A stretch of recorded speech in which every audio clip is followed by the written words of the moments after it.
And we're back. Happy Wednesday, y'all. It's January 21st. Happy mornings to you, wherever you are, whatever time it is. No, I didn't take a shower today. So, I titled this, what did I title it? Evolutionists Crash Outs. Yeah, the comments are crazy, you guys. It's like, that I'm glad that the animation I did is triggering all of the Evo-tards. And they're coming back with the same old rhetoric, the same old story, and yet they're not learning. They're really not learning that what we're asking for isn't a story. We're not asking you to reassert what you think happened. We're asking you to explain mechanically what's happening, not that you think it happened. So we're going to go through a bunch of comments because, you guys saw some of the comments. My favorite is when people use this analogy of light, which is probably the worst analogy I can think of. In fact, I don't think there is a proper analogy for evolution. Because what's in question is species itself is an arbitrary term. It's not defined. It's not an objective term. But further, a species refers to something of a variation inside a larger category. So the larger category is the thing that's also claimed to change. And I don't think the evolution proponent really thinks about this. I think they just get kind of lost in how big the claim is, how big and time-consuming the evolution narrative is, that they just get lost in the ambiguity of it all. And they just kind of go, well, it's beyond my comprehension. It just changes over time. It's just wild, man. I don't know how to explain it. It's a crazy time. It's crazy. But this is why when you get into the granularity of the claim, things start to get a little murky. And so tomorrow's debate, I'm prepping, most of the angles that the sort of myopic evolutionary biologist takes. They're taking high-resolution observations, bacteria, fungus, flies, they're looking at it from the molecular level and they're extrapolating out and they're saying, well, this seems to be true here. It must be true in the grand scheme of things, which is, by the way, fallacious, completely fallacious. So we're going to look at some of the comments with the help perhaps of GPT to read it for us so I don't have to read it. Maybe we'll do that. How do I get them to read this? Let me see.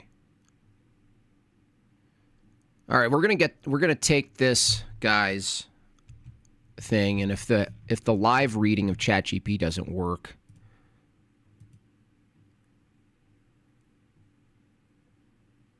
please read the following text out loud.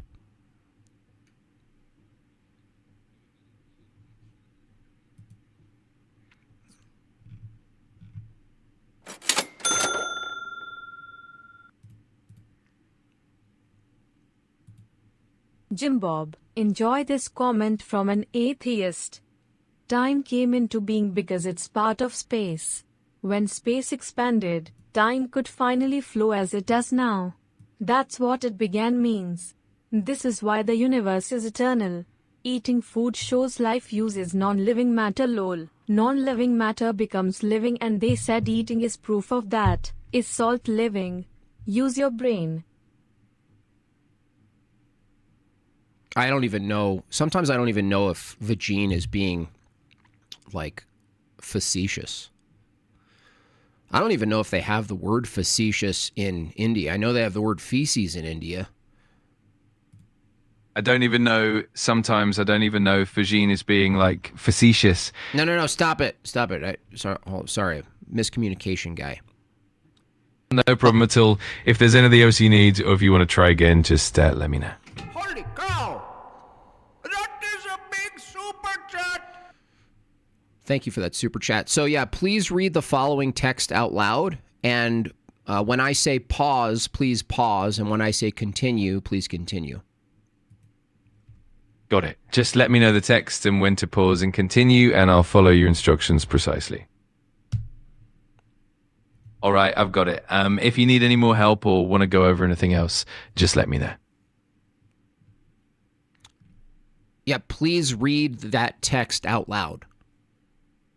Sure, here we go. As someone who was not a libtard but an atheist with a decent understanding of evolution, I'd love to explain where you're a little off here.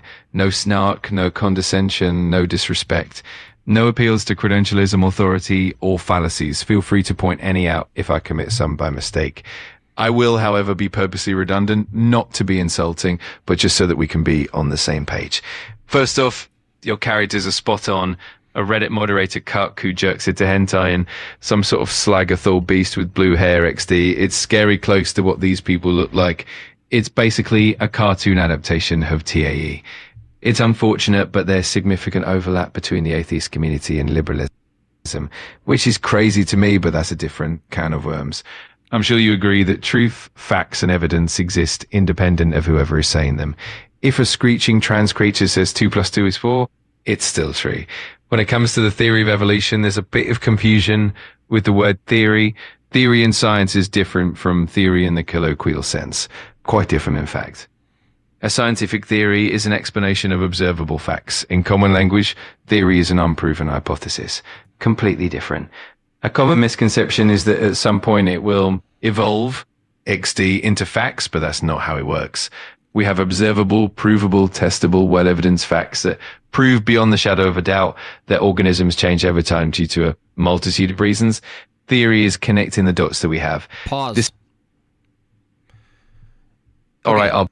Yeah, just pause. Okay, so,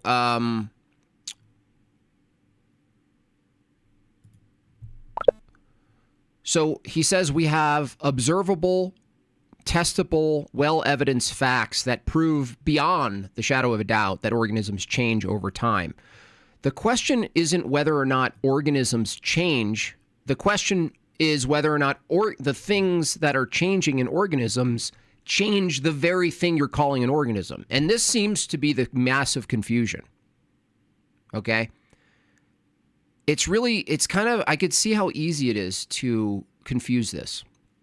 When you say organisms, universal, right here, organisms, whatever this category is, changes, it has changes. It's still itself, though. You can't say the organism you're pointing to as a class, as a category, changes unless you still have the referent for what it is. The organism. What is it? A giraffe? Yeah, sure. Giraffes, they have some changes over time. Okay. Bacteria, whatever it is. Finches. Okay. That's not the claim of evolution. See, the claim of evolution isn't just the organism itself has changes over time, but maintains its identity as an organism. The claim of evolution is that this organism itself changes. The very thing itself that you're saying has changes, it changes. So that's the distinction here that's always conflated. An organism has changes is different than saying the organism itself fundamentally changes. Something could happen to flies. It doesn't change that it's a fly. Something could happen to a lizard. It doesn't change that it's a lizard. Something happens to finches. It doesn't change that it's not a bird. Okay? This is the problem. Continue. All right, continuing. This isn't Pokemon. It's not Ken Hovind's dumbass assertion that cats are morphing into dogs or something. Evolution doesn't claim this at all. It's small change. It does claim that. You're just saying it doesn't happen super fast. Okay? This is such a cope. They go, it's not Pokemon. We go, what is it? And they're like, well, it's small. It's very small, long-term Pokemon. Okay, it's still Pokemon, right? No, it's different. The thing that's changing, all organisms as populations die as that thing, okay? Whatever the universal thing is, for instance, humans. Humans, from the evolutionary perspective, will die as humans. They will never not be a not human. But there's going to be a variation from a human that produces something that it's not a human. There has to be a moment in time for any given population inside of evolution. It has to be the case that a population eventually produces something that it isn't. So sure, the thing that it was, humans, those people will die out as humans, but you still are assuming that there is a moment of divergence where the humans, the category humans, at the population level, produce something that's not human. So when is that? Well, that's also gradual, right? Okay, so you can't tell me that happened, right? Well, no, it just happens gradually. We don't even know the point at which something is no longer human. We don't even know the point at which something became human. So then this is the problem, is that there's a philosophical problem here, is that the law of identity is affirmed and denied continuously when evolution proponents talk. They're just constantly switching between affirming an identity and then totally upending the identity itself. Like, you got to pick. Continue. All right, continuing. This isn't Pokemon. It's not Kent Hovind's dumbass assertion that cats are morphing into dogs or something. Evolution doesn't claim this at all. It's small changes coming from many, many sources known as selection pressures, causing big changes and diversity. Nope. That's also not even true. From the evolution perspective, the thing that's deciding, the environment that's deciding whether or not something lives or dies based on what it's produced inside its organism, inside its population. Did it produce eyes or not? Did it produce wings or claws or teeth or venom or not? See what I'm saying? They constantly switch, dude. They constantly switch between the environment is telling this thing what to do versus no, random mutation is allegedly producing things, and then the environment is actually dictating whether or not it's an advantage or not. He just switched it up. This guy in the comment, this isn't ChatGPT. This is ChatGPT reading an actual comment, just so you know. He just switched it up, this guy. What he just said was the opposite. He says small changes coming from many sources. No, the source of the small change is within the body. It doesn't come from external, okay? So this is the problem here. They constantly go, well, no, hold on. Random mutation produces the apparatuses and all of these interesting features. And then they say, no, it's coming from the outside. The environment is whispering to the populations, hey, you better change this way. You better change this way. Well, that's reaction to stimuli.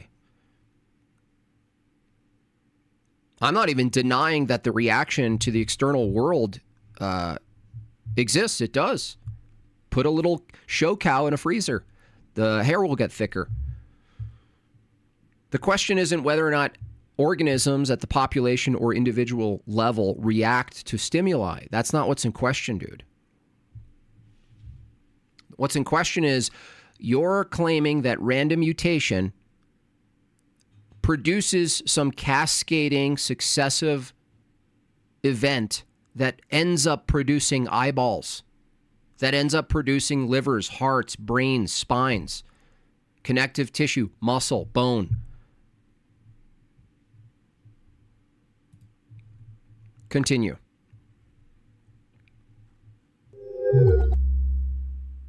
I'm sorry, but I'm having trouble responding right now. Please wait a bit and try again. Oh, fuck you.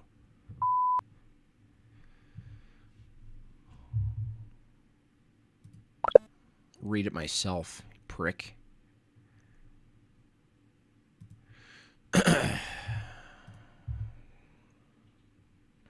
All right. We'll do it. We'll do it live.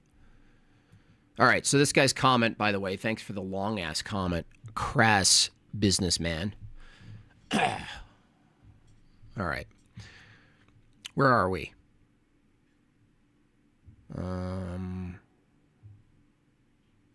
By the way, just to talk about this for a second. One of my key counter arguments to evolution, the theory of evolution, is that it doesn't even pass the criteria. It doesn't even meet the criterion for what constitutes a scientific theory. So I agree with you. Scientific theory is very rigorous. Theory, colloquially, is not rigorous. You can't say evolution is a scientific theory because it doesn't even pass the basics that my own kid would know about what constitutes a scientific theory. Meiosis and mitosis is irrelevant. Evolution defenders. Time to bow down and pray to stop for your babies. Yeah. All right. He says, it is in Pokemon. He says small changes coming from many sources. Nope. The change doesn't come from outside. That's another claim. That's a different claim. He says really long time, of course. Always really long time. Always. Always the same. 40 trillion years ahead, Pikachu. I choose you. Wait, why is it a chicken? Wait, why is it a chicken? Hold on a second. I got to bring up my chat overlay. It always does this. Does it get a new... Oh, it gets a new... Oh, I see. It's a new URL every time. That's what I'm learning here. All right. All right. This guy says what part... He says what part... He says what part is not passing. It doesn't get past even the second part of the scientific method, Mac. You start with an observation. In evolution, you say maybe changes in allele frequency, or you say variation in organisms, right? The variety of animals, you would say, is an observation. The next step in the scientific method is what causes it. Okay? I just said, saying it does not and point not. Yeah, I got it. I've done it many times. You must be new here. I just did it. It doesn't pass the scientific method because it starts with an observation, and then what it claims is that what causes the observation is more observation. So it's like saying this. Oh, look, I'm observing the changes in species. Look at all the changes and variation in species in the animal world. And you go, yeah, look at that. And you say, what's causing that? And you say, changes. Changes in species causes that. Oh, more changes in the actuality of nature causes changes? Wow, we're really getting to the bottom of this scientific theory. Wow, how did someone not win an award? Changes causes changes? Huh. That's literally saying nothing. So that's what I'm saying. You can't even get to the experiment because you don't even have a viable hypothesis. And in science, a viable hypothesis, Mac, is something that you have access to the variable, the thing that's manipulating. So at the molecular level, what you have is you introduce alcohol to something and it has an effect. That's a scientific theory about the causes of alcohol on organisms. That's not an evolutionary thing. That's just saying this causes this effect. If you introduce DDT to mosquitoes and it kills off a bunch and some of them adapt, that's actually not proof of evolution. That's a demonstration that mosquitoes have the capacity to adapt to DDT. That means they already had the capacity to do it. You're still not you're still not bringing evolution in what it posits through the scientific method at all. Not even close. You don't even get past level 2. All right. So again, that's a key thing. What's a scientific theory? What constitutes a scientific theory? What doesn't? Okay. He says, as an example, we can agree that not all squirrels are the same. Yeah, they're squirrels though, right? Some are bigger. Some have smaller ears, larger tails, thicker fur. They aren't exactly the same. That's right. But you're calling them squirrels. They're not mosquitoes, are they? Crass businessman who wrote this comment. We're not referring to trees, right? What's a squirrel? If you have a population of squirrels, yeah, by the way, a population of squirrels, crass businessman, needs to be produced by evolution. Notice how every single time, it never fails, the evolution proponent grants himself populations. And I go, wait a second, populations is included in the observation of variety in life. A population is a phenomena you're looking at, and you're saying evolution caused the population, right? Yeah, evolution caused the population of squirrels, right? Okay, that's the claim of evolution.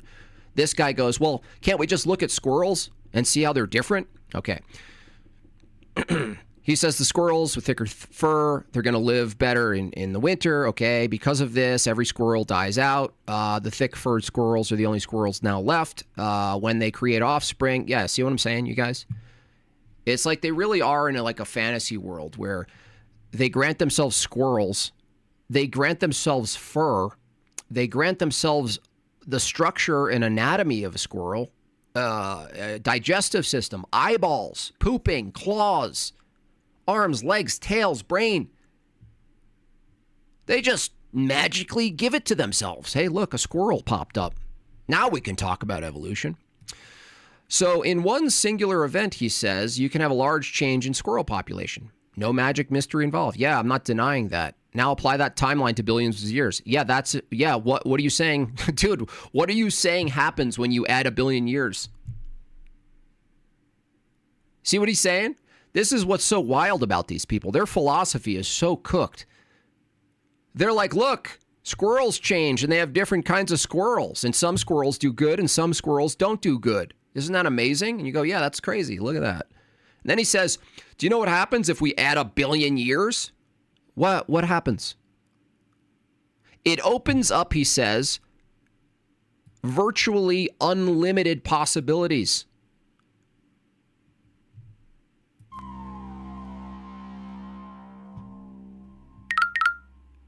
I don't know what sounds more magical. Does that sound scientific? It opens up virtually endless, unlimited, he says, possibilities. Unlimited. Okay. Can a squirrel become a human penis? It's just unbelievable, these people. It's just unbelievable. That's a crazy statement right there. Can a squirrel become not a squirrel then? Yeah, unlimited possibilities. You don't think it's an issue to acknowledge theistic evolution? Well, theistic is broad, Bjorn. You're someone who calls yourself an Orthodox Christian. Evolution as its posit is contrary to Christian theology. And the reason is, we already went over this, dude. You're just kind of going, nah. If evolution is true, Bjorn, then there's nothing called a universal human nature. Humanity is not a universal. It's a nominal thing. That means Christ took on a nominal beast creature identity. Not even a universal, just a particular. Christ took on a particular to save what? A non-universal? That doesn't make any sense. Should react to Derek Vision's new video he put out on that panel discussion with you and Jay. Yeah, I looked at it. It was pathetic, but maybe at the tail end of this, I'll take a look. 2 years it's been. Myth Vision's still coping from Jay slaughtering him there. So yeah, Bjorn, that's an important distinction there. If Christ doesn't take on a universal nature, there is no healing of a universal nature. There's no redemption of a universal thing called human. And further, he's a beast. He actually took on a beast nature because he would come from beast. So Bjorn, I don't know what's going on with you. I actually think I'm not even sure that you're. Honestly, I'm still questioning whether you're Orthodox. I don't really trust you. Anyway, let's continue with this gibberish. Addressing your point about random mutations, he says, it's a valid one, but there's a reasonable explanation. Mutations are random in origin, not random in outcome. I didn't say the outcome's random. What do you mean not random in outcome anyway? What do you mean by that? If a random mutation institutes some sort of pathway to creating an eyeball, he's saying that the eyeball in its creation isn't random. Well, then what is it? There's only two options, bro. Intentional or accidental? Which is it? Well, we have partial accidentalism, but we like to smuggle in some intention too. Okay, that doesn't make any sense. Okay. He says natural selection is the non-random filter. Okay. Random mutation provides variation. Natural selection determines what survives. Yeah, I understand it. That's not what's in question, dude. These people are fucking dense. I swear. Now, he's being kind of nice, but I'm tired of it. What's in question isn't whether or not the environment can decide whether people live. A volcano happens. Okay? I don't have fireproof skin, so I die. We get it. Cause and effect. You're not saying much. I can't breathe underwater. Flood. I drowned. I didn't adapt. We get it. That's not what's in question, you people. The hell is wrong with you? What's in question is random mutation produces complex, highly directive, specialized apparatuses. Liver, heart, eyeballs, brain. Fucking people, man. Random also doesn't mean chaotic. I don't care what it means. You can call it whatever you want, okay, kitten? I don't care what you call it. You're saying this tiny thing that happens at that scale, a mutation, whatever of the three general versions a mutation is, you're saying that produces the beginning of a dick. Your claim, not mine. He says mutations are constrained by chemistry. Well, not even constrained. Mutation has to also there's no distinctions here. This is another thing. They just grant themselves, like all of these distinctions in their view. They grant themselves, hold on. Mutations are constrained by chemistry. Well, it's all reduced to chemistry. You don't actually get these categories under evolution. It's all one big monistic, naturalistic machine, dude. So he's saying there's constraints, okay. Doesn't tell me how things happen. So while you can't predict which base will change, you can predict that harmful mutations will mostly disappear. Well, no. No, that's actually not even true. Because you're determining post hoc what's beneficial and what's not beneficial. You're actually inserting an anthropomorphic view, a human-centric view on what constitutes beneficial. You're separating organisms as if they are in it for themselves. You don't even know that under evolution. You don't know that a group of animals are in it for themselves. You have no idea. From an evolutionary view, it could be one conglomerate thing, and the itemized things you call organisms and individual populations might be illusory. They might be a part of a greater system that you don't understand. What are you talking about? Beneficial. And we're not talking about whether or not you think things will accumulate, dude. We're talking about how. And this is the killer. This is the killer. Where's the debate? I'll do it right here. It's going to be hosted on Modern Day, but their chat is horrific. So no, the question still stands, dude. The claim is that random mutations produce beneficial things like an eyeball. That's what's in question. How does that happen? Well, it happens over time. Well, the real question is whether or not it's advantageous. No, that's not. I'm not getting you there, bro.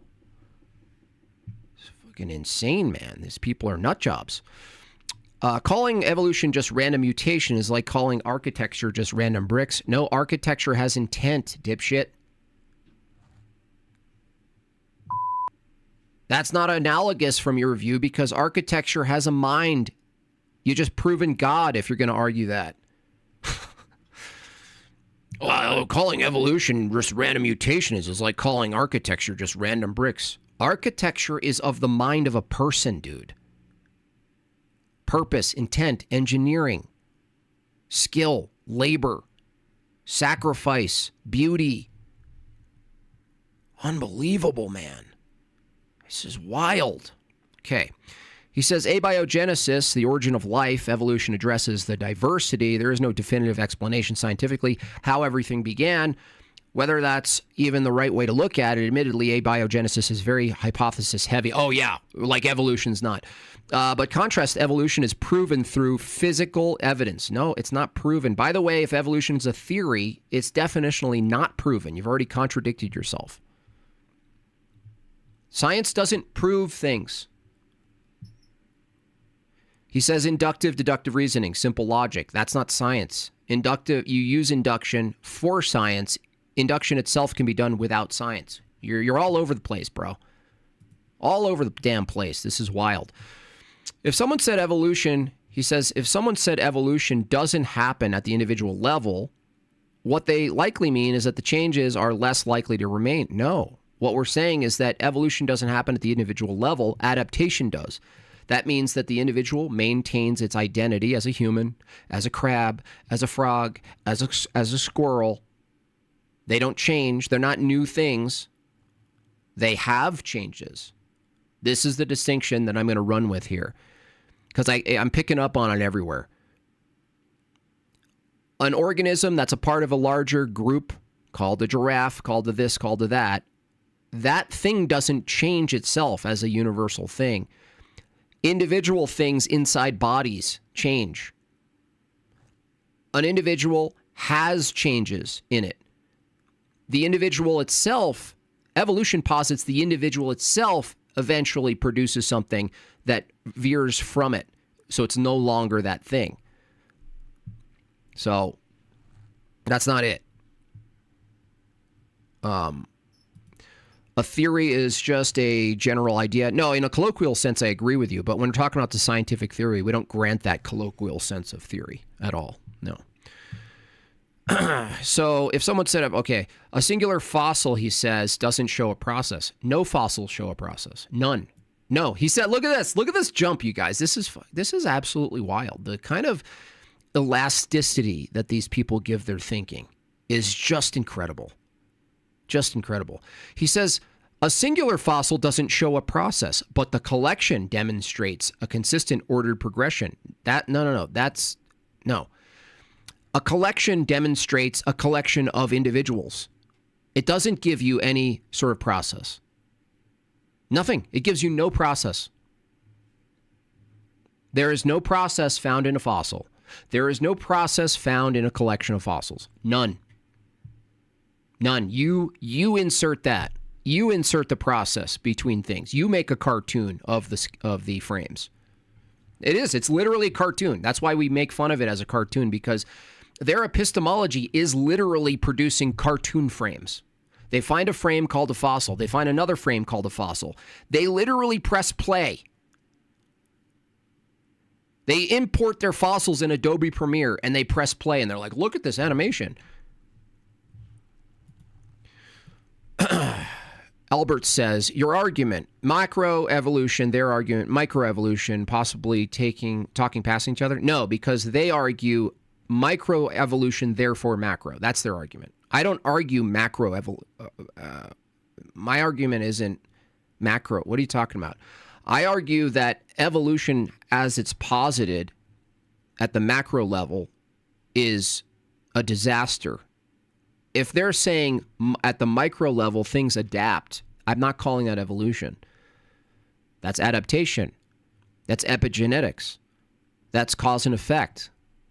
That's systems that are already operating a certain way with informed function, that their DNA is informing their behavior, including how do they react to things. They're saying, no, well, if that's true, then it must be true of the whole. No, that's actually not the case. That's fallacious. Definitionally fallacious. So anyway, he admits here, singular fossil doesn't show a process, but a collection shows a really good cartoon. He says fish appear before amphibians. Doesn't matter. Literally a cartoon. That's like saying, I read a book. Chapter 3, there was fish. And chapter 16, there was amphibians. Therefore, fish became something other than what they are.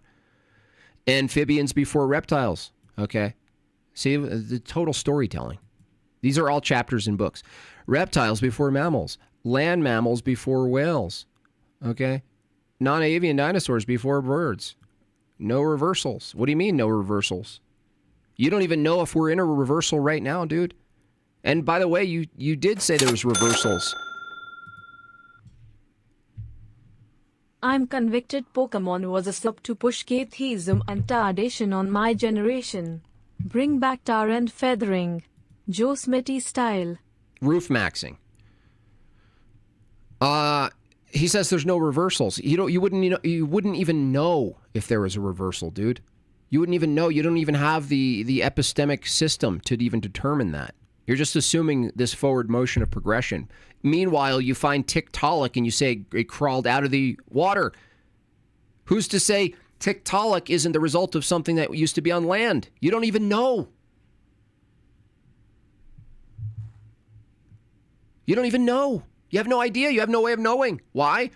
Because under the evolutionary view, once you go beyond similarity being the thing that you look at to try to draw one thing to the other in some sort of progress, this looks like that. It must have become that. Once you're outside of similarity, you have to admit that if you go back far enough, the origin ancestor of the thing you're looking at today looks nothing like it.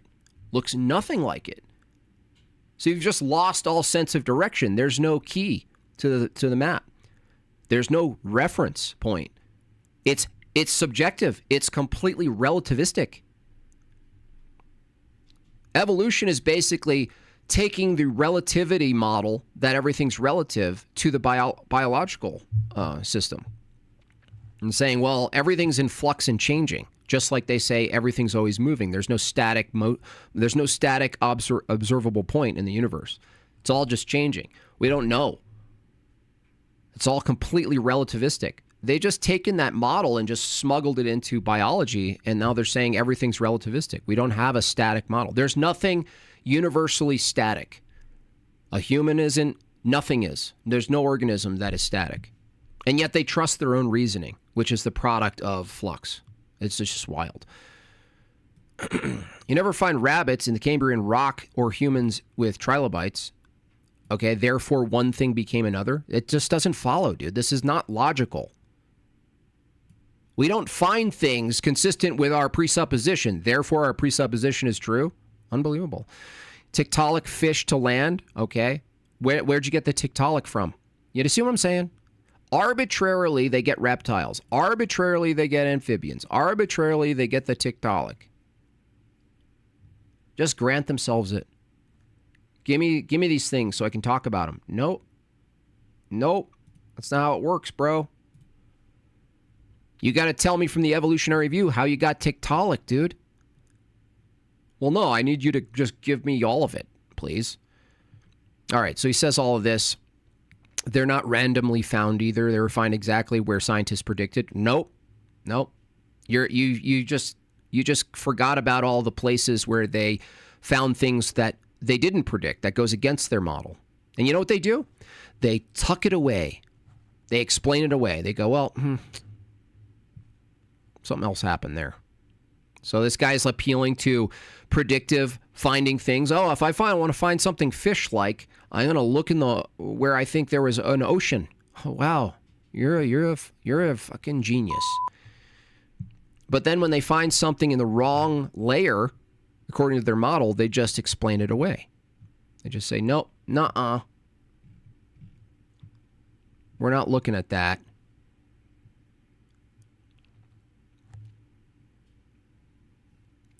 Okay. That predictive successive, devastating strong... No. The predictive success... No, that's not strong evidence, dude. False models can accurately predict. That's not evidence. We're still asking you how things change mechanistically. He's like, look at this evidence that supports my assertion that things change. I don't care what your assertion is that things change. I want to know how. How do they change? We've also uncovered literally millions of them. Millions of what? Dude, this guy's a nut. He's a real nutter. What are you talking about? Millions of what? And he says, finally, to answer your last question, isn't it an objective fact that species change over time? Yes. Okay. What's a species? If you don't have an objective standard for what a species is, how do you say it changes over time? The confusion lies in the criteria. Yeah, there's no criteria. Totally arbitrary. It's arbitrary only in the way we, the scientific community as a whole, set the boundaries for. That's arbitrary. It's just unbelievable what they say. Like, look, dude, their brains are actually fried. Listen to the sentence. Listen to this sentence. It's arbitrary only in the way that we, the scientific community, set boundaries. Yeah, arbitrarily. What the fuck are you saying? Hey, well, Jim Bob, it's only arbitrary in the sense that it's arbitrary. Yeah, that's what arbitrary means. You're a genius. For what counts totally and completely separate species. Since changes are so gradual, that's making a claim. Pinpointing the exact moment that an animal counts as different enough is to be its own thing can be challenging. No, it's not just challenging. Even without massive amounts of time, today, you can't do it. Today, you can't do it. Not over, like if I asked you, when did the human being officially become the category human being from not a human being, as we know it today, you say, I don't know. It's arbitrary. Yeah, I know. You just invented an arbitrary point where a human becomes a human and everything it was before. Where is that? Is that an individual moment? And they go, well, and this is a continuum fallacy. No. You're the one making the objective claim that this happened. It's not a continuum fallacy to point out that you are relying on some nebulous position. I'm just demonstrating you can't justify your claim. For example, a gerbil and a hamster are very similar. They both members of the order Rodentia. Yeah, but this is the thing, you guys. This thing called the order Rodentia, this thing. Notice how they like to talk about individuals, right? They talk about individuals. And he mentions this order rodents, right? Well, I'm sorry, dude, but the rodent itself, that category is the thing I'm asking about. I'm not asking about the subcategory of species. In order for species to make any sense, you need this header category for it to be under. So if I say there's a lot of species of dogs, you need the canine category. But the problem with evolution is they grant themselves a canine category or a camel category or a rodent category, but that category is itself, it has to be a new thing itself from something it's not. He says they're classified as different due to social behaviors, and yeah, it's arbitrary. He says the bottom line is someone had to draw the line. That's hilarious, dude. Oh my gosh, man. Well, someone had to draw an arbitrary line. Yeah, who decides the arbitrary line? You know what I'm saying? Like, watch this. This is someone who actually believes in evolution. Watch. This guy believes in evolution. And he admits this problem, right? Real weird dude, by the way, just a warning. Real strange guy here. All right, check out this, okay? This is a tiger, and this is a tiger, and this is a tiger, and this is a tiger, and this is a tiger, and this is a tiger, and this is a tiger, and this is a tiger, and this is not a tiger, and neither is this. Are all of these the same species or many species? If they are many species, how many species? Which ones are the same And which ones are different? And what is a species anyway? That last question seems like an easy one. I think that if you ask moderately informed people, the majority will tell you that a species is defined as a group of organisms that can breed with one another and produce viable offspring that themselves can reproduce. And this is a great definition. It's straightforward, coherent, and intuitive. As always, like and subscribe, and we'll see you real soon. But what species or different species? This tiger is extinct, as is this one, probably. We do have a whole video about that one. But are they the same species as this tiger or a different species? This is a tiger whiptail, and this closely related lizard is a New Mexico whiptail. It's a female. You can tell that it's a female because the females have stripes like this one, and the males don't exist. That's right, the entire species is female. They reproduce asexually via parthenogenesis, which means that none of them breed with one another. Is each individual therefore a separate species? See that? And again, this is why talking in the terms of species is irrelevant. This is irrelevant. Because, what a freeze frame. Because the thing in question for evolution isn't these subcategories called species of this larger category. The question is the larger category.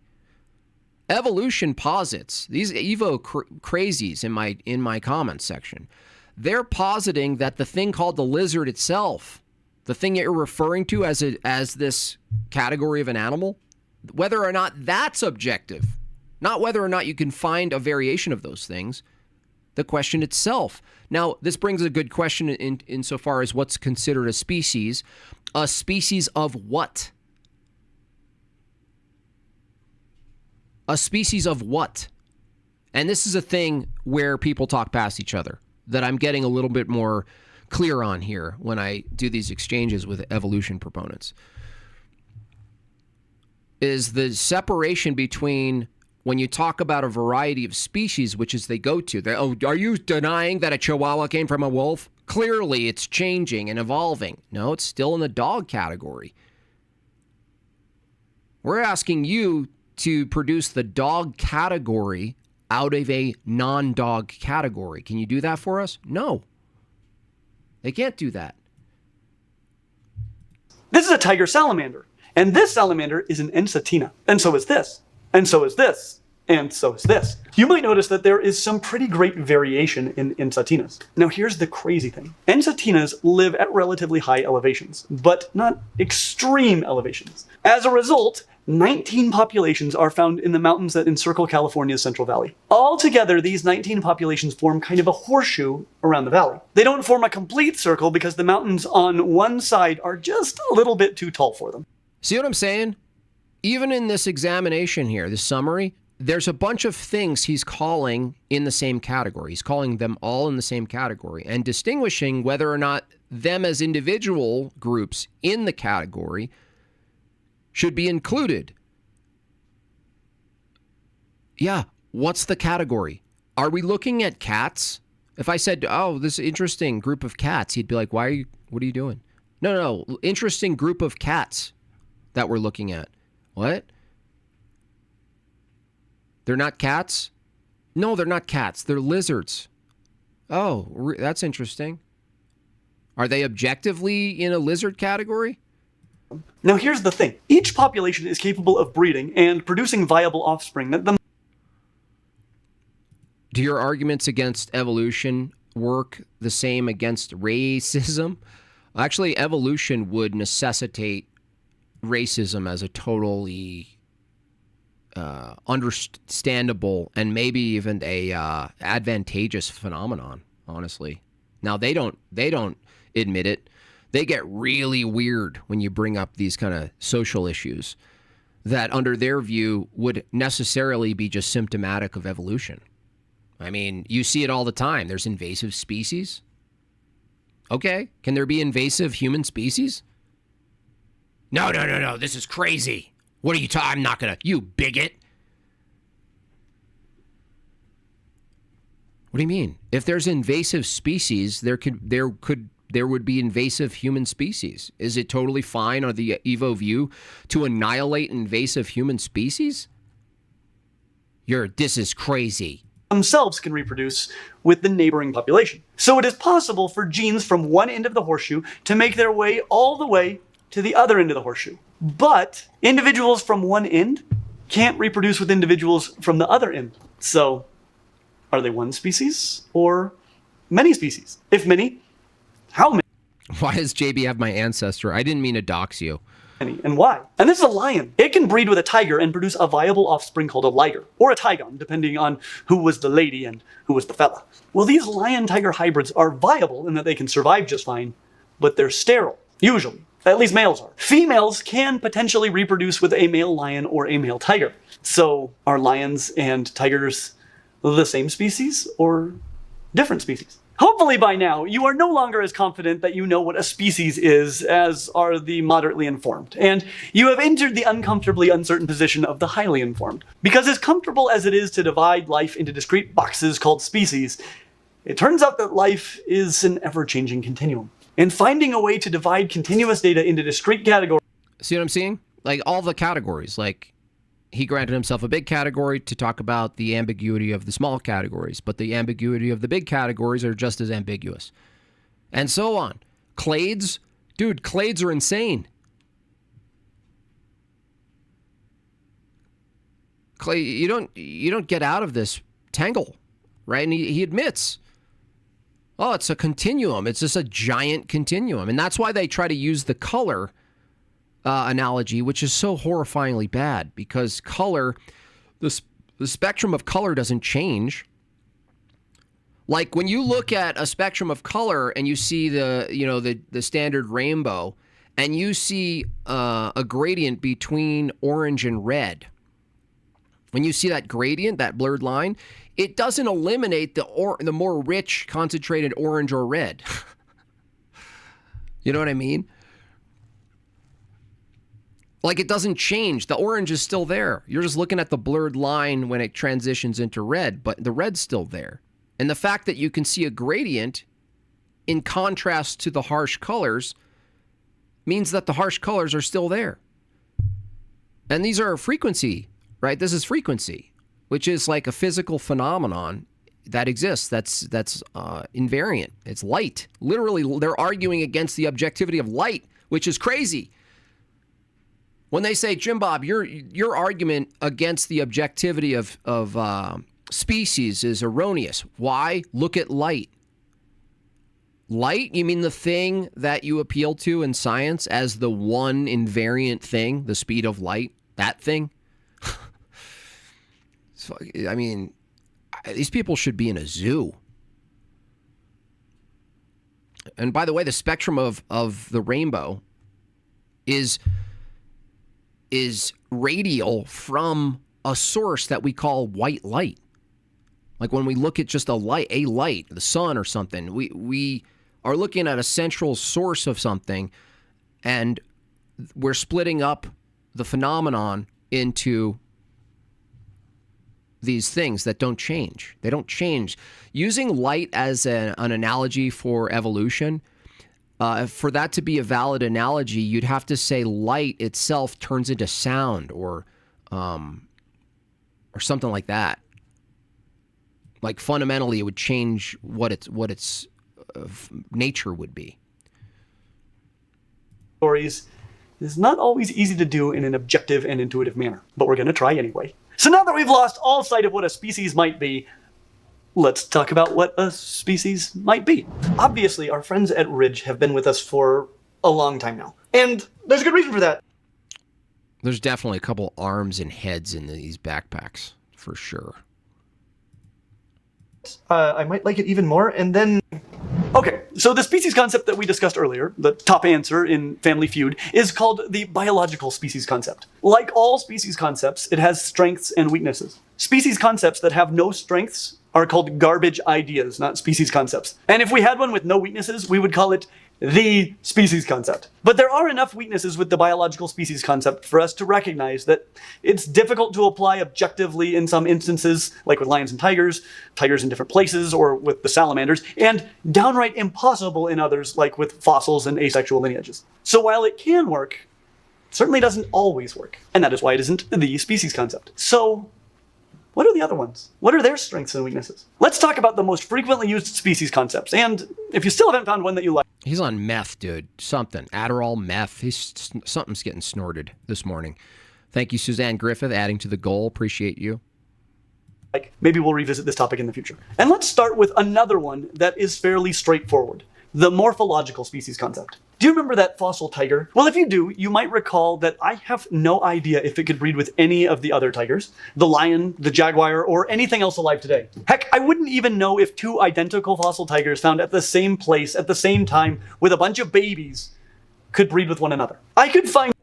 Yeah, lazy eye. It doesn't really work, but it's perfectly fine to literally deploy a massive paradigmatic dogma to our children. I mean, I don't know. I mean, the foundation of evolution is the idea that speciation occurs to the level where entire categories of things divert from themselves and become other things. A wolf becomes a whale. I don't know. But, by the way, species doesn't exist. It's not a real thing. two skeletons in the act of mating, and I wouldn't know if they were able to produce viable fertile offspring. I mean, if you continue to raise the frequency of sound, you would get light. Yeah, that's true. You can do sonoluminescence. You can get energy from sound. Sound could produce light. That's great. That's true. But you still have an objective thing called light, and you have a thing called sound. So the thing is, that transition still wouldn't be analogous because you still have universals. The universal thing called sound that operates a certain way you can manipulate. It has a speed, and then you have a thing called light. And the transformation from one to the other is more or less a description of energy transfer, something transforming its state. But the thing is, if evolution holds that view, that all biology is just continual transformation of energy and states, there are no universals, in which case you would have to reformat what you've called evolution altogether, because it's all based on this taxonomy. It's based on this illusion of categories. In fact, if an evolution proponent was consistent, they would just take this sort of like a giant monistic approach that matter, the matter and energy that we think are biological creatures at the local level are really not. That's just like some sort of visual phenomenon.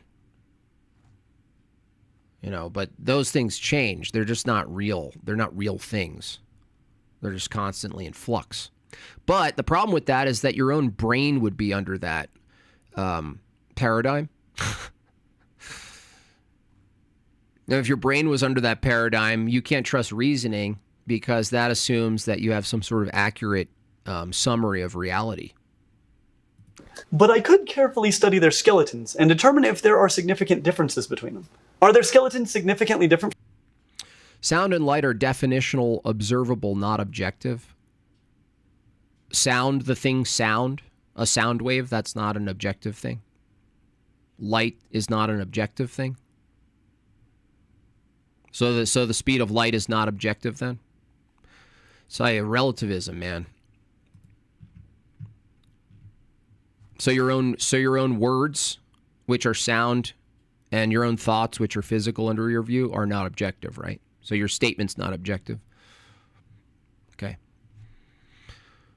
From those of modern tigers or any other living organism? If they aren't meaningfully different, I can conclude that they're the same species based upon the morphological species concept. That two organisms are the same species if they share many unique features and do not differ significantly from one another. And this species concept has many strengths. It's broadly applicable, much more broadly applicable even than the biological species concept. I don't need to... Suzanne, it's a lot like, or Giovanni, sorry, it's a lot like Hinduism. People made this comparison before. There's a lot of Hinduism in evolution. A lot of that philosophy baked into it, for sure. Sound is vibrational. Is vibrational objective? See what I'm saying? Every time you make a statement, Cam Bam, you're going to have to refer to something that you think is objective. So now you switch sound to vibration. Is vibration now a new phenomenon that's objective, or what? You're gonna have to choose a canoe here, buddy. To know anything about reproduction.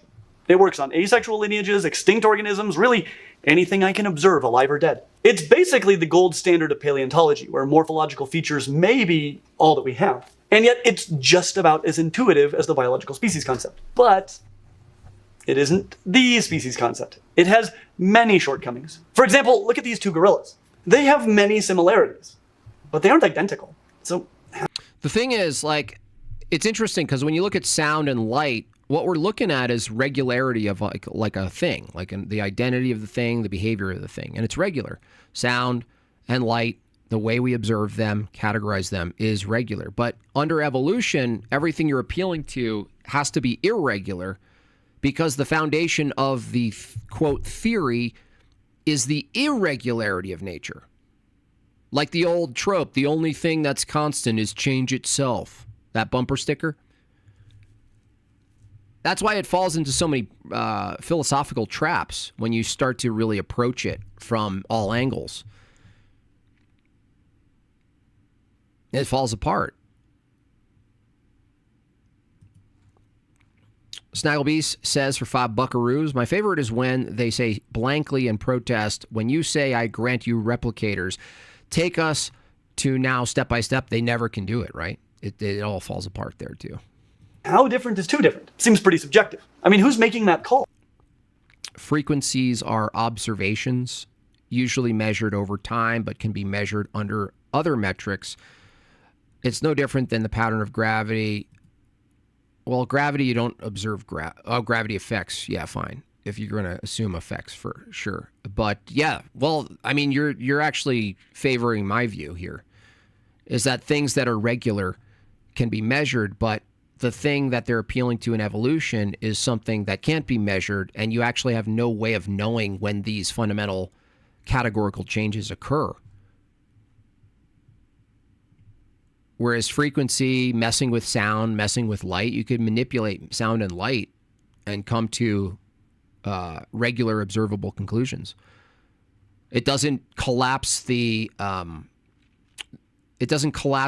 sort of universal concepts we're referring to. But evolution's different. It does collapse everything. Oh, would you agree with their standard? And if the two morphologies are significantly different, what's causing that difference? These two grasshoppers are the same species, but they don't look the same. And why do they not look the same? Because one of... Mr. Ghost says, speaking of Hinduism, I read their creation myth. It's basically evolution.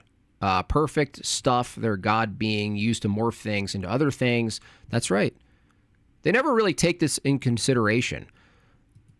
They're always like, oh, we're scientific. We're the reasonable, rational atheists. We're progressive. We understand. We're skeptics. Those crazy creation tards. And you're like, you have one of the dumbest creation myths ever. Hindus. It's the silliest. One of them grew up in close proximity to other grasshoppers, and the other did not. These grasshoppers have little hairs that, if bumped above a certain frequency, cause them to molt into long-distance flying locusts, instead of a grasshopper that tends to stay pretty much in one place. They will differ in coloration, wing shape and size, muscle composition, fat storage, as well as behavior. But not because their genes are different, but because their environment was different, triggering a different set of genes to be activated. This is called phenotypic plasticity. Two grasshoppers with the same genetics can develop two totally different morphologies. Are they grasshoppers still? I remember that debate where the guy was talking about the mosquito, and I was like, can the mosquito be a horse? And the guy bit the bullet. He was like, it could be. Could be a horse. And their morphology will not play a significant role in determining which morphology their offspring present. And don't get me started on green anacondas, as we will discuss next week. Lobo says, I went to university taking biology as a major. At first, when I listened to you a year ago, I thought you were nuts. Now I'm questioning some things. I mean, I might be nuts. I don't think so. I just think that when you go to university, you're going into an existing set of assumptions. And so you're not trained to question the assumptions. You're trained to question things within the paradigm of the assumptions. So you're never pulled out of the system In fact, you get looked at like crazy, like you just said. You looked at me like I'm crazy. I hold that the reason you don't have this in the university is because people look at you like you're crazy.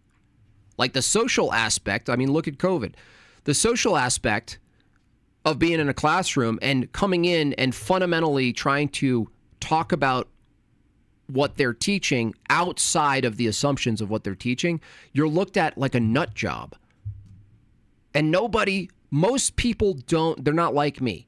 Most people don't thrive on the reality that people are looking at you like a nut job.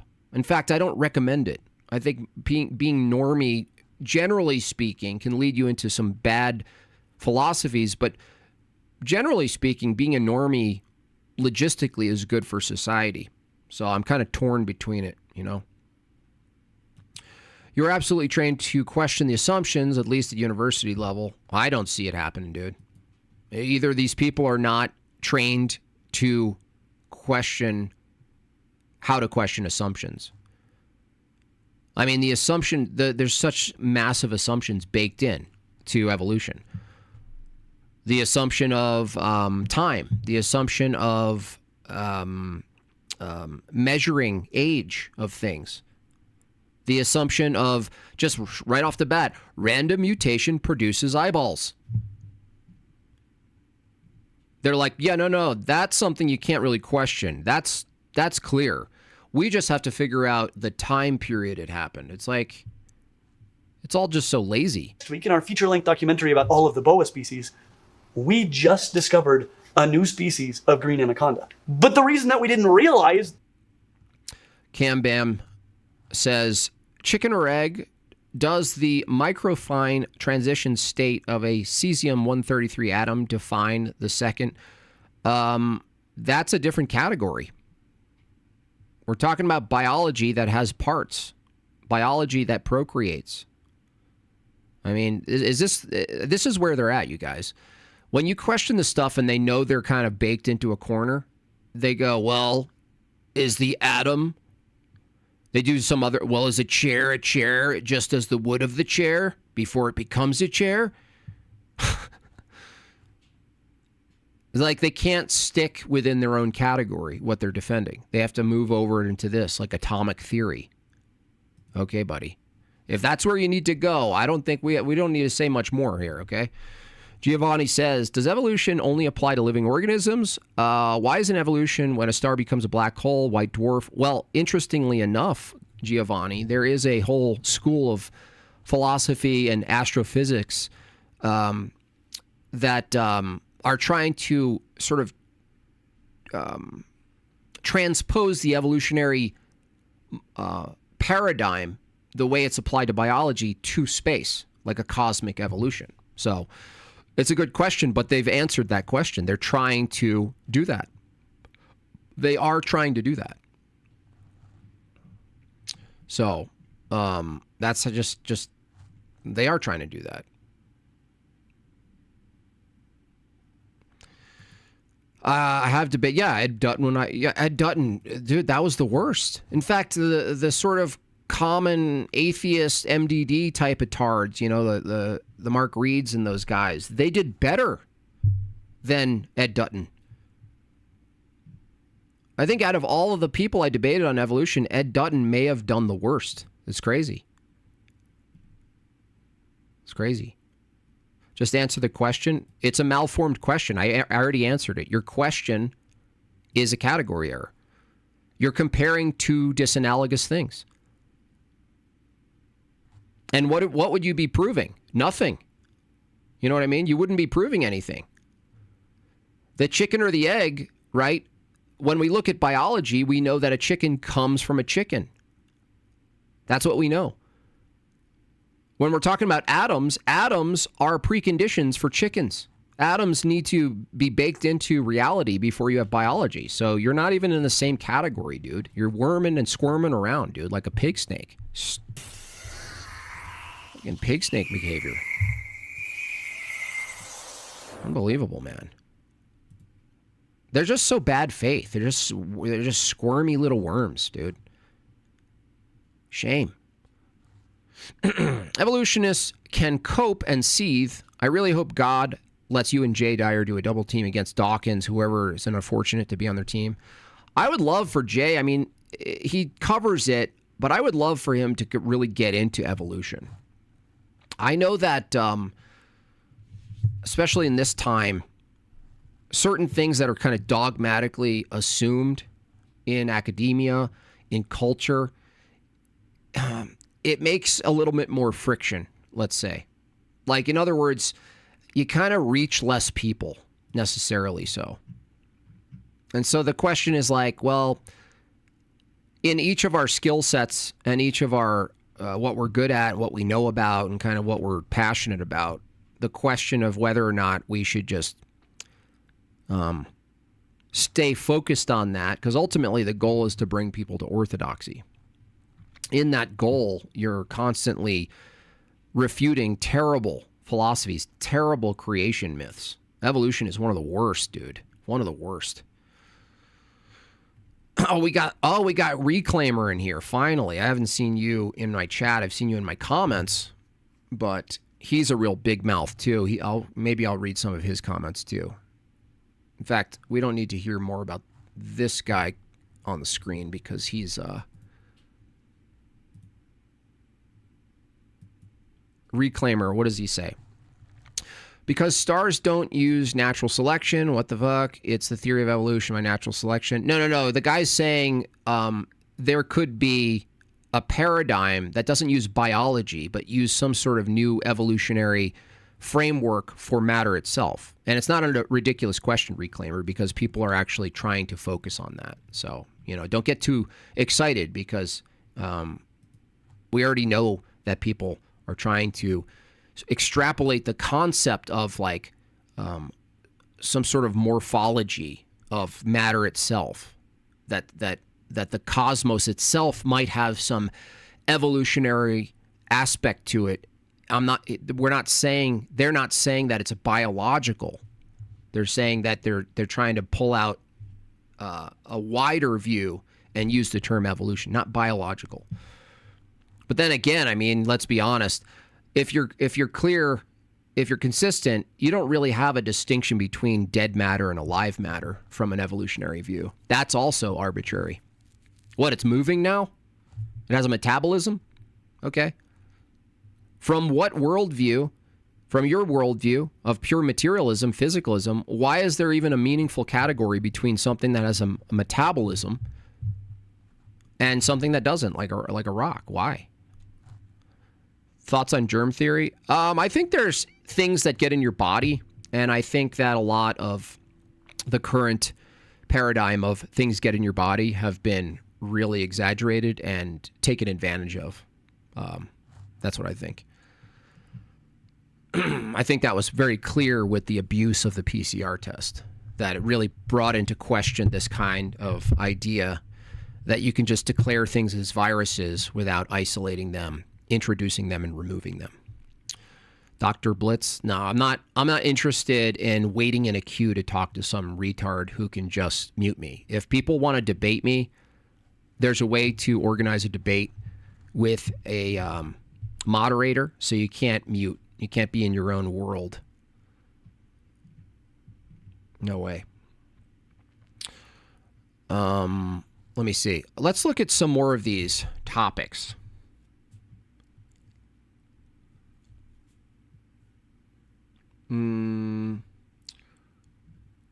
Neptuna. This guy says, you don't understand the basics of evolution. It's always the same shit. You don't understand. Okay, make me understand then. It's always this. You don't understand the basics of evolution. Dogs always give birth to dogs. This is called the law of monopoly. Yeah, I got it. Yeah, no one who understands evolution would suggest otherwise. No, you're wrong. In fact, you're saying that Neil Tyson Mustache doesn't understand. You know what he said recently? He said, what did he say about the chicken egg? You guys remember that, dude? What a nut job. Hear me out. Ice giants on the backs of turtles. Right. Neil Tyson Mustache recently was like, the question of what came first, the chicken or the egg? Neither. He said neither. He said the egg The chicken egg came from something, not a chicken. So, no, it's actually, no. People who, quote, understand evolution, they have to say that the dog itself, the category of a dog, the canine category, had to come from a category that is not that. What are you talking about? He says, would it be accurate for me to guess that you know approximately nothing about the diversity of life on the planet? You see, no arguments, man. Nothing. No arguments. Here's another one for you to consider, he says. The dog breed poodles have only existed for a couple hundred years. Yeah, dog, right? The dog. Does that mean the non-poodle gave birth to the first poodle? No, we're talking about dogs. These people, they really should be rounded up.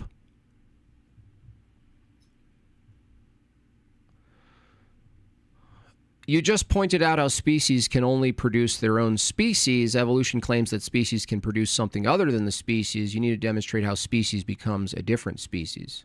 That's right. That's a response to that guy.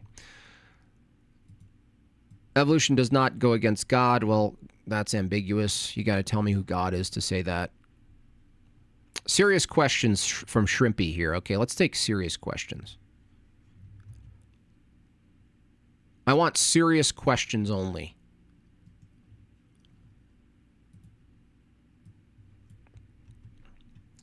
Okay, you guys ready for me to read only serious questions? Alrighty. Let's do it. Serious questions. Okay.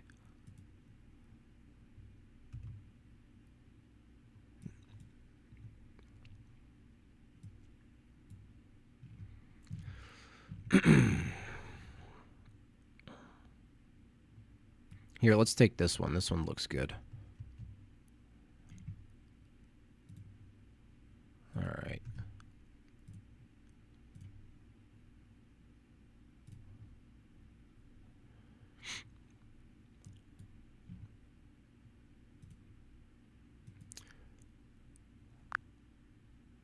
Please read the above comment out loud. I'm sorry, but I'm having trouble responding right now. Oh, Please Grok. wait a bit and try I see. again. Grok is taxed, so. All right. All right, well, we'll just read it myself, okay. Serious questions, he says. Your alternative is creationism, young earth stuff, question mark? No. Look, you don't need an alternative. You crazy people. Which came first, the fart or the ass? They actually have to say the fart. JB, have you heard of the book called Probability Zero? Yeah, I heard of Fox Day. I've seen his math. He's done previous work on the math problem. I'm not sure what else he includes in that, but I know that you can, the math itself grants the mechanism. I don't even grant the mechanism. The math itself grants that random mutations happen, which is fine. You can grant it and defeat it internally. It's an internal critique, so that's good. But the thing is, I hope he goes further. I know that's a big fat book, I think. But I don't even grant the thing that they're saying is happening. Forget the time. Forget time. They can't even tell you what's happening. They're just saying that it does happen. That's it. You'll get it tomorrow, too. You'll see. He's going to get into the high resolution of biology. It's an evolutionary biologist. He's going to get into DNA. He's going to get into all this rigorous technical stuff. And I'm going to have the same questions over and over, which is, okay, given that that's all true, how do you take that and come to the view that all of that stuff produces a hyper specialized thing like an eyeball? Do you really believe there is more convincing evidence against evolution theory than for? If you believe nearly the entire scientific community is mistaken, the entire scientific community has been mistaken before. This is retarded.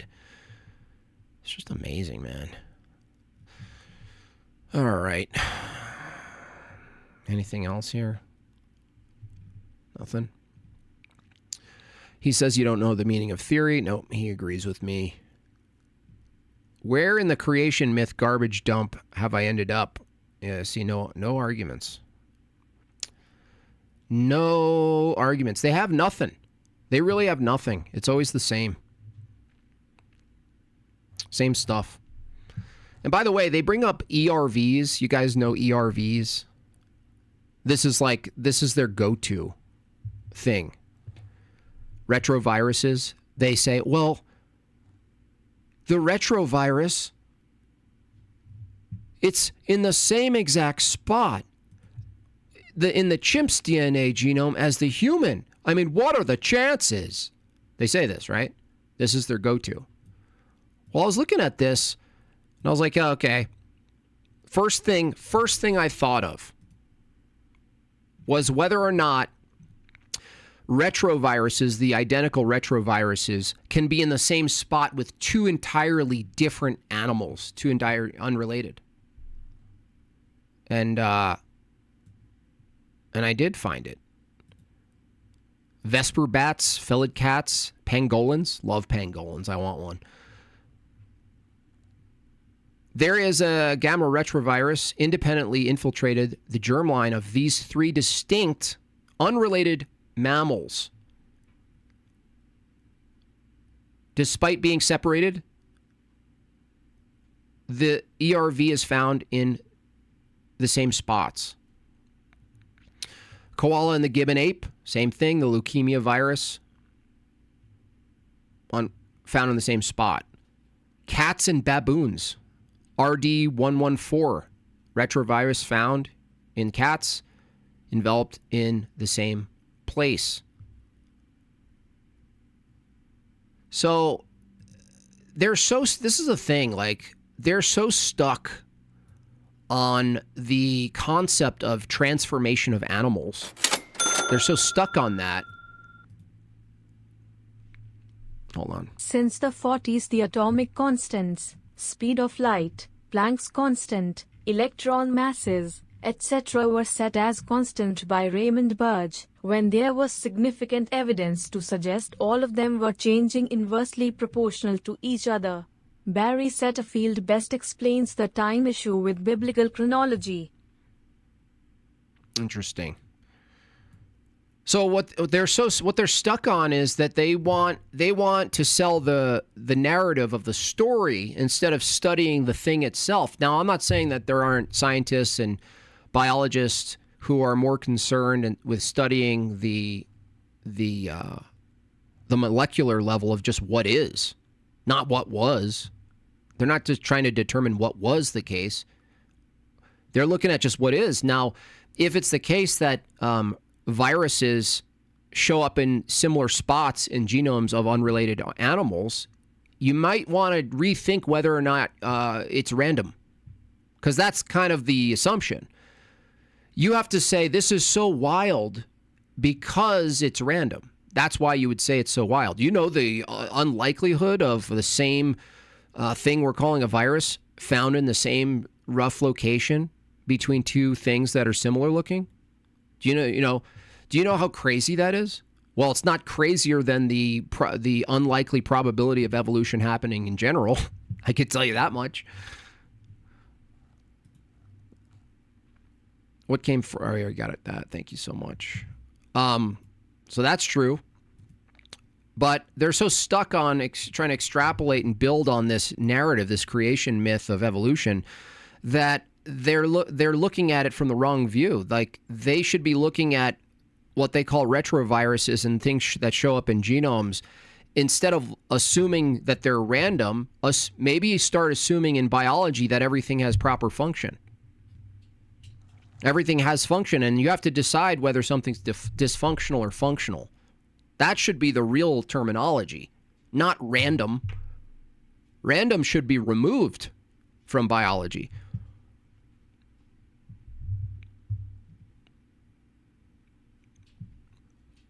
That should be removed from biology. What you should look at in biology is function. Holy crap. Oh, wrong. Wrong. Holy cow!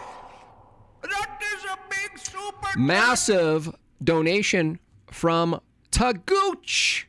For the goal, not one step back. Here are my back taxes plus interest. Please don't evict me. Thanks for the entertainment while I'm out. God bless you, Tagooch. Really appreciate that. Big super chat. Thank you so much. I'm just going to keep that up so you guys know in Jortlandia what it looks like to support the nation, to be a real nationalist. If you're a Jortlandian nationalist, that's what it looks like. Just so you know.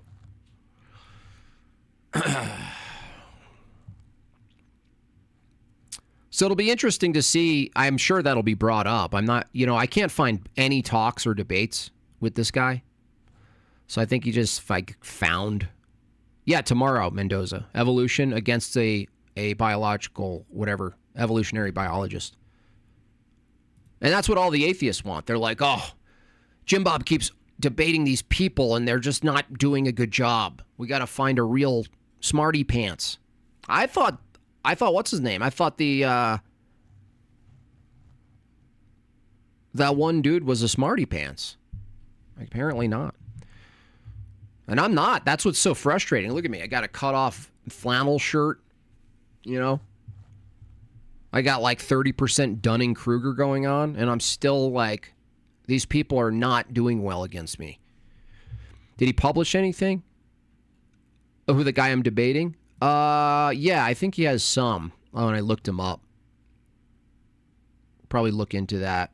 But the thing is, it's like, I could almost be certain that, especially someone who's more focused at high resolution biology like that, at the molecular level, they're going to have a tougher time, in fact, extrapolating out the narrative of evolution. They're not going to have a better time. Real evolution debate has never been tried.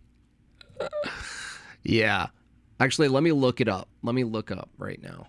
I'll try to find it. Let's see. Okay, not that.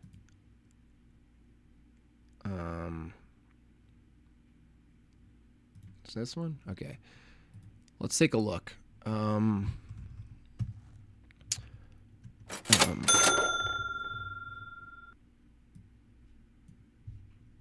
Jim Bob, while they are constantly put down, there is a strong minority of medical professionals who subscribe to the terrain theory of disease. They would posit that viruses as they are popularly explained don't exist. They would more properly explained as exosomes, a somewhat functional component of a cell that is disordered because of unnatural cell death, i.e. trauma/injury, poison/venom. Right. Yeah. I read into that too. I couldn't quite go too far into it, but I did look at that, and I don't know what the counters to that were, but it made sense because that was big during Karunka too, right? It was a big deal. Exosomes came up a lot, but it was mostly kind of presented from like truther community, which now looking back, I'm like, maybe psyops do exist. I don't think they need to be so organized, because I think people who are like hell-bent on disproving lies sometimes become loud.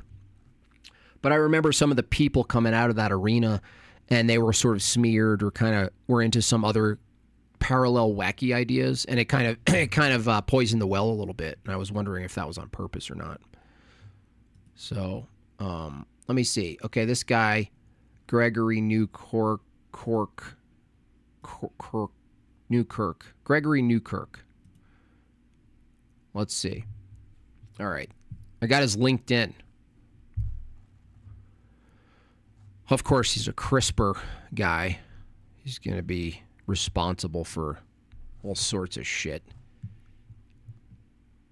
All right. What do we got here? Let's take a look at my opposition, shall we? All right. Microbial molecular biologist, specialist in CRISPR technology, genome engineering, founder of Solventum Advisory. Okay. Microbiology, plant biology, microbiology. Very impressive work.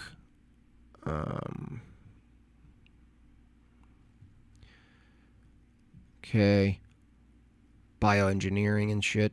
Okay. Synthetic biology. Okay. Okay. Skills. Publications. Okay, here we go. DNA delivery by high aspect ratio. Nanomaterials. Okay. This is like all basically engineering. Targeted carbon nanostructures. Yeah, so he's in basically he's like in microbiology and engineering. So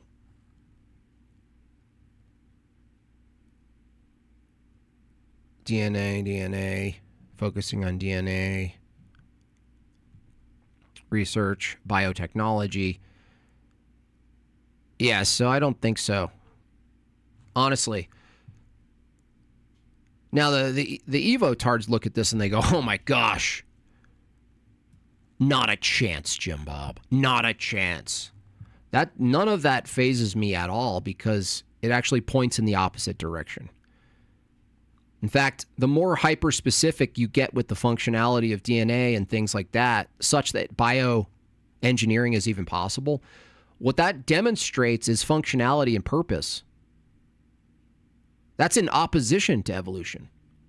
Functionality and purpose, direction, informed behavior, adequate reaction to stimuli.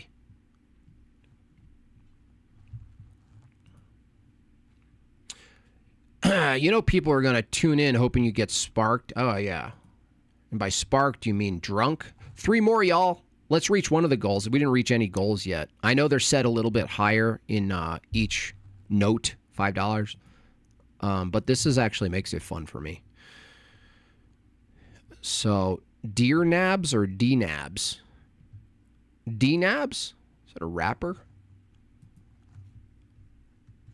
D-nabs?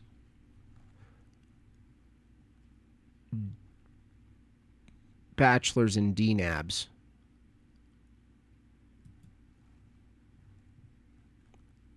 DNA BS.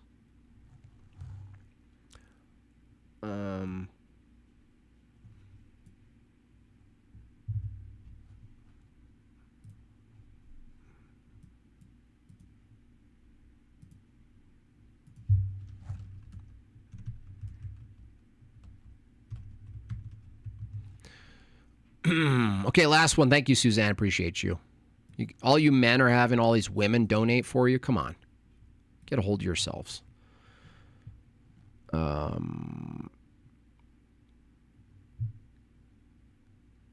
D-nabs. What is...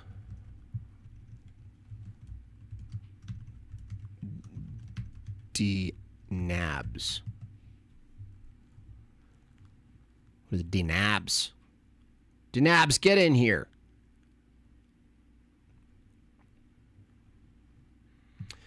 DNA base substitutions. There's a specific type of mutation where the DNA base is replaced by another in the DNA sequence. Example, origin A mutated to G, so the DNA letter changes, but the rest of the sequence stays the same. 2 main kinds of DNA base substitutions. Transitions.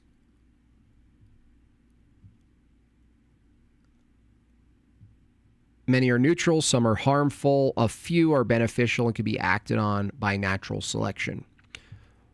Yeah, I even grant any of those mutations. The bigger question in evolution is, take any mechanism that happens at the molecular level. All of the investigation of how DNA works and what it does and what it doesn't. Grant the whole thing.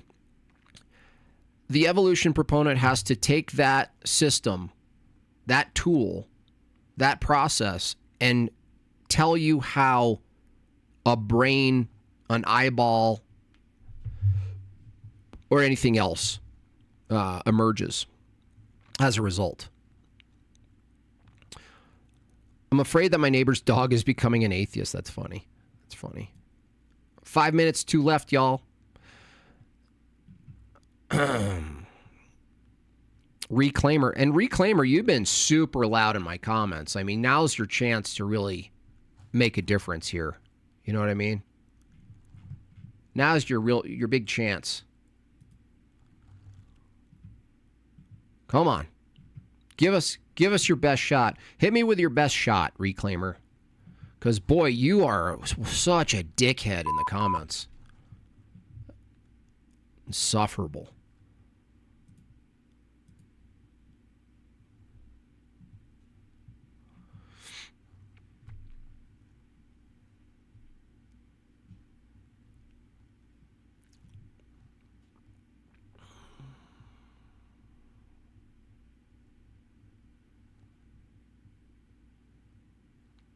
This guy says, I hope you guys realize this means you can't bring up abiogenesis when talking about proof against evolution anymore, right? If the sky isn't a lineage of populations, guess what? Neither are non-replicating chemicals. Did this guy just say the sky is a lineage of population? I hope he's just being like I hope he's just making me laugh here. Taxarinos. That's right, Taxarinos. One more, y'all.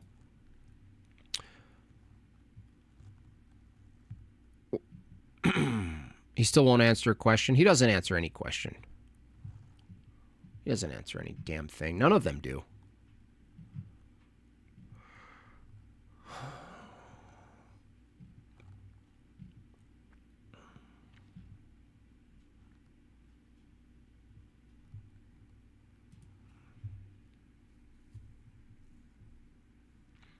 The sky is evolving, bro.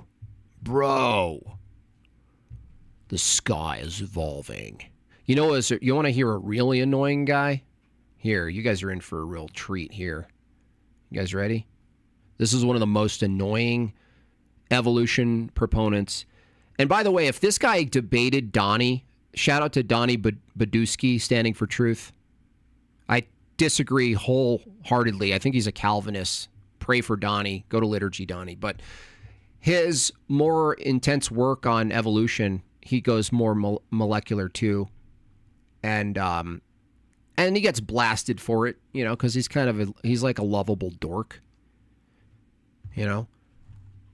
But this guy, this Scottish prick, his whole thing is rhetoric. He has no arguments. Right, try to remember that there's 3 of them and 1 of you, so go easy on them. I'm back for round 3 with the Standing for Truth crew. This time, what is that? they've solved all of life's mysteries, and you'll never guess what? Well, apparently God did it. But then they say evolution is a fairy tale while turning around and claiming that 2 pigeons created every bird on Earth in the time it took to build the pyramids. So, yeah, stick around because this level of mental gymnastics deserves a go. I actually have those glasses. I'm a fucking retard. If I talk really fast and I say a bunch of things and I insult you, maybe evolution will be true. Gold medal. Shut up and sit down, you big bald f***. Please subscribe. This is my 3rd time responding to Donnie and his 2 I'm clearly an unhealthy degenerate. little friends. Look like a cancer patient. And it's clear that they still haven't learned their lesson. Wait a second. 3rd response? And there's 3 of them? Illuminati confirmed. It's not even funny, dude. Okay, here we go. You can observe through experimentation. It's testable. It's repeatable. Evolution is the same. Yeah, we know. You know what else is testable and repeatable, though? Microevolution. We can observe it happening in the lab right now. Nope. Those are still flies, bucko. Look at the flies. We can observe it in the flies. Look it. They migrated to the Windy Rock Island, but they're still flies. With bacteria and fruit flies, we can also observe natural selection happening in real time, in populations, just like the finches on the Galapagos Island. They're all still finches, you fuckhead! Have you ever noticed that they're all still finches? That they didn't turn into elephantches? That they're still birds? Evolution holds that maybe the finch wasn't a finch all the time, and maybe the future finch is not a finch. And that's observable science as well. Oh, right. Fucking Imagine dumbass. the jujitsu they have to do to explain the proto-ass.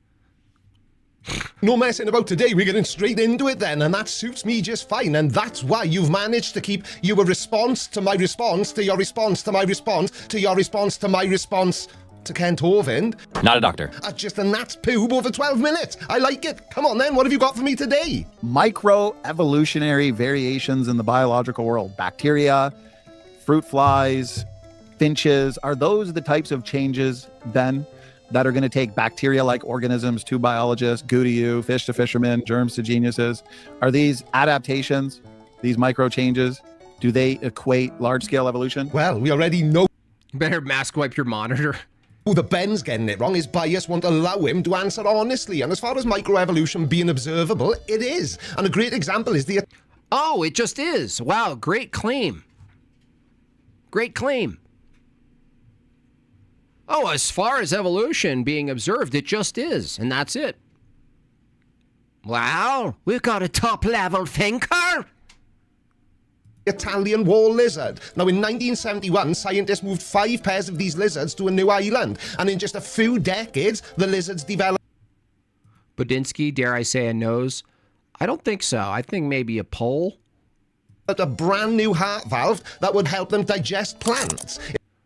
Well, if the lizard developed a new heart valve to digest plants, then you're going to have to say it does a result to accidental random mutation. This is what pisses me off about these people.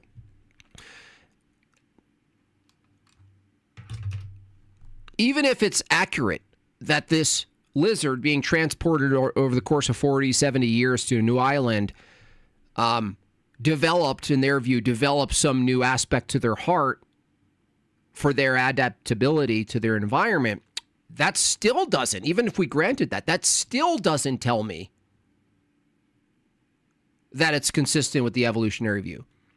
In fact, it could completely go against the evolutionary view. In fact, it could be the case that this lizard has the capacity already embedded in it to adapt in that way. That's not random mutation. That's adaptability. That actually shows purpose. That's purposeful. Now, what are they going to say? That the environment somehow told the lizard to react and do this? Did the lizard's body react in a meaningful way to the conditions, or did it happen randomly? That is to say, a mutation occurred that was accidental, that facilitated a very sharp turn in time to producing some additional aspect to their heart. Well, you know what's interesting is, like, you look at like more of superficial changes, like a chameleon changing color, right? Accidental. It accidentally changes exactly the color that it's on. Okay? Even if that's an involuntary coded response in the organism,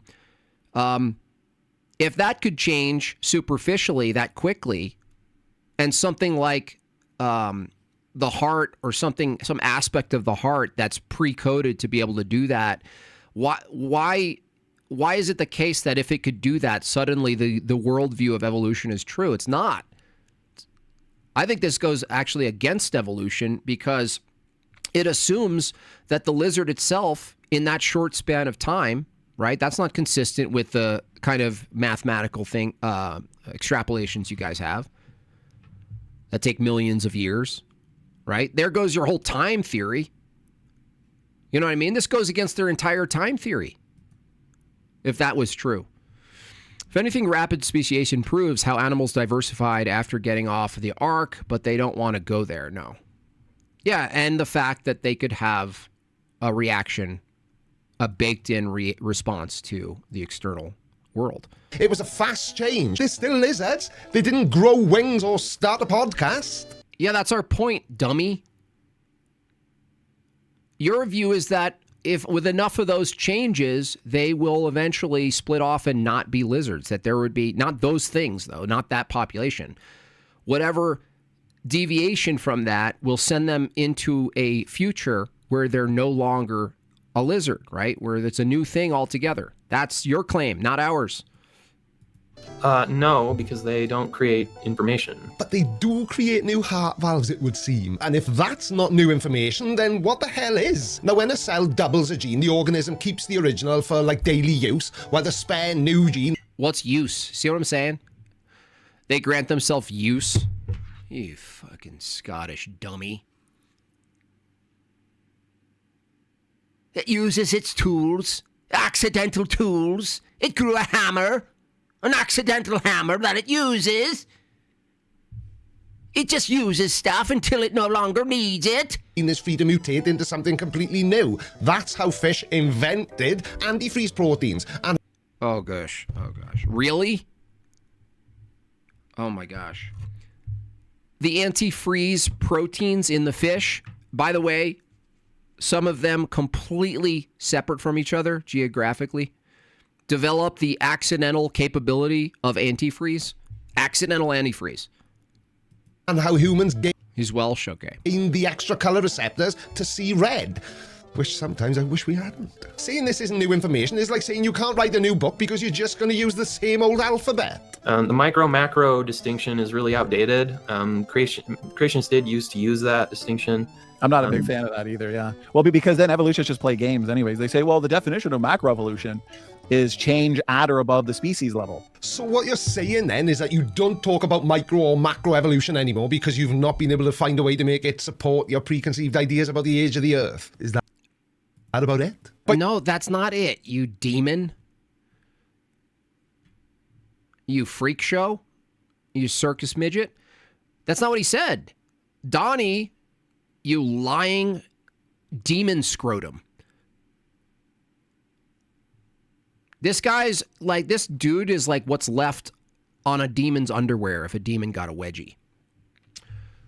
No, Donnie said that macroevolution assumes some sort of fundamental change above the species level. He's talking about clades, full categories themselves, beyond species.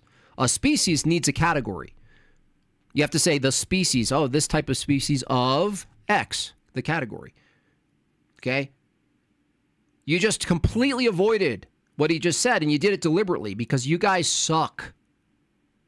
You guys are demons. You guys are deceptive, dishonest crustaceans.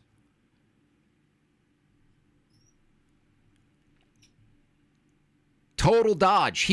Donnie would annihilate you, dude. There's a reason why these people don't ever debate. They can only do response stuff. They can only sit in their little dark rooms. That's what pays the bills for them. They got nothing else, bro.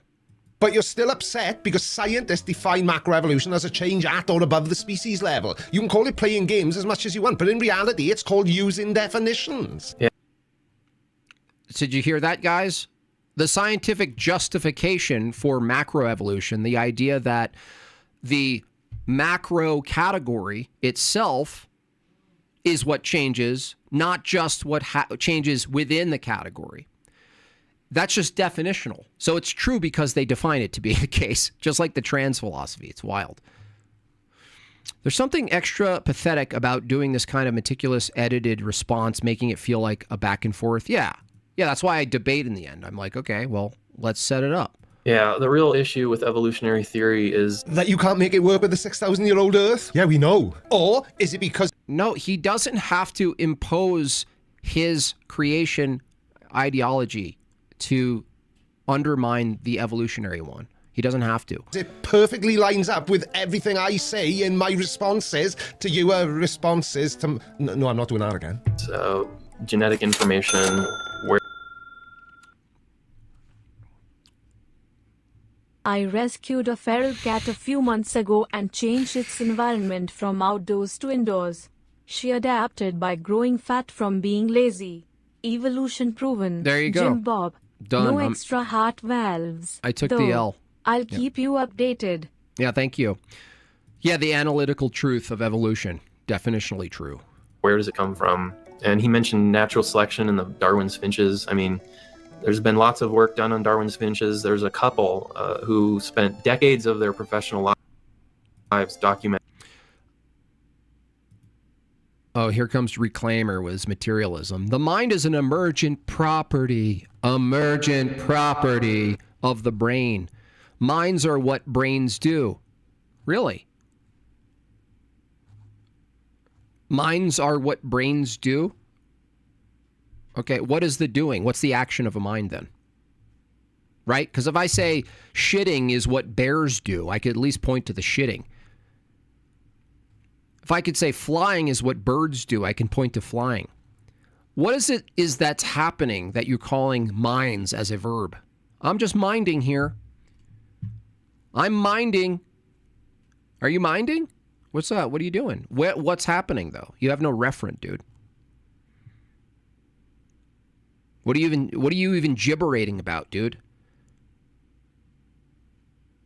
Their minds are what the brains do? What? Great. How can an event, right? If a mind is what a brain does, then the mind thinking and having a thought, you have no distinction between a true thought and a false thought, dude, because it's just an event. Do you understand? It's just crazy, bro. Emergent property is a magical incantation? Absolutely, dude. Every time. Emergent property. When I can't explain something. It's their miracle. Stupid. They don't know what they're talking about. They just say emergent property, dude. That doesn't tell us anything. Where the brain is everything the brain does, the mind? Oh, the mind is what the brain does. The brain does a lot of things. Is it all the mind? The mind is the action of the brain. The mind. And he comes back with a question. You seriously don't know brains think? Do brains think, or does a knower think? If a brain itself thinks, then a brain just is determined to think what it does. What you call thinking is just an operation, right? So all of your propositions right now, Reclaimer, there's not a you. There's not a you. There's just a brain, right? And you, if you say you are your brain, you're just a mechanism in motion, right? So what are you talking about? What's thinking? What is... No, a mind thinks. Now, see what he does here? Think is think. Great fucking work, dude. Think is think. What's the mind? It's what the brain does. The mind minds? The brain brains? You're a meat sack. You're actually a good argument for your own position, honestly.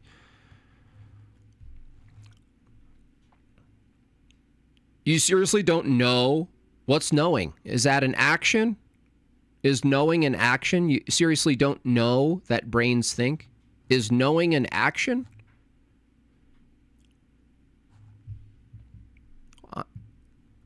Look at this. This is how stupid it is. Brains think, but the mind is what the brain does. But minds don't think. Think thinks. This is what happens when you break your brain. This is what happens. Changes in finch beak size of the Galapagos finches. And what this research showed is that there's no net evolution over time. Oh, come on, Ben. I debunked this in the last response I made you. Here goes the word salad. Word salad? You're the one who just said your mind is what the brain does. Do I need to write it? And then you just said the brain thinks. So thinks is the mind? Thinks is the mind. I'm minding. So you're saying minding and thinking are the same, right? They're both what brains do. Minding and thinking. They're both verbs, right? Talk about word salad, dude. I mean, the balls you have to say that I'm the one word salad. I'm literally doing an internal critique of your own words, dipshit. Same old nonsense. I'm using your words. What makes you think anything's changed in a month? The fact that the beak's changed at all proves... Can you show me something that has a mind but not a brain?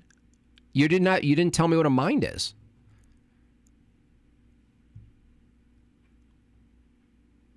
Under your view, the mind is the brain.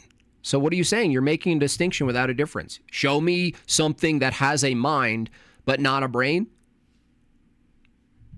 You're just assuming right now that the brain is what the mind, that they're indistinguishable, right? You don't know what a mind is, dude. We just demonstrated that you can't actually, from your view, isolate the thing called a mind. You can only say a brain is doing something. The brain is braining. The brain is braining.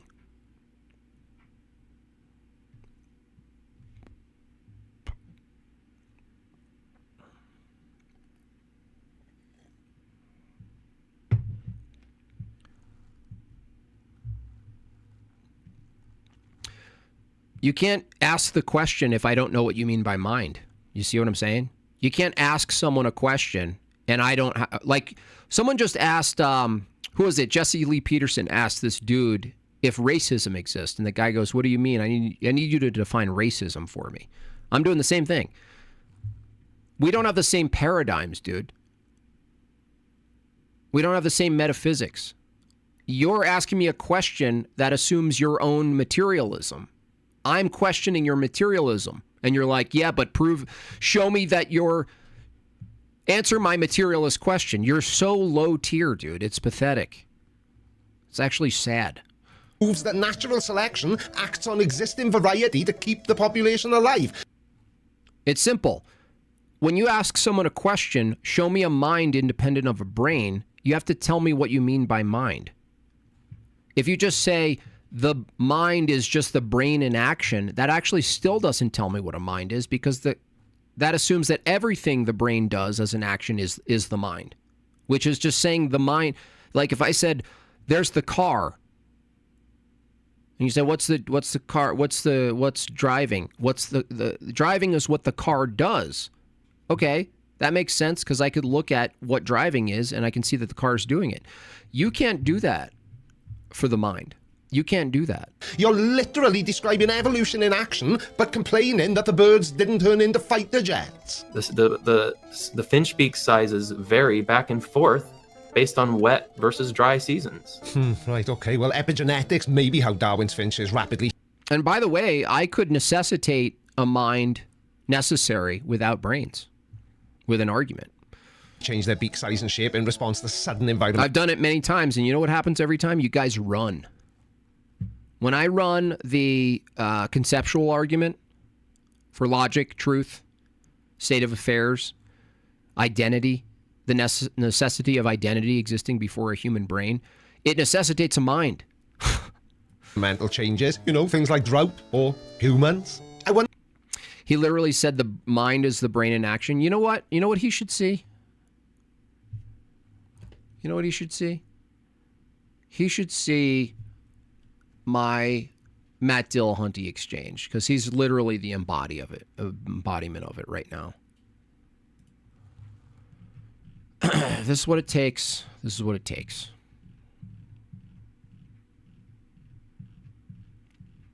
This is what happens. This is what happens. This is why they end up believing that women can have dicks. The School of Emergentism proposes the following position, as per Samuel Alexander, one of the philosophers responsible for the system. The properties of higher levels, complex systems, cannot be predicted from understanding of lower levels, or that the properties can be described at the higher level, such as biology, but are not reducible to the concepts and behavior of the lower level, such as physics. Paraphrase. Yes, the emergentist view is that lower level things produce a phenomenon of a higher level thing. But under that view, that school of thought, the mind itself is a product of a bunch of things beneath it. And the things beneath it couldn't discern the thing above it. But the thing is, the ontology of what the thing above it is still in question. What is the knower is essentially the question for the atheist. What is the ontology of the knower? Now, Reclaimer and these other retards, they take this approach. demonstrated. The fact that there is a mechanism doesn't mean that that mechanism is not evaluating information. I got a computer on my desk, which is entirely a mechanism, and it evaluates information and puts out results based on the heuristics that we programmed it with. That's not even true, by the way. If I had this conversation again, I would say, no, it doesn't evaluate. It just executes commands that are dictated by a knower. That required a mind. I have a mind. Now, keep in point, just to remind you, like Reclaimer would say, he has a mind. But the thing is, Reclaimer is saying he, right? Reclaimer, listen up. Watch, I'll ask you the same questions. Watch, we'll do it parallel. We'll take one question at a time. Matt Dillahunty, Reclaimer, and we'll watch this. Watch this. This is going to be hilarious. Reclaimer, do you have a mind? Watch this. Do you have a mind? Because Matt Dillahunty said he has a mind.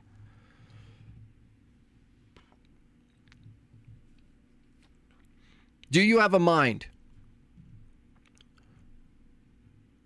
Listen up, Reclaimer. Do you have a mind?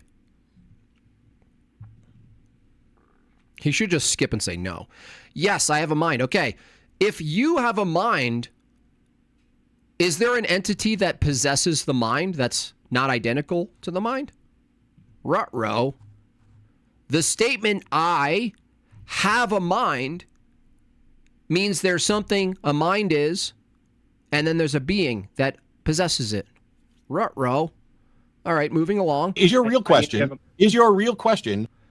Yes, I have a mind. I understand. You think you have a mind. There's no I under your view, dipshit. What's the you?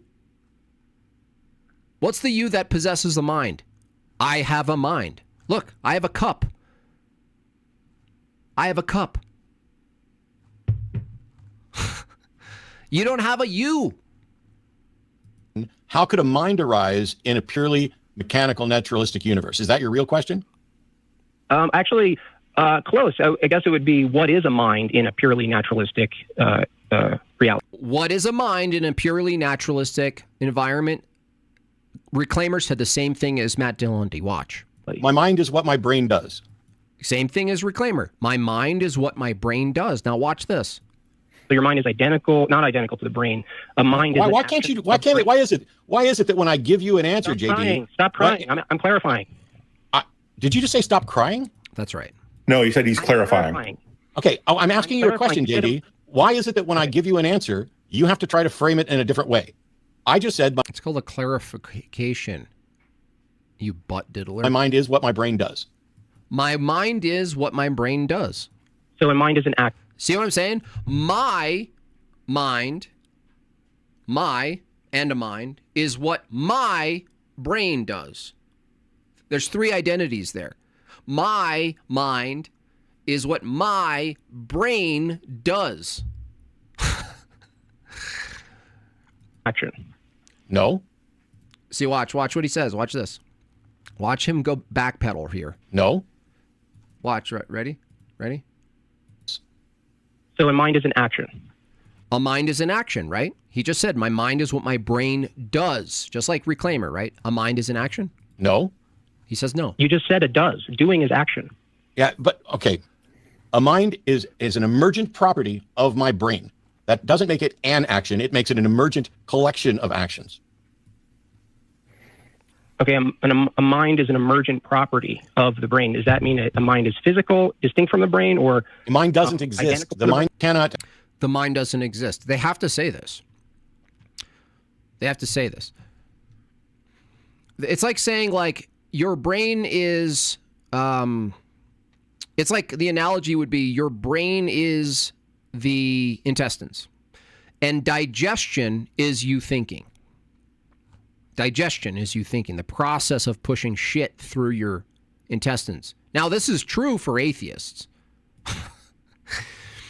Our brains evolved to give us sense of self. No, that would assume purpose. Even from your view, dummy, that your brains... You would have to have a brain first to say the brain evolved, first of all. But you don't even believe that. You believe that the brain is a product of evolution, which means it comes from a point in time where it didn't exist, and then it did exist over time. Second of all, it didn't give you a sense of self. It didn't evolve to give you a sense of self. That would be directionality, purpose, intentionality. You're an idiot. You really are dumb. The brain evolved to give us a sense of self? I'm sorry, how did biology produce an immaterial metaphysical thing, you dummy? A sense of self?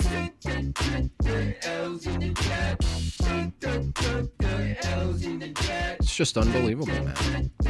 It's wild. Where's the sense of self in the material? Dude.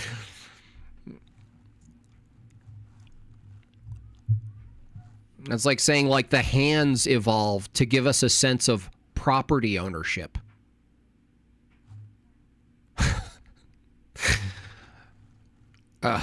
Man. It's got to be rough, dude. These days, being an atheist is like hell on earth, dude. The brain evolved to give us a sense of self. Material evolved to give us non-material sense. I mean, it's just fucking clown world, dude.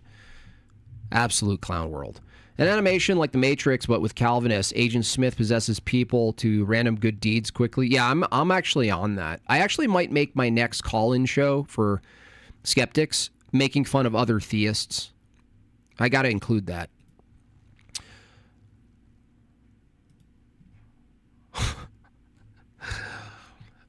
Because if it didn't, here it comes. Because if it didn't, we would cease to exist? No, because the thing that's called a human that existed needed to exist before a brain evolved. Obviously, the better part of survival, that what constitutes the ancestor that you call a human being, existed without a brain for a longer period of time than the brain existed, dummy.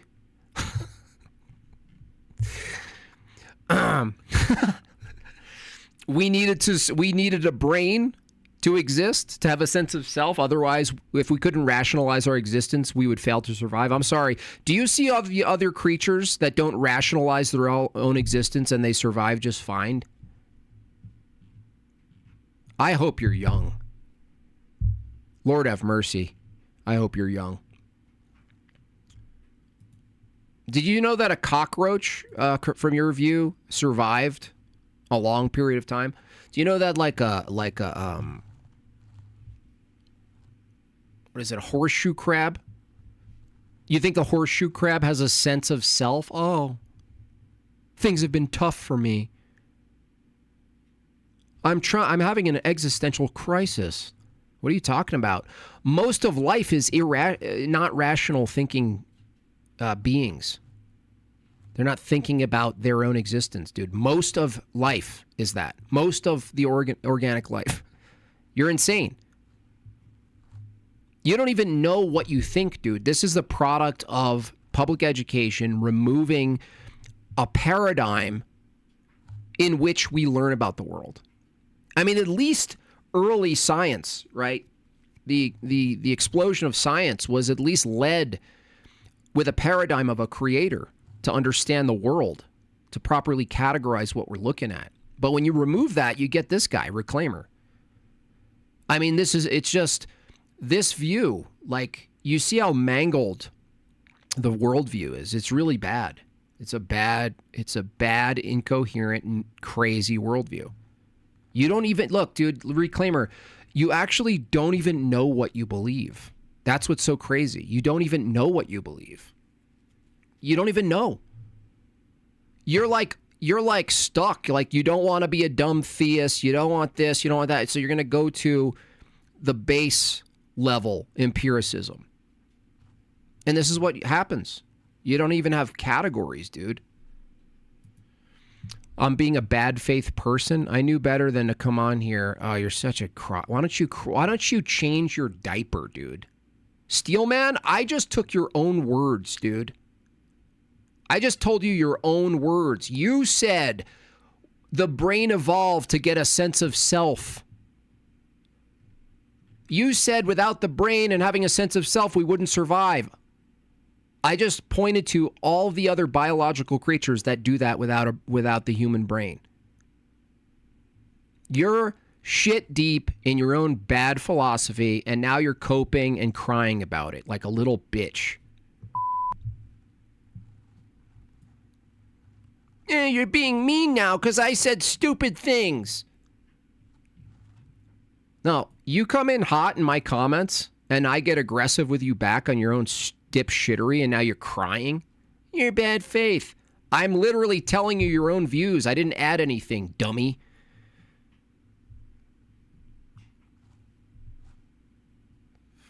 Unbelievable, man. These people.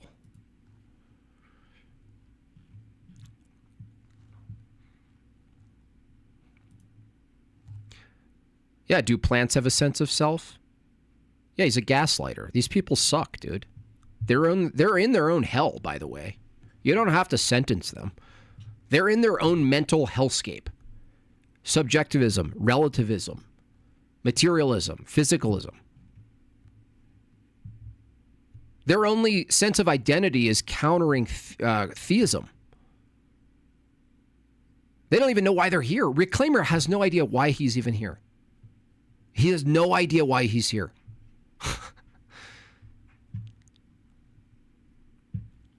How old are you, by the way, Reclaimer? You don't have to answer, but I'm just interested. What age are you? It's wild shit, dude. It gets worse. It's almost like it's getting worse by the year.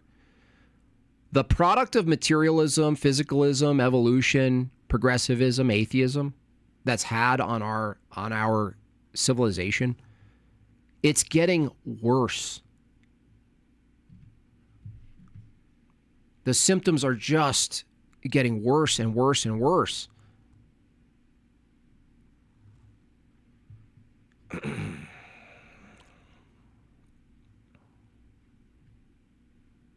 Oh, is he doing the Christ-like thing? So predictable, dude. Oh, yeah, the Philbro. Oh, yeah, the tough guy Philbro act. Way to follow Christ. Because not even you believe that shit. You wouldn't be this bad of a person. LOL. Dude.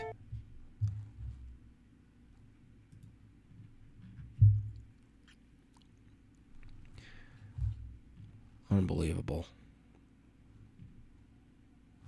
It's pathetic. It's the last stage of cope. Yeah, definitely. Last stage of cope. Tone policing. Oh, Christ-like. We don't care what you think is Christ-like. How about this? God doesn't exist. I'm just a material being designed to dominate you.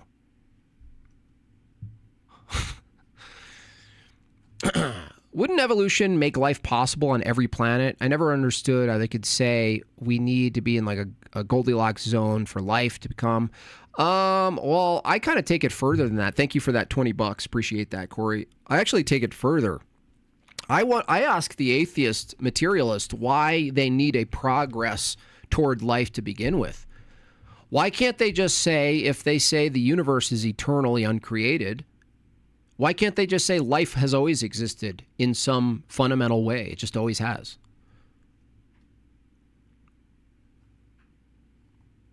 Why don't they just say that? Why do they need this magical moment where comets deliver the ocean? They actually believe this. People like Reclaimer believe their paradigm says, how did we get the oceans? Comets, individual comets. Even though we've never seen a comet actually hit the Earth, a buttload of comets delivered some form of hydrogen and water to the Earth that made up the how many gallons?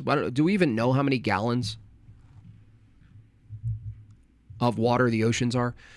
They delivered that. So let me get this straight. The Earth, gravity formed a giant ball, right, from smaller balls, and maybe there were some collisions, and then the Earth was like a molten lava ball, And then water was delivered by comets to a hot ball. And against all of the laws that would produce evaporation, it somehow dominated the ball. That there was enough water comet Uber Eats delivery services in space, even though the likelihood of them hitting the Earth without water, they all hit with water, all of them. They all delivered water consistently. They just added to the volume of water. See you later, Richie. Appreciate you.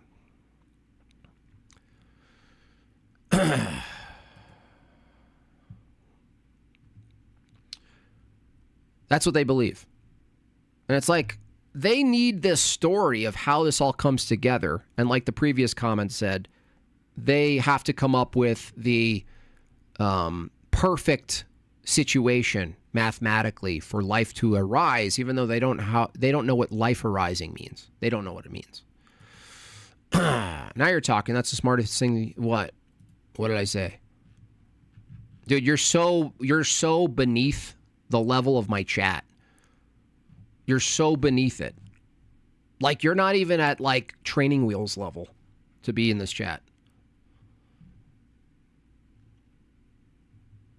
You can't defend your position. You don't even know what your position is, Reclaimer. You don't even know what you believe. That's the thing.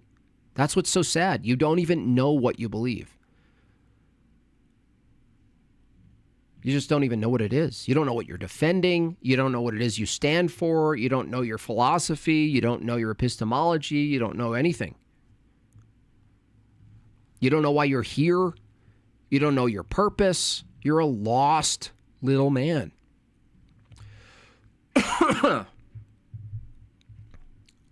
Go for a walk, dude. Just add more time. For real. Add more time every time. What was I was looking at? There was something I was going to look at.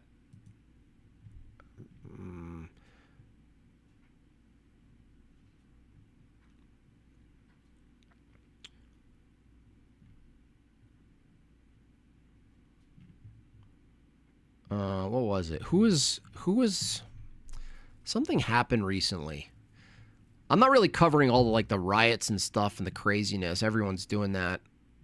For some reason, I'm just the least interested in it. For some reason, I don't know why. It just doesn't interest me. I'm just like, let's just skip to a war. You know why? That's why. I'm like at Tony, hello listener level. I just want to. I'm like, can we just do a war or not? I don't want to report on it. I don't want to show a screen of someone doing something bad. I'm just like, tell me when the war starts. I'll suit up. I'll be there.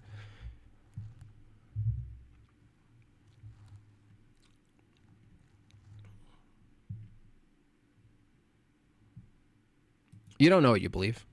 You don't know what you believe. Okay.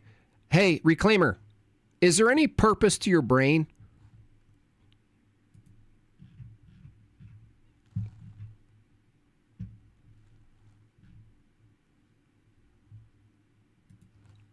Well, in our defense, we have the more difficult position. The theists just get to invoke magic and answer.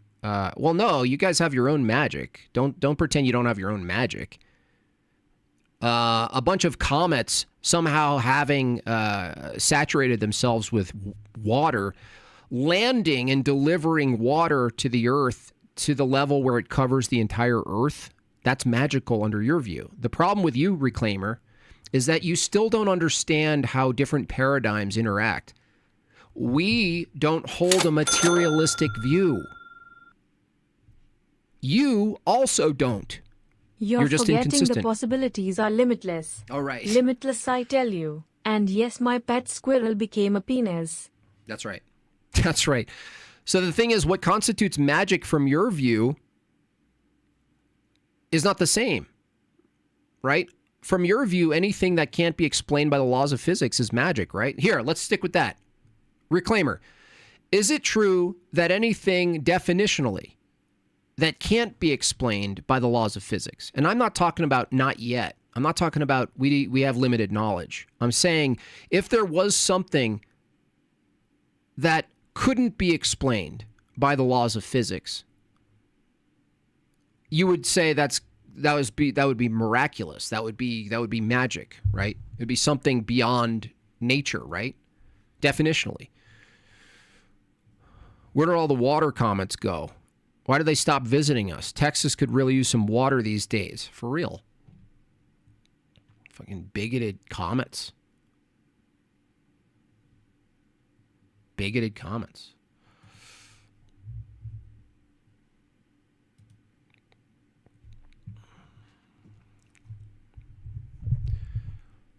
It's more difficult to defend because it's logically impossible. Yeah, it's difficult to defend, Philip, definitely, because they have to use things that they can't justify in their own system. That's why the physicalist debate I had with Leo Filius I thought was so crucial. And I think I'm gonna really edit that down to get the best bits. And it's not to make Leo Filius look stupid, right? Because he was actually pretty good faith. He was well composed. He didn't spurg out on me. He was nice. So I'm not going to do it to just own him. I want people to understand that from the position that the atheist holds, a lot of times, Reclaimer holds it right now, it's empirical. It's just naturalism. And the thing is, Reclaimer's in here debating things like truth and how we know things and meaning and all this stuff. And it's like, dude, you don't even have a justification under your system. You shouldn't even believe in those things. You shouldn't believe in human rights. You shouldn't believe knowledge exists. You shouldn't believe in anything immaterial like information. You shouldn't believe any of it. It doesn't fit your criterion for what constitutes a justified true belief. That's your system. That's your epistemology. Justified true belief. It's like I know your worldview better than you. It's because I'm older than you. Now, I was wrong about some guy yesterday. That guy was 47, remember? Oh, man, that was brutal. That was just straight up sad. That was just sad, dude.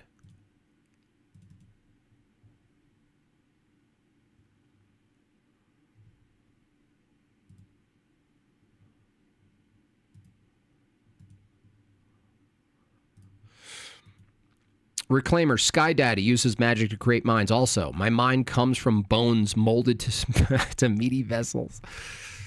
The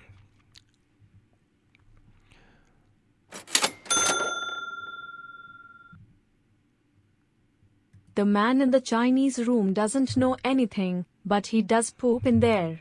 That's right. And he's in India. There's no reason to seek truth. Absolutely. No reason. No reason to debate. No reason to fly to modern day debate and debate a theist. No reason to have a TikTok. Zero reason.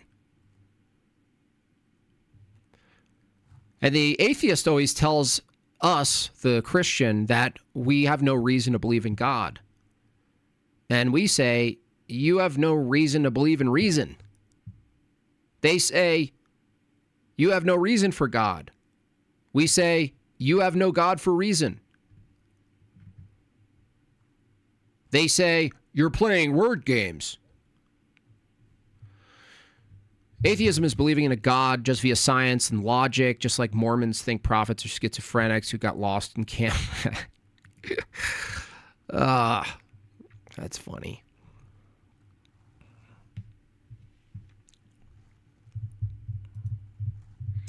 Furthermore, epistemology and metaphysics require an interpretation from a worldview. If they deny the conceptual mind argument, they just bring up the theory-laden view. Yeah, it's all still mind. Yeah, exactly. It just relies on a whole assumption. So it's just a worldview battle. And people hate Presup and hate Tag, even though they admit, once you get in it with them, that we're actually talking about competing worldviews holistically, holistic worldviews. I don't know how to reasonably debate someone who doesn't grant the existence of neurons. I grant neurons. Facts don't exist under your view.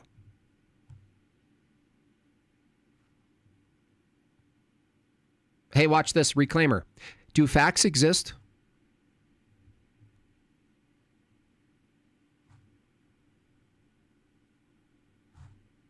I grant that neurons exist. Nobody said neurons. I didn't say neurons didn't exist. So you're just lying right now. But further, let's forget about that. You said facts exist. Watch this. Watch how easy this is. Watch how easy this is. Reclaimer, do facts exist?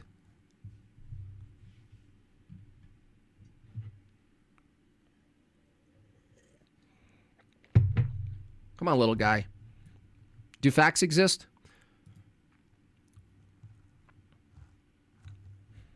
Based on the bones, as you can see by the bones, or the bones. Based on the bones. Yeah. Based on the bones. Yeah, he's cooked right now. The moment these empiricists say facts exist, they're just so done. They have no idea the shit that they stepped in at all. They have no idea. They really don't know where they are, do they? They're in another world. Come on. Do facts exist? Facts and logic. Do facts and logic exist? It's like, what is a fact? It's like, depends on what you mean by a fact. It's like, what is. It's like you're in my is niche. Biz niche.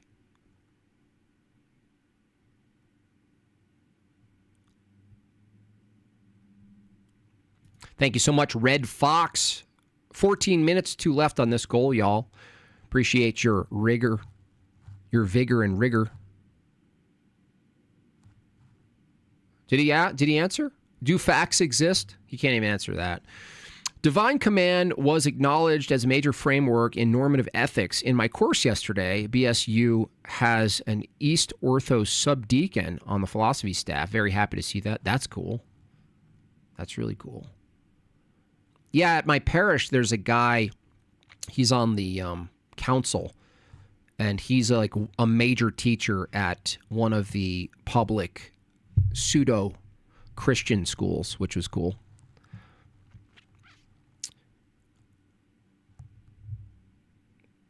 Look, I asked you a question, fuckface. Do facts exist? Did he answer? Do facts exist? It's such a simple question. I mean, this is a yes or no question. Do facts exist? Well, I just debated someone who is a physicalist. He said, no, facts don't exist. Knowledge doesn't exist. Beliefs don't exist. Meaning doesn't exist. Laws of logic don't exist. Unbelievable. Thank you so much. One more. He ran. Unbelievable. It's the same. He's probably Googling, do facts exist? Do facts exist? Tell me, Grok. Tell me, Grok. Do facts exist, Grok? Are facts found in the bones?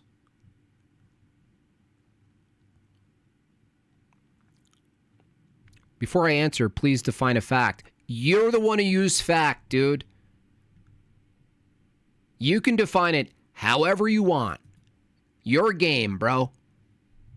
Fucking, you're such a little snake, dude. Absolute pig snake.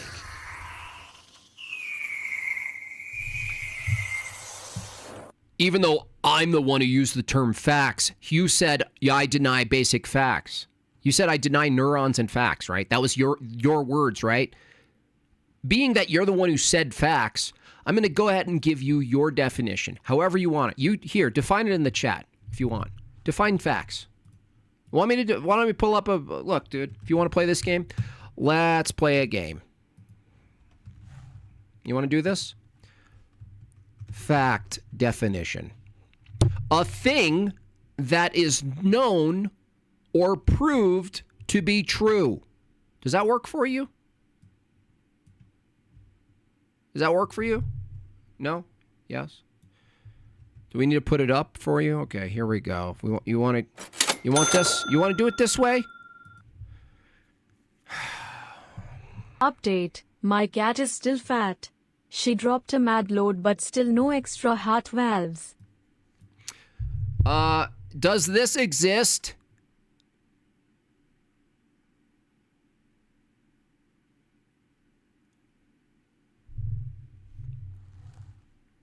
Does this exist? A thing that is known or proven to be true. Does that exist? Now watch this. He accuses me of denying facts, and the truth of the matter is his worldview has to deny facts.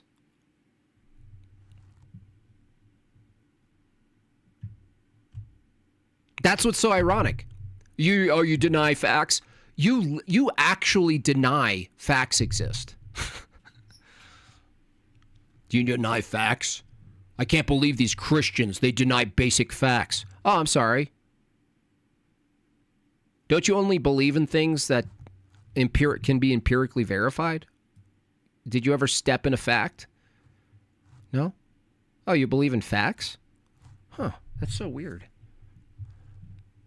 That's weird. See, this is the problem. The atheist never gets into ontology. They kind of dabble in epistemology, and they grant themselves self-evident truths, mind, evaluation, the process by which they come to truth, empiricism, science. They give themselves all this because the stupid enlightenment said, hey, let's not talk about these higher order things. Let's just grant ourselves a bunch of things. Let's just run with classical foundationalism, okay? Everyone can do it. Theists can do it, Christians can do it, atheists can do it. Let's all just grant ourselves a bunch of things. Well, no, not in this channel, bucko. Not in this channel.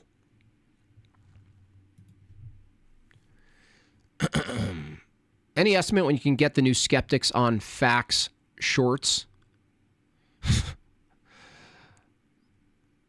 You want more shorts? Dude, I'm also willing to take recommendations on where you want some of the direction of these call-ins to go. I do think it's fair to make fun of other Christian arguments that are bad, because I do that on my own show. I think it's fair to include them as the call-ins, okay? So that the atheists don't just get this sense that I'm just bullying them, okay? I'm going to be a fair bully. Facts are what my feelings, and my feelings are universals. And right now, my feeling is retarded, so everyone must be retarded. And I think this sums up my basic atheistic belief structure. Yeah, absolutely. Absolutely. Abso-effing-lutely. Hey, Abe Dinkus. And by the way, you guys can do the same thing. You could ask your hardcore empiricist, naturalist, physicalist friends and family.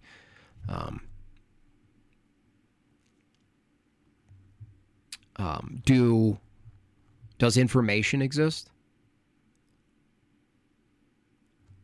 You know, does knowledge exist? Does information exist? Does facts exist? No, they have to deny it. It doesn't fit their justification system. It doesn't fit. Doesn't work out.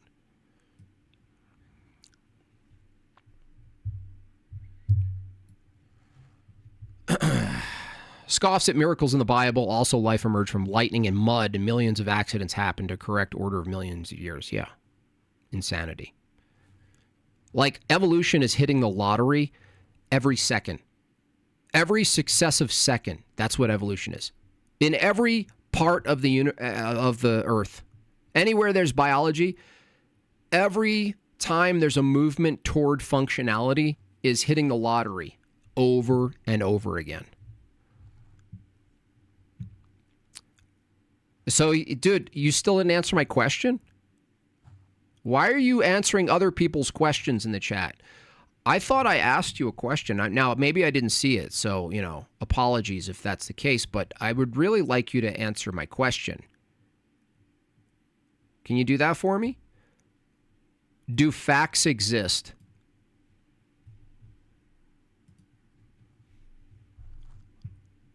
Got some facts on my shoes. Oh, no. Facts stank. Someone step in some facts? Oh, snap. Jim Bob put you to sleep? Well, yeah, I mean, this particular topic, generally speaking, isn't for women, Marilyn. So don't beat yourself up. And by you, don't beat yourself up, I mean don't beat me up, because they're under your view, I'm you and you're me. And don't blame God because you think you're God, but because you think you're God, I'm also God. So don't worry. some topics put God to sleep.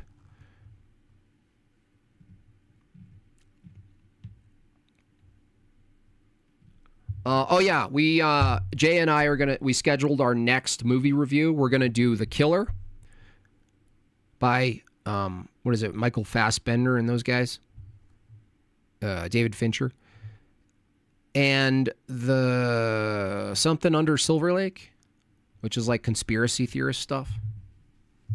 So go watch both of those movies, maybe even repeatedly, and we're gonna do a deep dive, symbolism, talk about the themes. It's a pretty fun time. I'm going to try to dual stream that one, though. Try to get both audiences in on it, okay?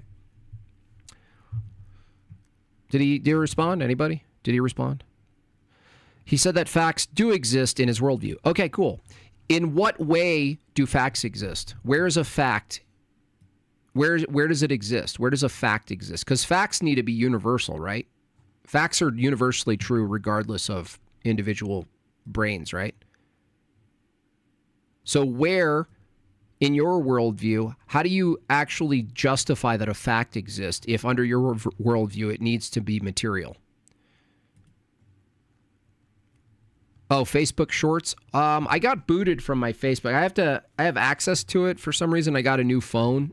And when I signed back into Facebook, I don't have my original account or my Made by Jim Bob access. So I'm going to try my best to keep posting there. Kind of sucks. It's really annoying, by the way.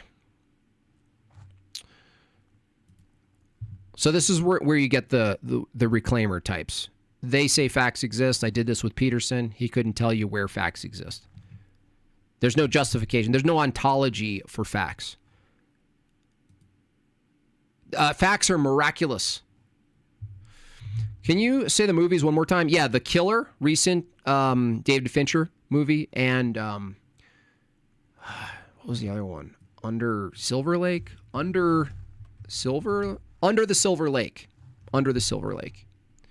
With what was his name? Andrew Garfield or whatever his name is. Physicalism doesn't mean I think everything is physical. That's literally what physical means. Physicalism is. That's literally what physicalism means.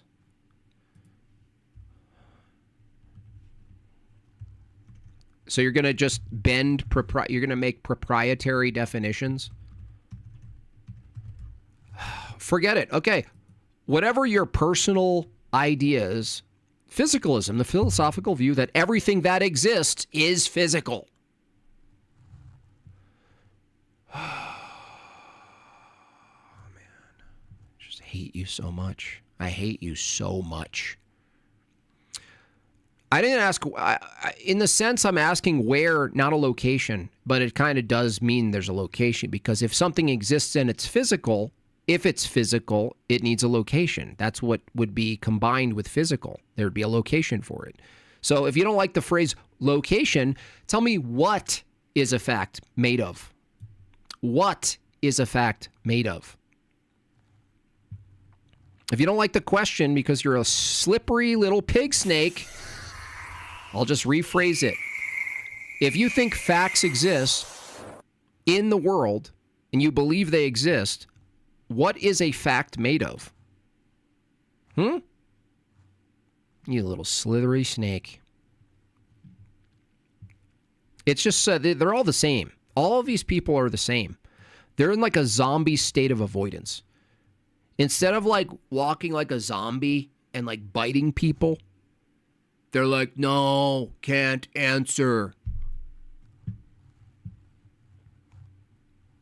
He just literally redefined physicalism to be something that isn't universally accepted. It's like, no, physicalism doesn't mean physicalism. I've got my own. I mean, it's not even, at some point, it's just not even worth it. These people just need hugs and attention. You know what I mean? Maybe more milk from their mommy. Like, they need so many other things that are actually spiritual ailments. They're not intellectual ailments. And I really, honestly, I reached the end of my road. Is it rope or road? I don't even know. It's not even worth it. You're just never going to get an answer. You just never get an answer. It never happens.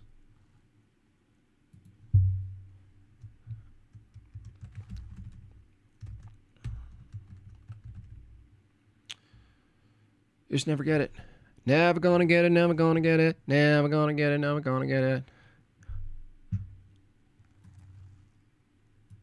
Who's this guy? Oh, you guys remember this guy? Oh, damn. Oh, Sid.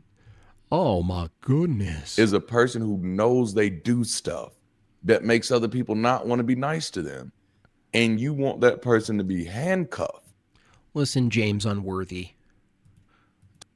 What is your channel doing a little better? You got a leather jacket? To be nice to you anyway. Like, no, I'm not pretending. Exactly. That imposter shit is gone. Yeah. I deal with myself as I am because, like, for me, and I'll get ready to close this thing down here. For me, like, perfection is gone. It doesn't exist anymore. So what mold am I judging myself by? You know? When I don't quite measure up to someone else's standard, what utility is it for me that I checked off all the boxes on your fucking useless ass list? No, you can't trap me there no more. You got to be quicker than that. Eyes free. Eyes free now. Free at last. Free at last. Thank Ron Almighty. I'm free at last. Dang, it feels good. But it also means I can now actually help in ways. Dude, this dude is actually standing at a podium at his house. Yeah. Man, this guy lost his shit, dude. Dude, this guy lost his mind. He's literally standing at home in front of a curtain at a podium talking to a room of nobody to the internet, preaching like a pseudo preacher. That I believe is helpful, and I don't have to substitute that help with any type of spiritual language. I don't have to dress it up in any type of Christianese. Dude, you're literally doing a Christian-y thing right now. You're literally dressed up like a modern sort of new proddy, I don't even know what the category would be. Sort of like weird, conventional, modern, consumerist Christianity. You're literally embodying a pseudo pastor right now. I don't have to say, you know, God is leading me to do this. Why are you talking about God then every day? This is the funny part about atheists. It's like they don't have a practice. They don't have a tradition. So they leave their tradition and do counter ministry, which is just a mimic of the current evangelical style ministry that they're leaving. And they're like, I don't need anything that's like godlike. Here I am being a youth pastor. I don't need to talk about this stuff anymore. I graduated, even though I'm going to spend every waking hour on YouTube talking about God, the thing I don't believe existed. It's wild, dude. But it's like psychosis. It makes no sense. You'd think if you were truly an atheist, you'd just be like living, you'd be just doing a bunch of stuff total, not even adjacent to Christianity, even in any meaningful way. Just like worldly stuff, roller coasters, heroin, orgies, whatever else, you know what I mean? But no, they actually get dressed up, buy microphones, put up curtains, stand in front of a podium, counter preaching. They're thieves. They steal our metaphysics and expect to be able to negate the foundation of the framework. Yeah, they're in a contradiction constantly. Absolutely, moral autist. Absolutely. Also means like I don't live my life by signs anymore. Like I used to be trapped into the approval of others. I think as y'all can tell now, I don't give a fuck about what other people approve of me doing. Like if you don't approve, you shouldn't do it. But what I do, I approve of. Some people say, I don't get why Durante still gets up and preaches on Sunday. You don't get it because you're not Durante. And it's a very... See what I'm saying? He just admitted it. Dude, these people know that they're in sort of a weird spot. Who's that other chick? She keeps trying to figure out how to have atheist spirituality. They're all the same, dude. It's like, oh, I'm beyond this. By the way, secular spirituality is Cat Williams with fetal alcohol syndrome. Very weird thing to be trying to get something that somebody else does that doesn't get you anything. This might be why you struggling. As we say from the streets that I come from. You don't come from the streets, dude. No one from the streets looks like you. Just stop. You don't come from the streets. You were raised by a bull woman.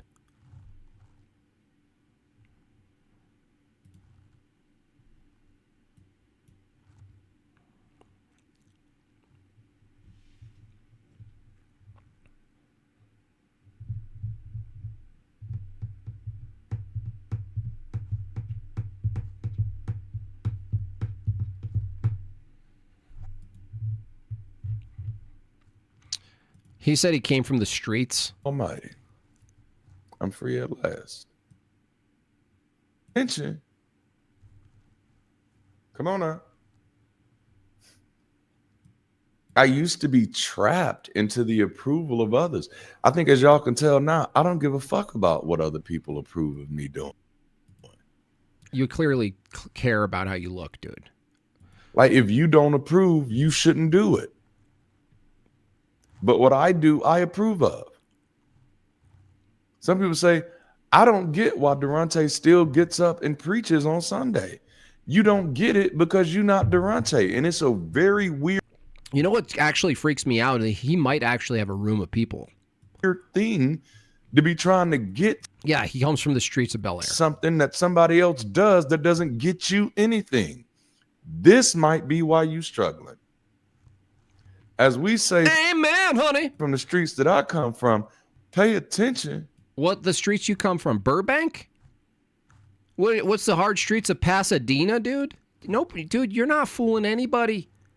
You know what? The first person to pull out that you're not from the streets is other black people.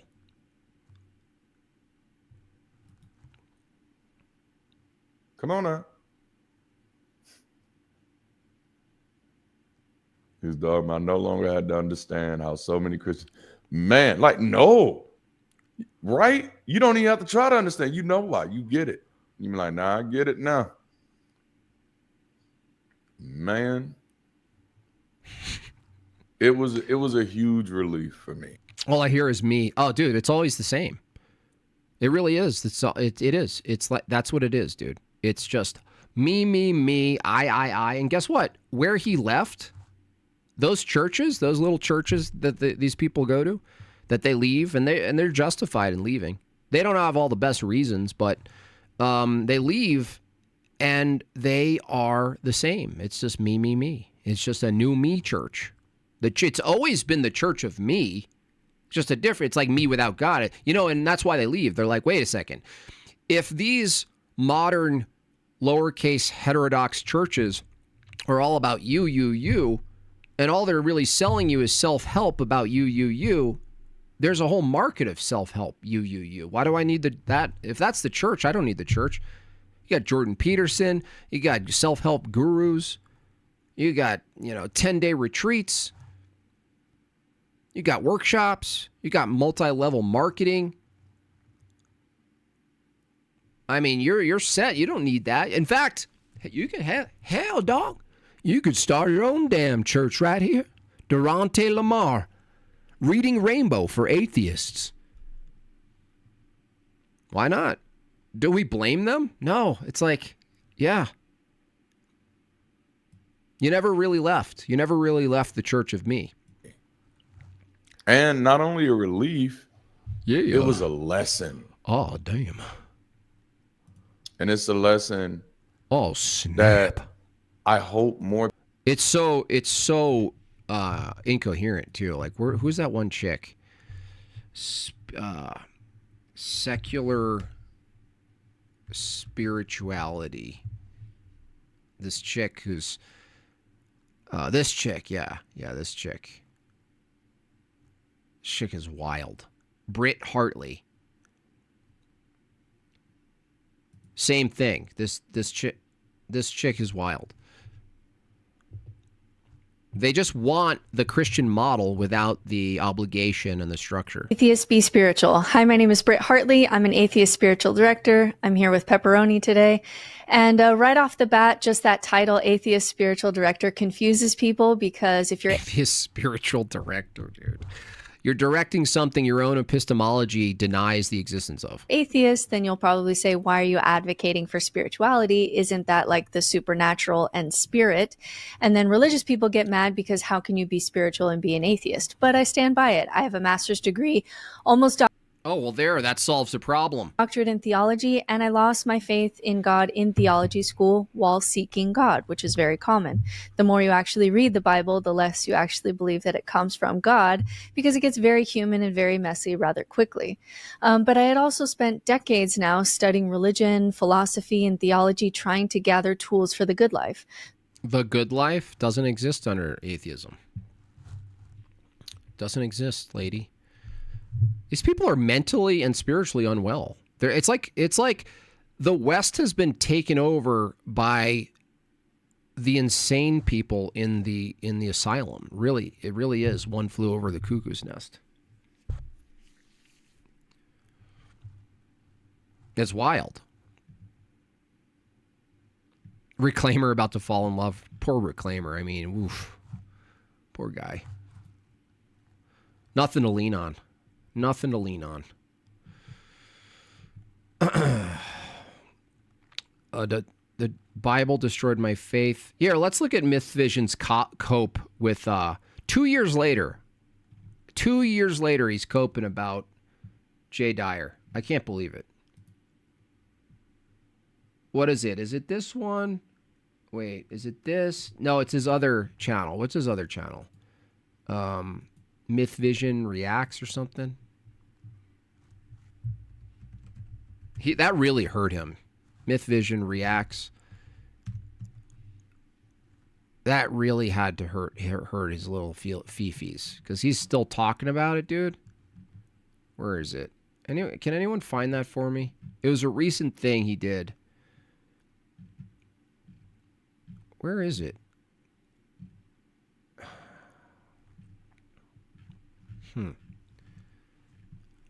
I swear I saw it. He probably wouldn't even tag Jay.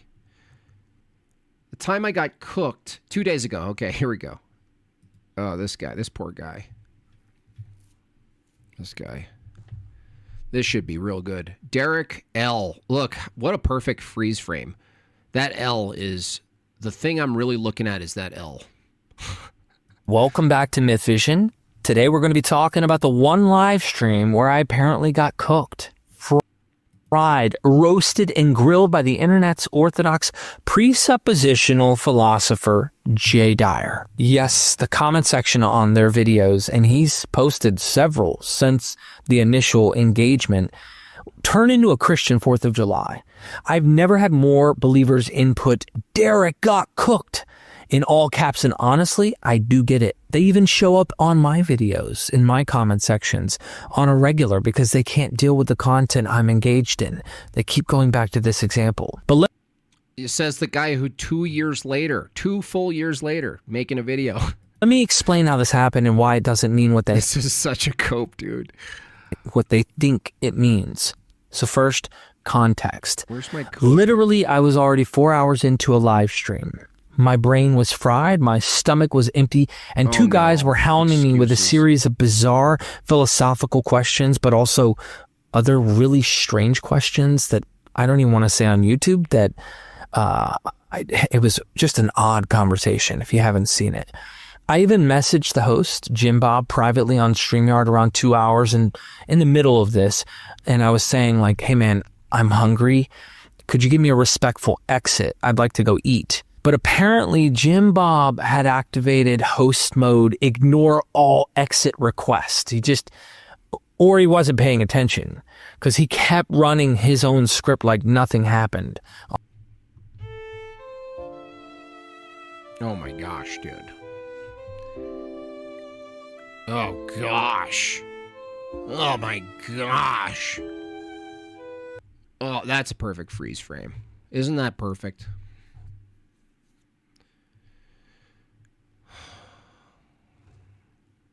I'm wee hungry. I'm wee hungry.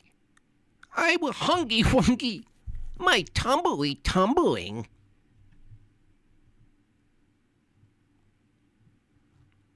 What are you, a woman? I am super hungry. On me, he was running a script. You running your script on me? My tumbly is wumbling.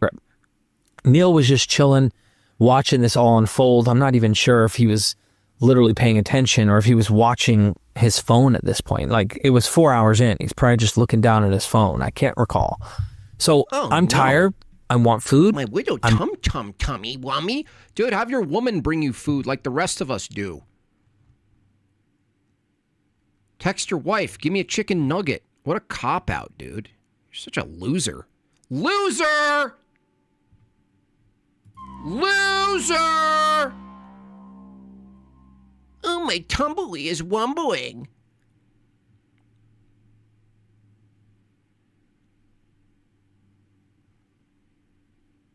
Oh, my widow tumbly. Oh, I need a rest.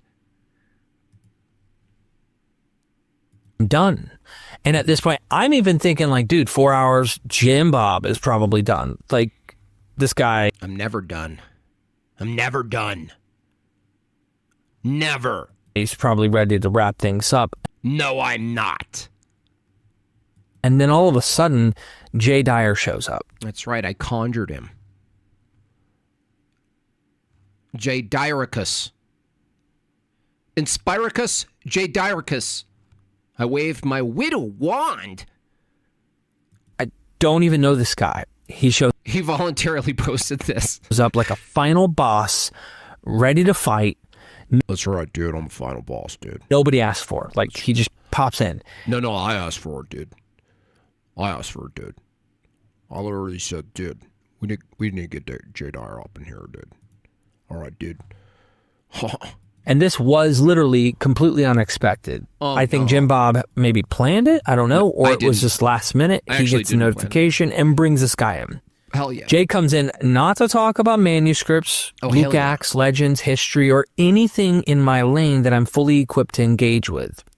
No. Your entire freaking channel is called Myth Vision. Your entire category of study is debunking myths, right? The conversation got into Christianity, what constitutes this, what constitutes that, right? Okay? This dude. Oh, I don't even cover that stuff. I don't even cover that stuff. You know what I mean? I don't even do that stuff. Yeah, dude, whatever, bro. Oh, dude, that's such cope, dude. No, this is exactly how most of the precepts guys do. They come in to talk about things I'm not acquainted with. So he comes in, he's literally swinging the full Darth Dawkins toolkit, script and all, right? Dude, so suddenly the debate shifts from what I wish it was, the resurrection, is it historical, did it happen, textual criticism, Bible, contradictions, whatever, in my lane, right? To account for logic, account for math, account for induction. If you can't, you lose.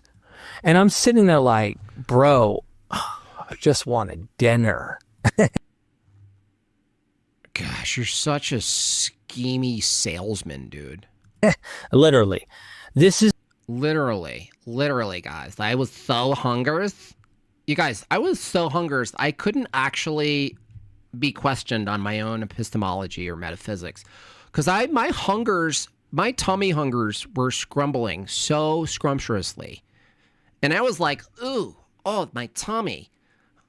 I was like, oh no, Jay Dyer's here. My tummy hurts. Get a snack, dude. What's the problem, dude?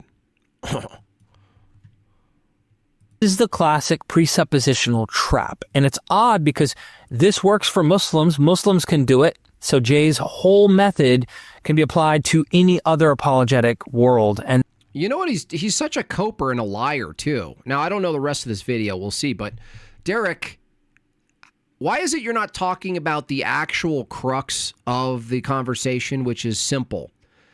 Jay, the big defeater wasn't the precept stuff. Wasn't like, how do you account for logic, right? That's just like run-of-the-mill stuff. Now, anyone who remembers this, can anyone in the chat remember this? What actually destroyed Derek was when Jay used his own criteria for what constitutes a myth. He used it on Derek. That's what happened. Now, will you include this? I doubt it. And they can justify their argumentation in a similar manner. Every conversation becomes the same infinite loop. You say, we evaluate evidence, is what you might say to someone like Jay. And Jay says, well, how do you know evidence exists? Or you say, we use logic. Jay says, how do you know logic is real? Or how do you justify logic? What are the metaphysical principles to justify this? Or you say, we compare sources. And Jay says, how do you justify comparison? Or you say, for example, can we please talk about the resurrection, dude? And Jay will say, no, account for the metaphysical foundation of the entire universe. This is literally the script. It's the debate me bro online tactic, which is often why I've avoided debates. Because you don't think they're good questions? That's why you avoided debates? Dude, this is such a cope, man. And that's why I don't debate, is because I don't like those icky questions. I don't like them. I like granting myself the preconditions to be able to discuss things. I don't like to actually present my worldview. I enjoy dialogue. I enjoy communication. Debates feel like dick measuring contest, for real. So it's like debating a magician, is what it feels like, who keeps moving the table each time you put your cards. Derek, why would you not want to be in a dick measuring competition? That's a weird thing to announce. Down. It literally never ends. But my favorite personal moment, icky wicky tummy wumbling, was when Jay says, you use probability. Probability requires math. You must justify math. And I'm thinking, my dude, I came here thinking we would talk about ancient miracle stories, not to like reinvent the laws of arithmetic live on stream while starving. But that's the point. Presuppositionalism wins by changing the sport mid-match, then calling it a victory. This is what they do. The cope face, man. Look at the cope face. And I'm not... My tumble's wumbling. Skilled in presuppositionalism, especially not the latest, greatest. And that's why, what he did after. He contacted, who's that dude? British dude? Alex Malpass. And he was like, please, clean up on aisle 10. My tummy is wumbling. He called for a cleanup on aisle 10 to do some cleanup work. And Alex Malpass then gave a half-assed, non-counter refutation to Tag by simply granting himself the thing in question. He is not impressive, by the way. I thought Alex Malpass was like their kind of like philosophical top boss. But you guys saw Alex Malpass trying to critique my states of affairs argument. He didn't know what to do with it, dude. Alex Malpass had no idea what to do with my states of affairs argument. Then came the big gotcha moment. Christians love to quote at me. If all worldviews are man-made, then your worldview is man-made, and therefore there is no truth. Not even yours, Derek, right? And look, 4 hours in, hungry, drained, I didn't call out what was wrong with that. So let me... Oh, you're going to try to refute this? Oh, that's good. If we come in giving your own view back to you that worldviews are constructed, man-made, then your worldview is man-made. It's an internal critique, Derek. Do you need Alex Malpass to deliver you chicky nuggets and to tell you what an internal critique is? But no, this is getting interesting. By the way, he's still not attacking the actual defeater that Jay brought. The defeater was Myth Vision Derek. It's in his name, debunks myths. But he holds to a story about creation, a story about evolution, a story about the cosmos, that under his own system is a myth. That was the key point. You can watch this back. I could try to find it if you guys want. That's the killer, Derek. But no, go on. My tumbleweed is wumboing. Do it now very clearly. Saying something is man-made. He had to take it in takes, dude. He didn't know what to do. He was like, cut. He's like, wait, how do I do this? I said I was going to manage this. The cut is hilarious. Okay, we're going to clean this up right now. 2 years later, I'm going to sort this out. I didn't call out what was wrong with that. So let me do it now very clearly. Saying something is man-made does not mean it's false. Maps are man-made. They could be wrong, but do it now very clearly. Saying something is man-made does not mean it's false. Maps are man-made. They could be wrong, but not all are. Medicine is man-made. Some medicine's good and bad, right? Could be right or wrong. Science is man-made. By the way, Jay wouldn't have said, if everything's man-made, therefore it's false. He would never say that, so that's not even a steel man of Jay's argument. He wouldn't say that. He would say, if everything's man-made and arbitrary, then you don't have a system for determining which thing is true. It doesn't follow that all things are false. It doesn't follow that all things are false. That's not what Jay would say. If you argued that it's man-made, therefore it's false, then Jay could bring that in and say, oh yeah, if that's true, then all worldviews are false because they're man-made. I mean, this is such garbage.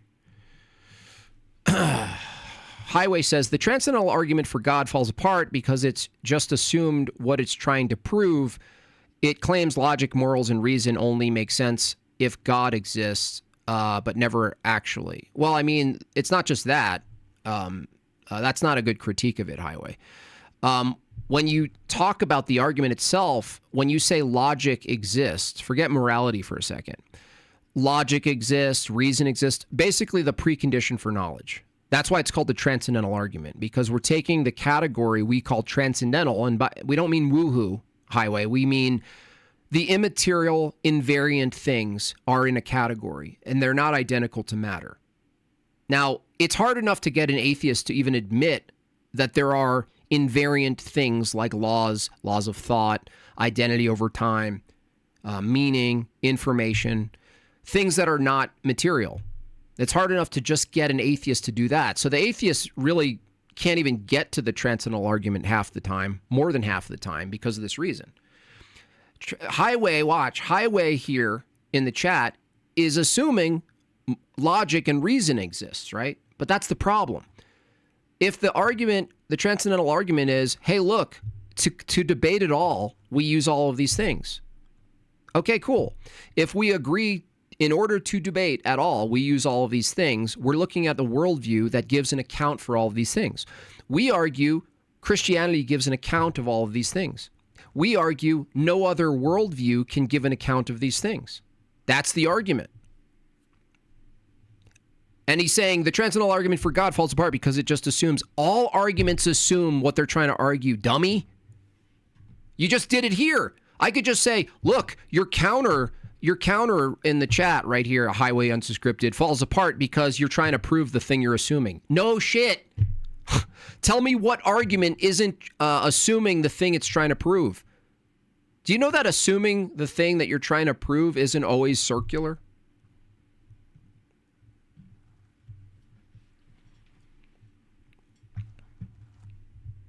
That's why you present an argument. It starts with the assumption that the thing you're trying to investigate and prove exists to begin with.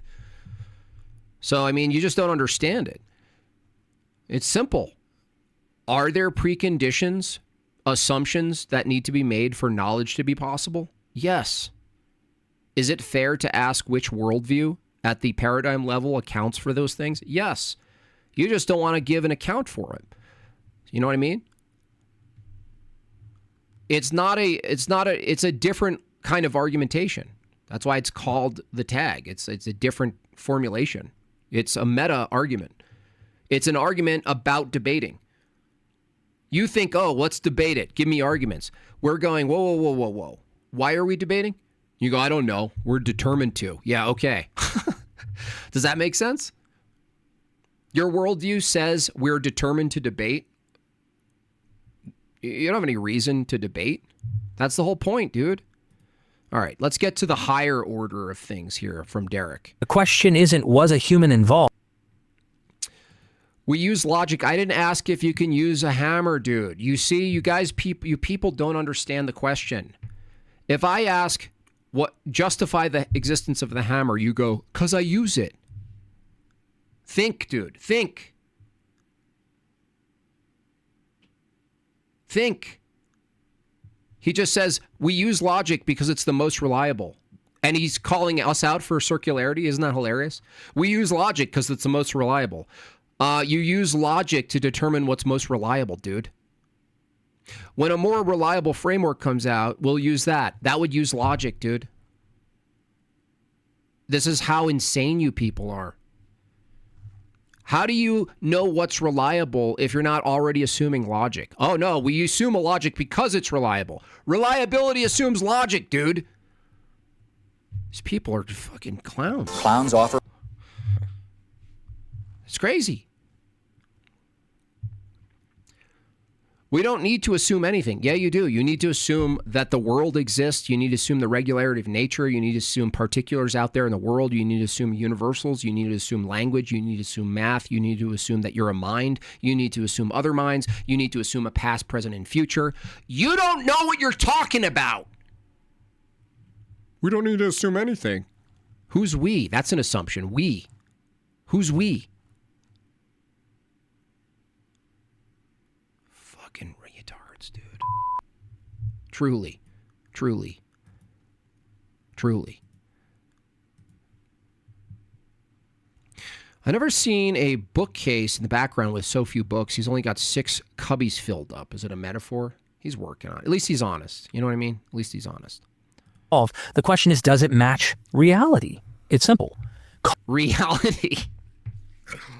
Oh my gosh, dude. How are they this dense? Derek, what is wrong with you? Okay, get the fullness of this statement.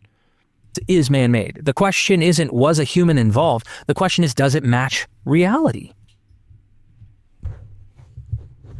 Does it match reality? Duh. I mean, who would have thought it was that easy? Did you guys get that? Correspondence solves it all. Does it match reality? Derek, I don't know. You got to get more into philosophy, bucko, if you're going to do videos like this. Okay? Reality is a metaphysical statement. It's simple. Calling something man-made is not a knockout punch. He's not using that argument, man. We meaning everyone? Yeah, you're assuming identities. You just proved my point. You said we don't need to assume anything to do logic. Yeah, you need to assume that there's a multiplicity of identities to make the statement. You are so unprepared to be here. You are so unprepared to be here. You don't even know the level of shit that you're in. You have no idea where you are. It's just vocabulary.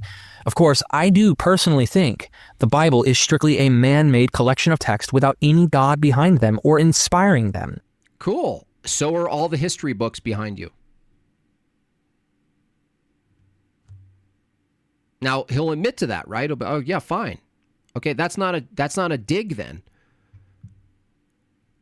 All you're saying is that man can inspire books, and that's just as justified as God inspiring a book. Okay, by what standard?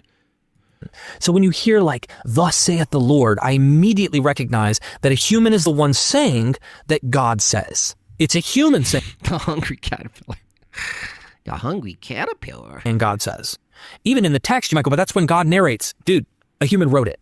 This is critical because God isn't actually speaking or writing these texts at all. These are humans saying God said such and such. So yes, I didn't look great in that exchange with Jay Dyer. Oh, at least you're coming around to it 2 years later. Not going to even pretend that I looked great. I literally was frustrated and at the end of my wits during this final point. But not because Jay proved Christianity. No, dude, you're such a liar, man. You're such a pig snake.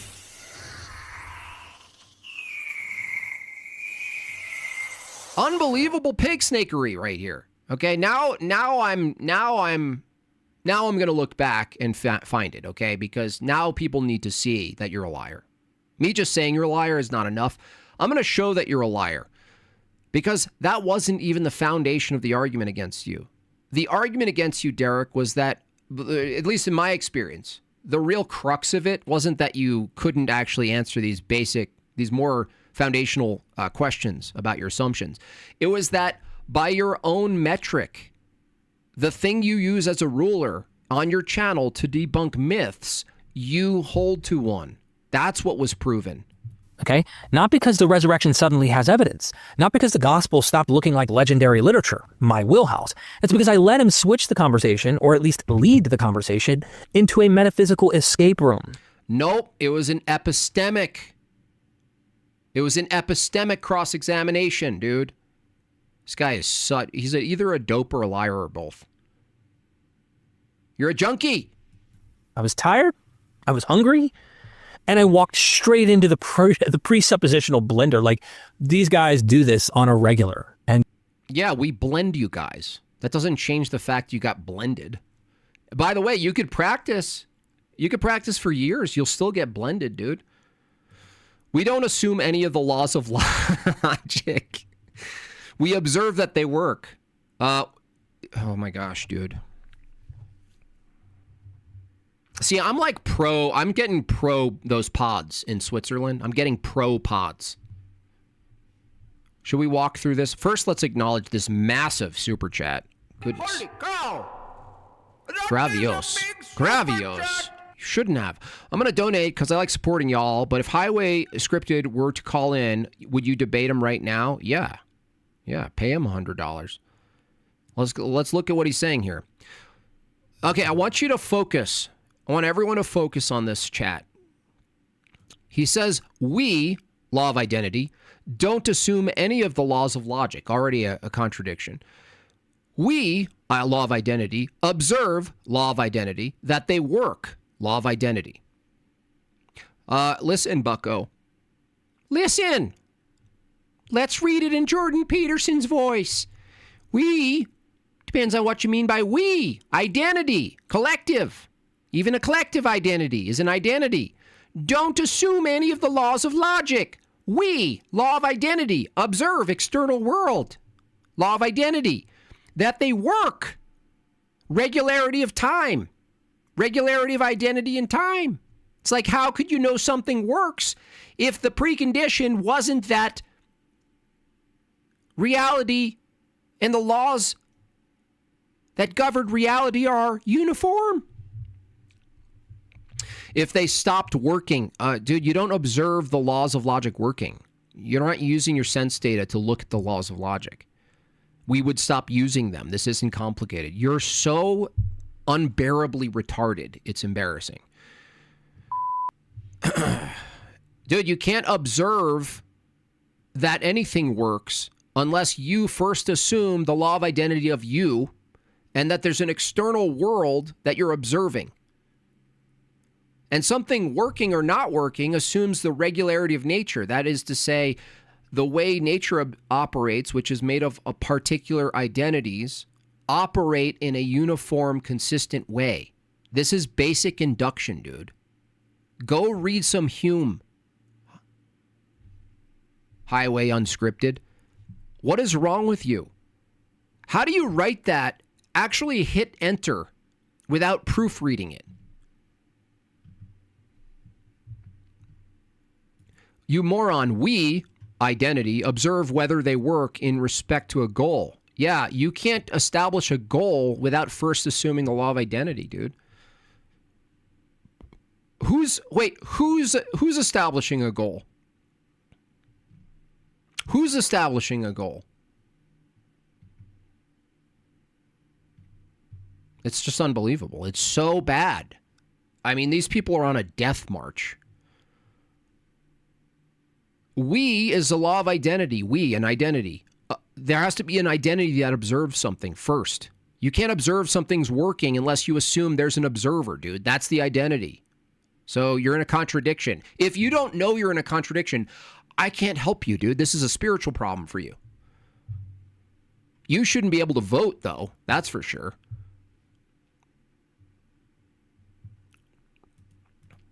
Without understanding that the laws of logic are reliable, not assuming them. No, understanding anything assumes the laws of logic. I can't waste any more time on you. You're that dumb, dude. Without first understanding, who's understanding? Is something understanding? Is there a subject highway that's understanding? Without first understanding that the laws of logic are reliable, no. In order to do a thing called understanding reliability, you need to first be an identity, dude. I can't do any more of this guy. He's actually that lost in the sauce. No. I don't assume the identity. I just have to first understand the laws of logic that they're reliable. Yeah. That's a you. That's an identity. You. You're assuming that there's a you before you understand anything, dude. Nope. Understanding them mean you understand based on an observation. Is there a you observing? Is there a thing, an identity that can understand and observe? Yes or no? I'm asking you yes or no questions because you're worthy of a helmet. Is there an identity that observes, Bucko? It's brutal, man. Fucking brutal. Brutal. It's brutal. And guess what? I got cooked. That's on me. That's a clip. And that's why I did a follow-up episode with an actual expert. This was the best. Alex Malpass, the expert, had nothing to say. Nothing to say. PhD philosopher Alex Malpass. Dude, this cope is so bad, Derek. 2 years later, dude. Pass. Love to see, Jay and him debate, let them. They have debate. Jay completely crushed him, dude. Them have these exchanges, but allow Alex to talk. Let him reason, because that's often a thing that precepts do is cut you off as well. Oh, you're such a pussy face, queefer. Someone like Alex who knew how to unpack all the silliness. The infinite how do you know loop, the bait. Interrupt you. Wow, my tummy's hungry. And switch, the hidden circularity, the math trick, the everyone but me. Oh, well, my tummy hurts so much. Is arbitrary routine. And the whole orthodoxy explains everything because orthodoxy says it does argument. The guys just buy into their worldview. It becomes... That's not the argument, you lying pig snake. Truth, and they set out to defend it at all costs. It's just how it seems to be, in my perception. That's not the argument. Once an expert explained it cleanly, the whole thing fell apart like a bad Jenga tower. It was pretty obvious. So here's the takeaway for me. Why don't you show the clip, Derek? Okay. I didn't get cooked by many people's standards. I got cooked by many people's standards. I'll just say I got cooked. I also was fatigued. I got hungry. Oh, gosh. Dude, how does your wife respect you? How does your wife respect you? I got dragged off topic by a man who believes the laws of logic personally correspond to the divine energies of the Trinity. For God's sake. But here at Myth Vision, we don't hide from these conversations, ladies and gentlemen. We learn from them. We bring experts. I'm not one. We clarify the tricks, and we get sharper every time. This isn't a gotcha, you're cooked, you're done for. That's what Christians that enter my chat occasionally seem to think of. No, so if you saw that exchange and thought, I took an L, it's because, an L as in a loss. It's because, in a sense, I did. So stick... Dude, yeah, he wants a Wayback Machine for sure.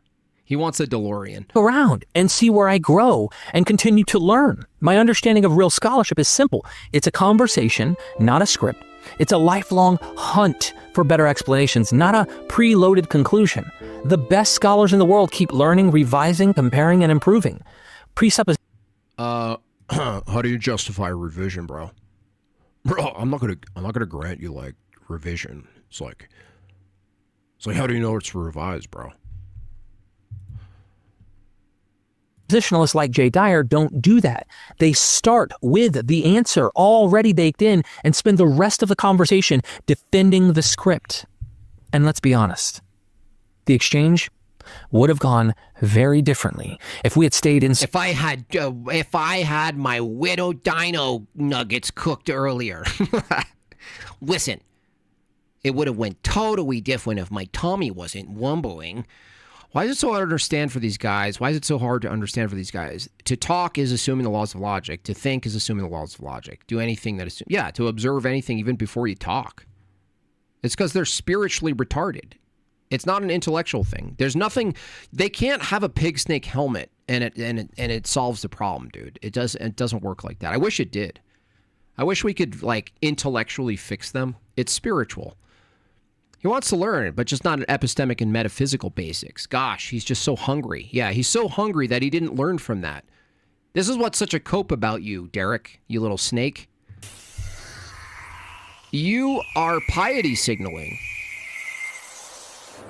And you, instead of saying, look, I got cooked because I'm not versed in epistemology or metaphysics, and I admittedly assume epistemology and metaphysics in all of the work that I do.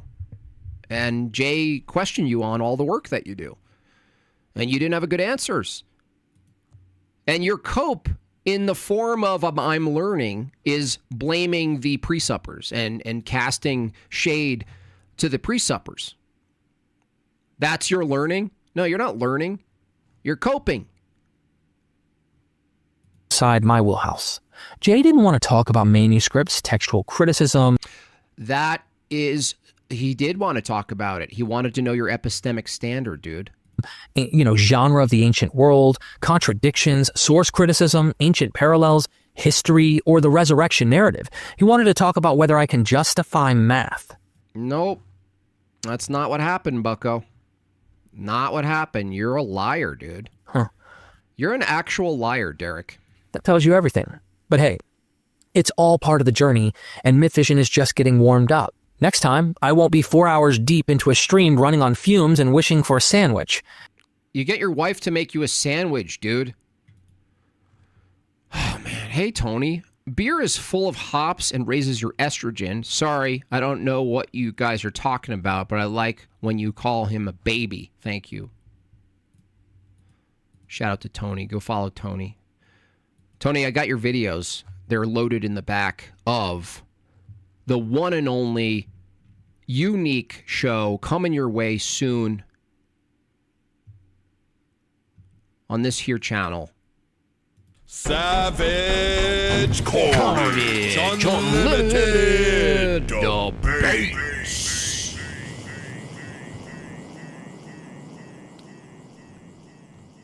Debates the way you've never seen them, ever. I will add $50 to the pot if Highway Unscripted calls in to debate 888.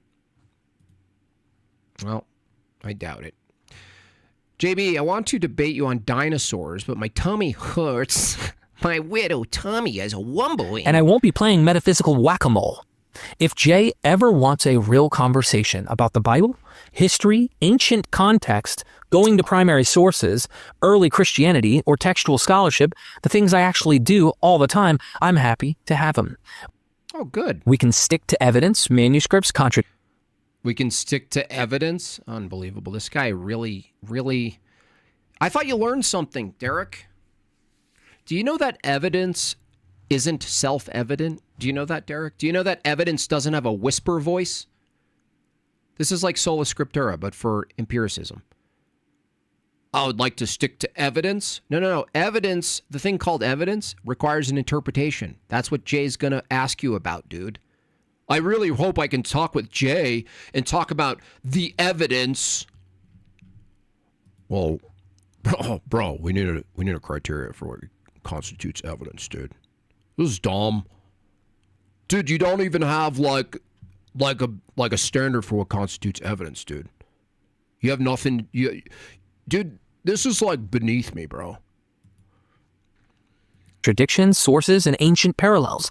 And then we can see who really gets cooked in that kind of conversation. Oh, he wants a redo. He's like Rocky. He got knocked out. He wants another, dude. He's trying to... Now I understand. It's not just a cope stream. I get it. He's doing Don King stuff. Now I get it. Oh, he wants a rematch. He was so butthurt that he got so scrambled. His ego is so bothered that he actually is doing this to prod a rematch, dude. A rematch. Now it makes sense. I thought this was just pure cope. It's only half cope. It's only half cope. This is like, please, Jay, I want a rematch, Jay, please. Oh, dude. Dude, it's a total waste of my time, dude. Total waste of time, dude. I can admit I only just came across Jim Bob J last year, and the one tag video later I understood the argument. It's the base code for why we rely on to function. Yeah. Yeah, it's like the precondition for all things existing. The evidentialist just goes, well, no, we just have it. Matt Dillahunty says, no, we just have the laws of logic.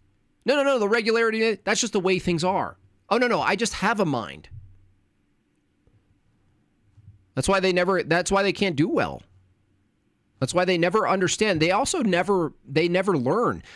What's funny is Derek here is saying, I learned my lesson and it's not going to happen again. So Jay, if you want to talk to me, let's set up a time. We're going to discuss the evidence. No, dude, it's going to go worse for you again. You didn't learn anything. This has gotten a bit too far in the weeds. I need to get back on track, which is the best sauce for dino nuggets. What is the best sauce? It's like ranch, probably, just bad chemical ranch. Anybody else? Shout out to my people in the chat who like chemical ranch. I go for chemical ranch. But if the script he has is so ingrained that he'll ignore every piece of evidence because I can't. He doesn't grant you evidence. What is wrong with your brain, dude? First justify logic, math, induction, identity, and absolute certainty, then we're not talking about history anymore. History? Wow, man. Wow. At that point, you're actually assuming some level of certainty to history, documentation, trusting sources, commentary. That's the whole, dude, that's literally the whole argument is what's your epistemic foundation for what constitutes a justified belief in what the past says about things, what people say about the past, right? That's a something that's key. He's like, I'm not talking about that. I'm talking about history and facts and evidence. So if Jay wants to talk about evidence and history, don't come at me with a standard for examining it, okay? That's not what I'm about. I want to talk about evidence and history, not about the criteria for examining it. Blue cheese all the way. Blue cheese all the way. All right, let him wrap this up. And you know what, Derek? I'm not letting you off the hook. I'm going to go back in time. I'm going to find the exchange, and I'm going to show my people here in Jortlandia that the real microwave session that happened to you wasn't really that annoying pre-sup stuff at the front end of it. We'll watch that too. That wasn't it. The real annoying aspect of the conversation was that you run a channel called Myth Vision, where you focus on myth and what constitutes a myth. And you use a ruler and you say, look, this is a myth. I don't know why people believe this. This is not a justified belief because it's a myth. Jay, on his own, I didn't jump in and bully you too much, right? Jay ran your own standard on your own beliefs. Okay? And I'm going to show that because you didn't show that to your audience because you're a coward. no matter what I show, historical data, literary parallels, manuscript evidence, he'll simply retreat to the presuppositional safe zone and declare victory. And all of his sheep in his audience will still see me as cooked. So it really doesn't matter. Was I cooked? Yeah. I even say I was cooked, but that's fine. But keep in mind, what... Oh, it's not fine. Look at your eyes. You think we believe you when you say that's fine? Look at you. You think that was believable, dude? You think that was believable? Will still see me as cooked. So it really doesn't matter. Was I cooked? Yeah. I even say I was cooked, but that's fine. Hello, darkness, my old friend. I come to talk to you again. Because in vision softly he's peeping. Moon left my words when I was sleeping. And the Thank you so much, Austin from Australia. Love you, buddy. Shout out to Austin. Australia's real. Atheists had decades of social dominance to the point where they feel entitled to have everything granted. Their only move now is manipulating people. Yeah, this is all a manipulation, JB. The whole thing is a manipulation. Really sickening. Thank you so much, Austin, for the support. Appreciate you. All right, so look, I'm not letting you off the hook. Let's go back in time, shall we? Once upon a time, there was a really fun show that was short-lived but awesome called... What did I call it? Mixed Bag Panel. Really excellent intro, by the way. Fantastic intro. Really good. Actually, you know what? I'm going to play the intro because it was so good. Mixed Bag Panel.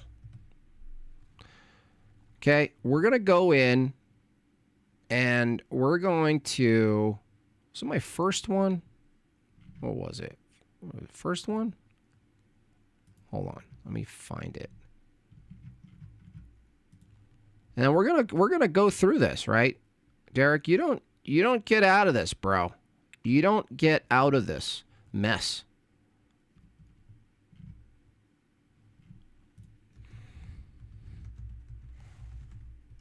No siree.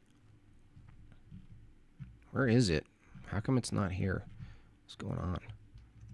Mixed Bag Panel. Where is it? Is it here? No. That's T-Jump. Oh, man. How did I have T-Jump on? Unbelievable. Jay Dyer? No. Red Pill? Nope. That was with him. Hold on. Sorry, guys. I wasn't prepared to search for this. And my tummy is wombling. My widow tummy is humbly wumbling. Oh, it hurt my widow tummy wumbies. My widow tummy wumbles so hard. All right, where is it? Jay Dyer, Tom John. What was it? Who was it? Derek Myth Vision 7? Is it this one? Wait. No, that's not it. Where was it? Anybody know? How am I not finding this? How many did I do? Who am I? Where did I come from? Chad Jackson, Jay Dyer, no. 6? Was it 6? No. Was it the first one? Was it my first ever mixed bag panel? Search Jay Dyer Myth Vision. Yeah.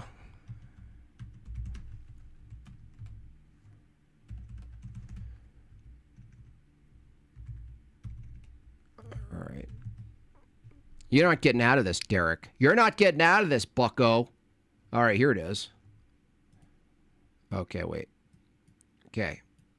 Now, Jay does come in probably. Let's, we could even speed it up even more. Okay, let's do this. You're not getting out of this, Derek. You little punk.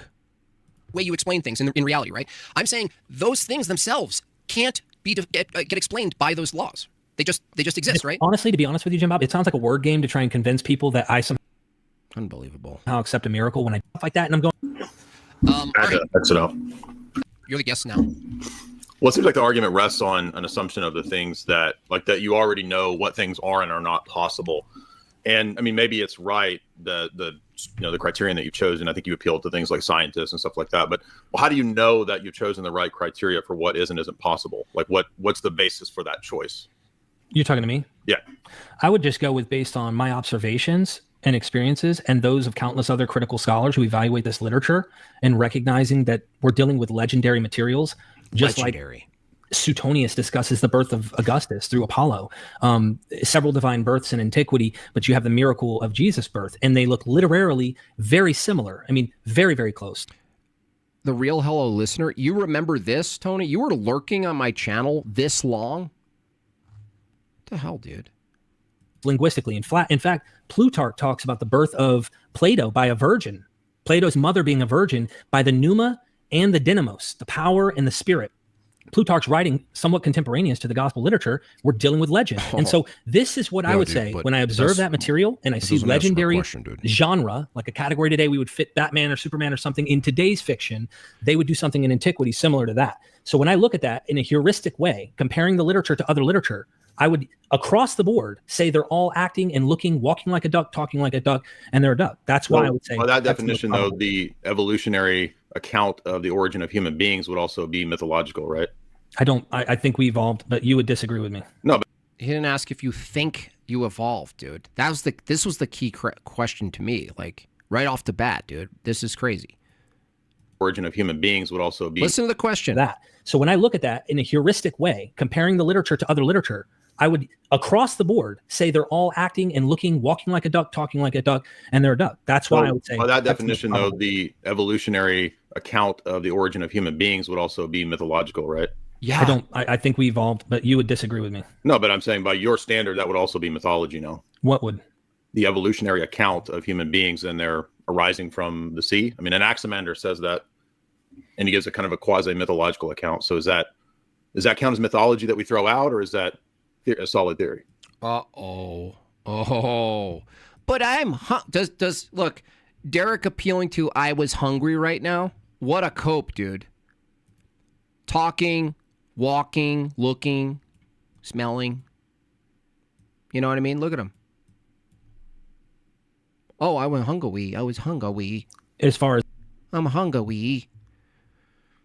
Thick People by Chris Moore's Jam sums up why Derek is so bold and blind. Check that out. Is it Anaximander? The evolutionary account. I was a salamander? That I just outlined. What, I was a salamander? Your criteria would cancel out his origins of human beings. That's right. As mythology. Yeah, I would say that creation myths all across the board in antiquity are trying to explain etiologically. So now, in other words, evolutionary origins fit your standard of mythology that should be tossed out. This is the killer. I think this is actually what hurt him. You guys heard his whole story, right? Notice that in this exchange, Derek, you lying sack of garbage, you misleading, slippery little demon scrotum. Everything you just said in your 20-minute cope video, I'm showing your own audience right now that Jay didn't question how do you justify logic. Jay didn't come in going, what's the ontology of knowledge, bro? Oh. Nope. Right to the core he went, you little slippery weasel. You guys saw it. You guys just watched the entire clip I showed of Derek. He said, oh, this happened. I got cooked. I was tired and hungry. I didn't have my food snacks. And Jay came in asking me about the justification of knowledge and how I know everything. And it's like, no, dude, he literally just came in, gave you your own standard for what constitutes a myth, and now you're stuck like a little deer in the headlights because he's saying, wait, you believe in evolution, and that necessarily fits the exact criterion that's matched for all the things you call mythological, dude. Why would they fit that? Where's the ancient textbook describing fossil records and going into the science of these things? The criteria. Well, then you would say there's also data, there's also archaeology, there's also right. There's several facets. Things that map. Well, I asked for the criteria though about what cancels out myth versus fact. Well, that's why I said observable. I would look at the observation. Not observable. Millions of years ago. There's one gone. Of what Wait a minute. How did you observe any of that? No, and I didn't see Suetonius talk about Augustus's birth. He might be the chosen one, and Jesus is a false prophet. We don't know that. They're trying to get Derek to say that he's appealing to authority, and the answer is obviously no. It's not even that, dude. Shut up, Neil. Shut up, Neil. You're like the girlfriend who's like, well, this is what I think the movie's about. No, stop. Shh. See, yes, he is. Well, yeah, I mean, of course, I'm going to appeal to... I didn't ask about an appeal to authority. It's not an authority, dude. It's not about that. It's the standard. Dude, you guys are just so... You guys are cook... We don't need to cook you. We don't need to. You're already the weird, gross burrito that sometimes we eat and we know we shouldn't. You're already microwaved into a mess, a diaper. You're like a diaper. We don't need to cook you. You guys can't even understand basic questions. Jay is asking you about your criteria, bro. I'm not asking about who you appeal to, bro. I'm asking about the criteria you use to determine something's mythological. I'm asking you if your belief in evolution meets that criteria, bro. This isn't hard, dude. Authority, I'm talking about now. The criteria is observation, empirical observation. Well, I'm saying you can look at these texts and compare this material and see what. There's several scholars out there that work. Yeah, there's no text for evolution. There's no text. So you got two things. You don't have an observation and you don't have text. That's two things in your criteria. Jay is taking you down your own criteria, and this guy is too dumb to understand that Jay is giving a little notepad with boxes saying, oh, that doesn't fit the criteria. That's too off now. No observation, no documentation. Work in this to show we're dealing with literature. We're dealing with literature. Now, I understand your argument. I'm asking an epistemological question, though. This which is not answered by just saying that we look at the literature and the scholars. Okay. Well, what do you want to know? So the criteria that you set up, your epistemic criteria was on what basis? I'm asking on what basis, and you said it's the things that don't appear to be mythological based on various scholars. And then I said, well, by that standard, certain things that you do believe would also be mythology, like the Big Bang would count as that. I'm assuming you believe that. I don't know if you do. I think it's an outdated model now, but okay. Well, I mean, whatever origin myth you want doesn't match up to the standard of empirical verification. Okay, that's your cooked moment right there, Derek. My tummy is wombling. My tummy wumbles so hard, I want the dino nuggets now. Can I have a string cheese? So that was the moment, I guess. Okay, this gets into it. It gets worse for him, but I just want you guys to really focus on this. This is the moment that maybe he internalized after this, but watch. This is the moment right here. In this moment. This is the moment. Watch him. You want doesn't match up to the standard of empirical verification. Okay. Yeah. That. So you have an arbitrary standard if you need me to spell it out for you.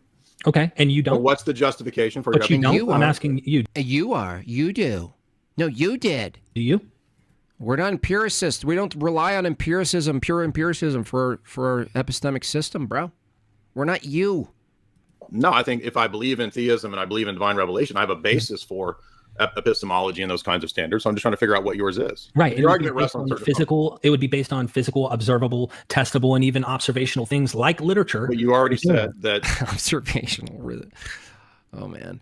All of these origin theories that you believe go outside of your empirical evidence. What do I believe that? Did you observe? You believe in evolution, dude. This isn't hard, bimbo. Observe the origins of the human. No. That's where authority comes in, like Neil brought up. That I would rely on scholars and expert science.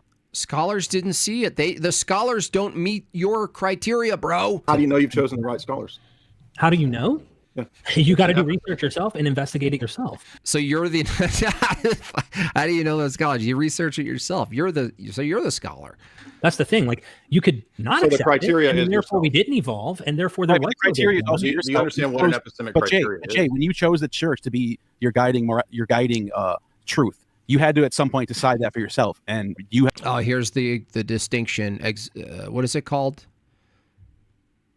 Certitude versus normative authority. You had to make that judgment. The same way category mistake. You're confusing an existential choice with the criteria. Two different questions. Well, that's what that's what you just said to him. How do they not understand this? Neil, dude, love you, buddy. You've been doing this for so long, and you still don't get this distinction. Said he had to. How does he know that these scientists are right? He really doesn't. He has to kind of appeal to authority. The same way I can't make an argument. I'm not just appealing to an authority. Well, we can all make arguments depending on what we're talking about. At some point, why do you? I want to know the good argument to believe your epistemic criteria. But you're saying you don't appeal to authority, yet what divine I never revelation? said that. I just asked what reasons we should believe your epistemic criteria. I haven't even heard what the criteria is, other than what I chose and what I chose from certain scholars. Mm-hmm. How do you know where to cut off the true and the false scholars? That's a good question. That's why I investigate. Well, yeah, exactly. I might want to know that if I'm going to. But instead of swallowing the pill up front, believing in a book that several scholars have shown to be very, very, I say there's a lot of contention, problems, contradictions, errors. Dude, it's unbelievable. These people are mimbos. What's your criteria? Observation and scholar. How do you know the right scholars? Well, the scholars told me that your book is mythological. Yeah, how do you believe this? Why? Where's the cutoff point for what constitutes a belief in one scholar versus the other? Well, you go to the scholars. Issues very man-made looking and evolved over time. Same circular argument that you would use for the church. Yeah, I would investigate them. I would look all across the board, but instead of swallowing that pill up front, that's what I would do. Yeah, but I'm pointing out that you already have swallowed your own version of an arbitrary miraculous pill. Yep. So I believe in a miracle. Is that what you're saying? Yes. Well, you believe in many of them. Hey, you guys convinced me that miracles are real tonight. I hope the audience is as convinced as I am now. What you're not understanding is that the argument is pointing out to you that you have He's such an arrogant little fucker, dude. An arbitrary standard which allows you to choose what evidences you will and won't accept from the outset. You know what? I got an arbitrary standard, and you guys don't. How about that? Correct. Right. If you believe in an ancient book, that is in this kind that of is borrowing from other mythology to build its narratives, that is loaded with legend, contradictions, and errors that aren't the case. That argument, but that argument that you're making is based on the very thing that I. All right, you guys see the problem here, right? Okay, we don't need to belabor it. I just want to make sure when I clip this, the whole section where I'm looking at Derek moping 2 years later, asking for a rematch. I want to make sure people understand that his account of that conversation, which is why he didn't show any clips, his account of it was a complete lie. Absolute liar. Your own account of your own life is a myth. Myth vision. I demonstrated that. Your own account of your own memories of this conversation is a myth.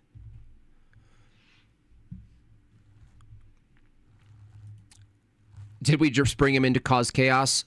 I think he was watching and it was an open, kind of a slightly pseudo-open thing, and we were like, oh, this could be good. You know, but we didn't have it planned to dry gulch him or whatever they call it. A lie or just low IQ? Well, no, he's deliberately framing. He knows that he looked really bad. And so he's like, I was hungry, guys. I didn't have my food snacks. And then this happened. And then Jay questioned me on all this stuff, how to justify knowledge. You notice how that wasn't brought up at all? Jay didn't once. Now, maybe toward the tail end they get into it. But at the front end, the cleaver, the guillotine on this dude was very blatant and clear. Bravo, Jay Dyer. Thanks, dude. Appreciate that, dude. Totally did. Anyway, these people are insufferable. That's why they always lose. They don't learn anything, dude. They really don't learn anything.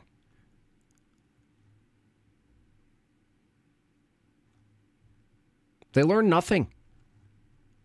And his hero, you guys saw this. I didn't really clip it because I was so bored with this guy.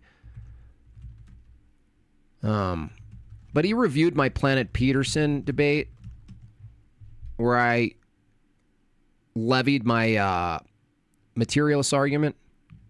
Why events can't be true or false. What was his name? Thoughtology, maybe, or something like that. Thoughtology. Alex Malpass. This guy didn't even, he's like their top philosopher, right? This dude didn't know how to engage and actually engage with my premises at all. Where is it? Where is this guy?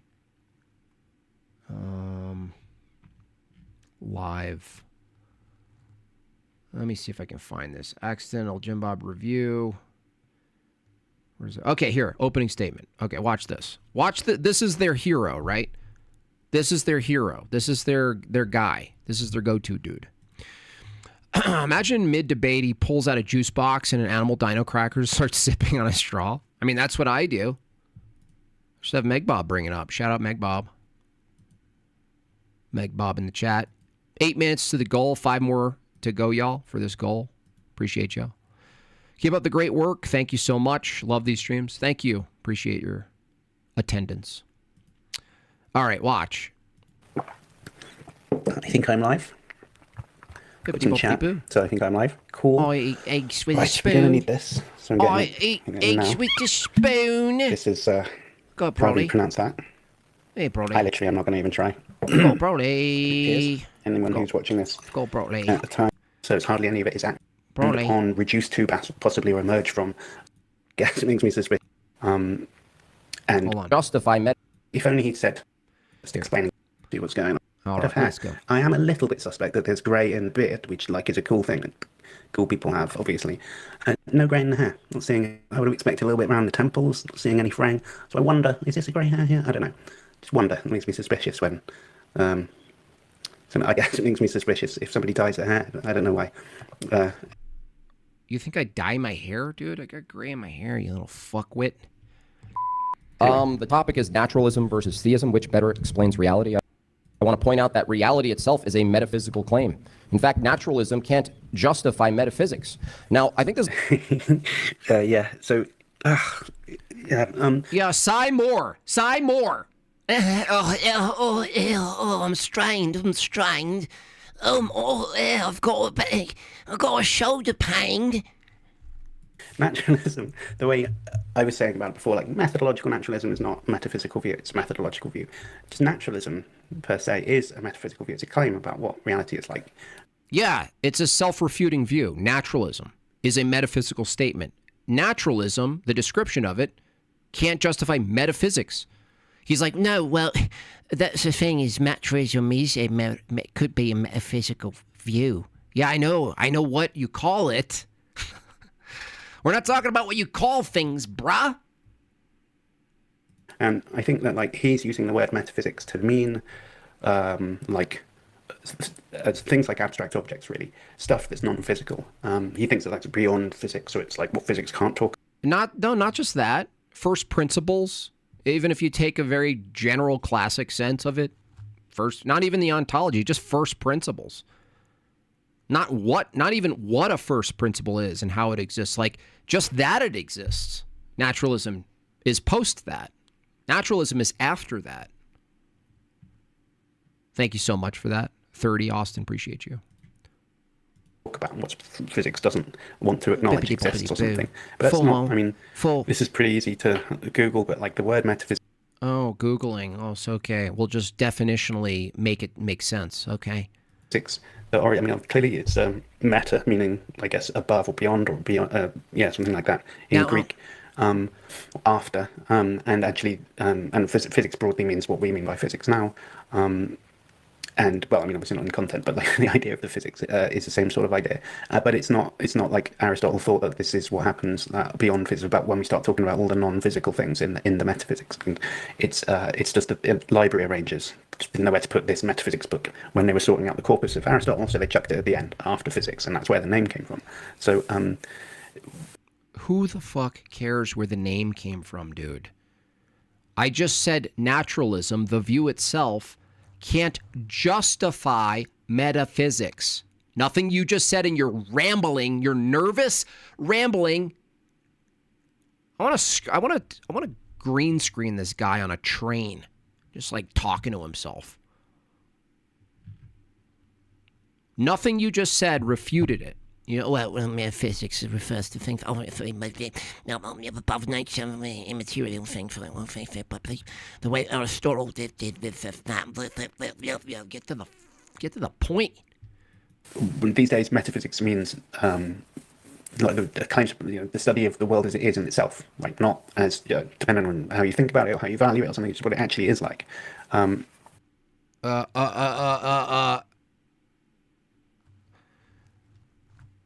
Okay. Metaphysics, if what things actually are like, or what everything is like. That doesn't tell, dude. That doesn't tell me anything. You can't talk about how the world is without metaphysics. It's easy. Yeah, so I mean, the idea that naturalism, I think what he's saying, naturalism can't justify metaphysics. That's right. Well, this is his idea. This is one little idea that he has throughout this whole opening, is that there's a sort of conceptual or abstract stuff, and no, is there though under naturalism? No. My argument is that is there though? Is there abstracta? If you're a strict materialist, then well, how does that work for you, kind of thing? And this is his first sort of dance around that little idea by saying that naturalism, by which he means strict reductive materialism, doesn't have the sort of theoretical resources to provide an account of things that he thinks of as being. No, you don't. Yeah, you don't have theoretical resources. That's for sure. But theory itself doesn't exist in nature. There's no theory in nature. Like immaterial and stuff. Taken, straightforward, it feels like a bit of a gibberish sentence, right? And naturalism can't justify metaphysics. I mean, like, it's... I'm sorry. Do we go... whether a sentence is coherent, Alex Malpass, the peak pinnacle of philosophy, do we go based on feelings? It doesn't feel like? What does that mean? It doesn't feel like? Even though I'm not relevant anymore, Matt Dillahunty says, I still act like I am a force to be reckoned with. I also act like I'm Christian's worst nightmare. I know you're Matt Dillahunty. He is one step away from a headline, isn't he? Brain hurty to try and cast that into the terminology of professional philosophy. It's just it doesn't really work like that. Anyway, it doesn't work like that. Is that your refutation, high tier philosopher Alex Malpass? Your high tier comeback to my statement: naturalism itself can't justify metaphysics. Your comeback is, it doesn't feel right. That's just not how it works. Wow. This is top tier logic. Let's I think I skipped over one of my favorite facts about Jim Bob, which is that I didn't know anything about him really before this, but the guy who runs Modern Day Debate introduces the two debaters and says of Jim Bob, among the other weird cornucopia of things that he kind of does or whatever, is that he's a cartoonist. He's a political cartoonist, which I really hope that that's what he does for a living, because I really like the idea that people can just live by drawing cartoons. I mean, I'm very jealous if that's actually his he lives off drawing cartoons. That's amazing. Thank you. I do wonder what yeah, anyway, well, maybe it'll come up later, I don't know. Thank you. Yeah, cartoonist, that's cool. This is the first time my opponent that I've ever debated opened with declaring the inability of his opponent to undercut his worldview. He's arguing for knowledge. Yeah, so you might also notice that he's got a kind of Chad energy, and it's as I was. Thank you.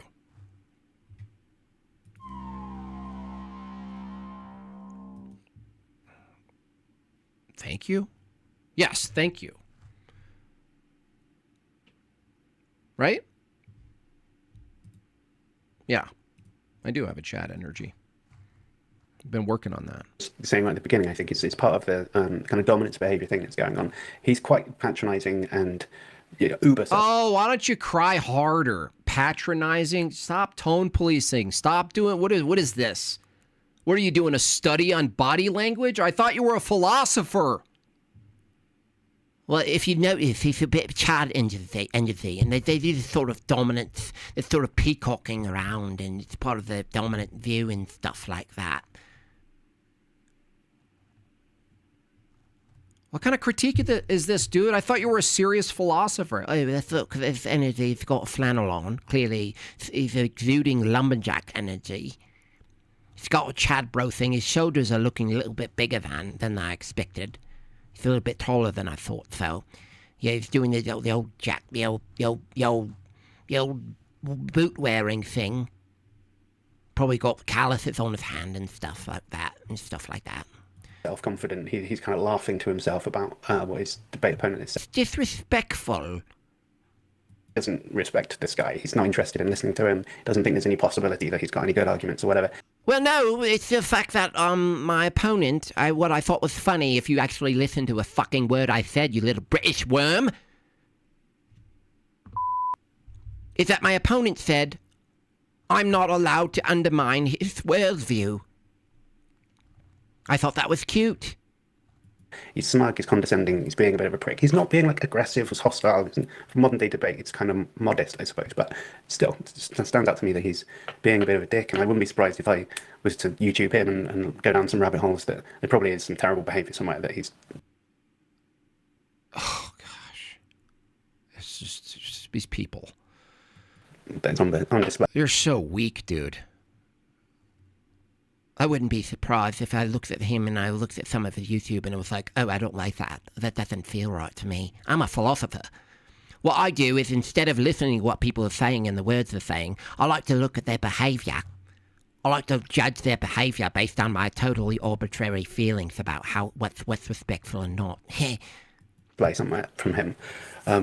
Tell me in the chat if I've got the wrong end of the stick and he's mild-mannered and nice, but I kind of thought it would be he's fair game because he's being a bit of a prick. Oh, wow. Why don't you attack something I've said, you little prick? In this, I don't know.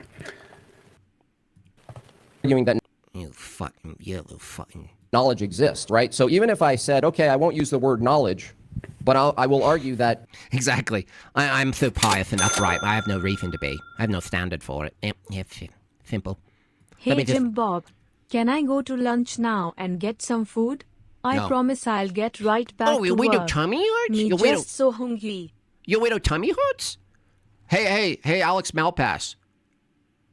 Regardless of my behavior, what's worse than a self-proclaimed philosopher who is calling everyone else to act in good faith, actually poisoning the well before my opening statement? You literally just poisoned the well before my opening statement.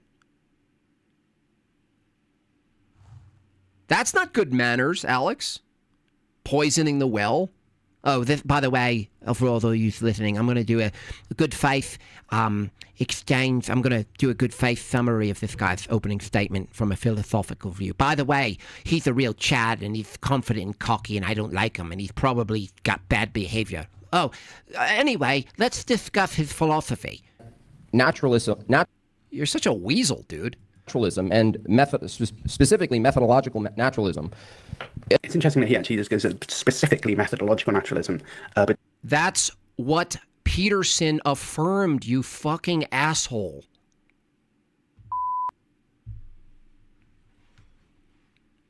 It's interesting how he actually went specifically to the position that his opponent actually declared he's defending.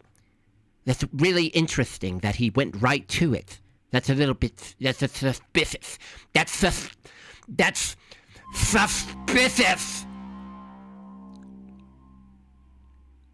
That's really suspicious that he went right to his opponent's worldview in a debate about two worldviews. We've got to really keep an eye on this Chad.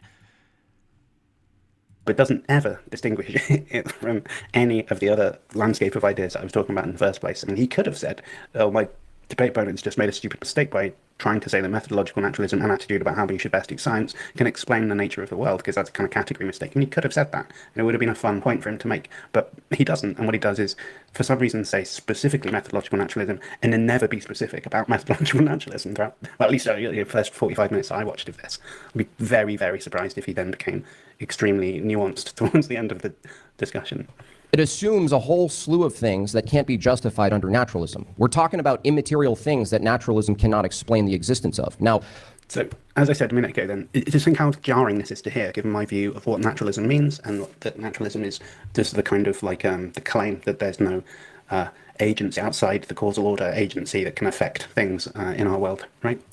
No, it means you don't have an ontology for agency, Alex Malpass. You notice how you just went, well, it just sort of assumes out the gate that there's no agency and no intentionality. Yeah, that's my argument. I can argue it. I actually present an argument for that. You're like, well, I have one because I have an idea of what agency is. No, I don't. I argue that under your view, you actually can't tell me what an agent is. What is an agent? But if that's all that you're getting rid of, then that doesn't mean that there's no immaterial things, right? Remember, this is not materialism. It's not even. It actually is. You know, that's part of the argument. The entailment actually is materialism. Necessarily physicalism, right? It is, though. It really is. All you have to do is press them. I mean, these philosophers think that because people who are philosophers, especially in this century, have made assertions that they can appeal to immaterial things, doesn't mean they justify them. All you have to do is press them on their ontology and their epistemology. Two-prong attack, and everything reduces to materialism. So the claim would be something like, you can agree with the physicalists that everything, causal explanations are to be done in terms that the physicalist would describe, right? Stuff that's either directly describable by physics or that's in some way reducible to, dependent on, emergent from stuff that's described by physics. They can agree with the physicists on that, but they're just going to say, well, it doesn't mean that that's the only stuff that there is. It's just we don't think there's anything like agency, ruining my crops and rustling at the windows. It must be a, sign from God or something. That's the type of thing that they're ruling out. But it doesn't mean that they're necessarily ruling out the idea that, the best way to think about like numbers or something is some kind of Platonist view. The naturalists might be completely open-minded to that. They might be open-minded to the notion that there's, moral values that are real things too. Or they might be a dualist or something. They might have some non-reductive account of the mind, although they'd have to be careful to make sure that it fitted in with how the causal closure principle would work there. But straightforwardly, they're just not committed, in virtue of being a naturalist, to there not being anything beyond crude material bumping into one another. I don't know if this is for me. You're getting metaphysical grounding confused with epistemic justification. Well, those would be tied together. You can't separate those two. That's the point here, is that you can't talk about metaphysics without assuming some epistemic standard. You can't talk about knowledge without appealing to some metaphysics. And so the whole point is that these things are all tied together, and that's why we examine them from a worldview position. They're not isolated branches of philosophy that exist in a vacuum. They're all tied together in a type of pretzel or a braid. I don't know if that was for me though. So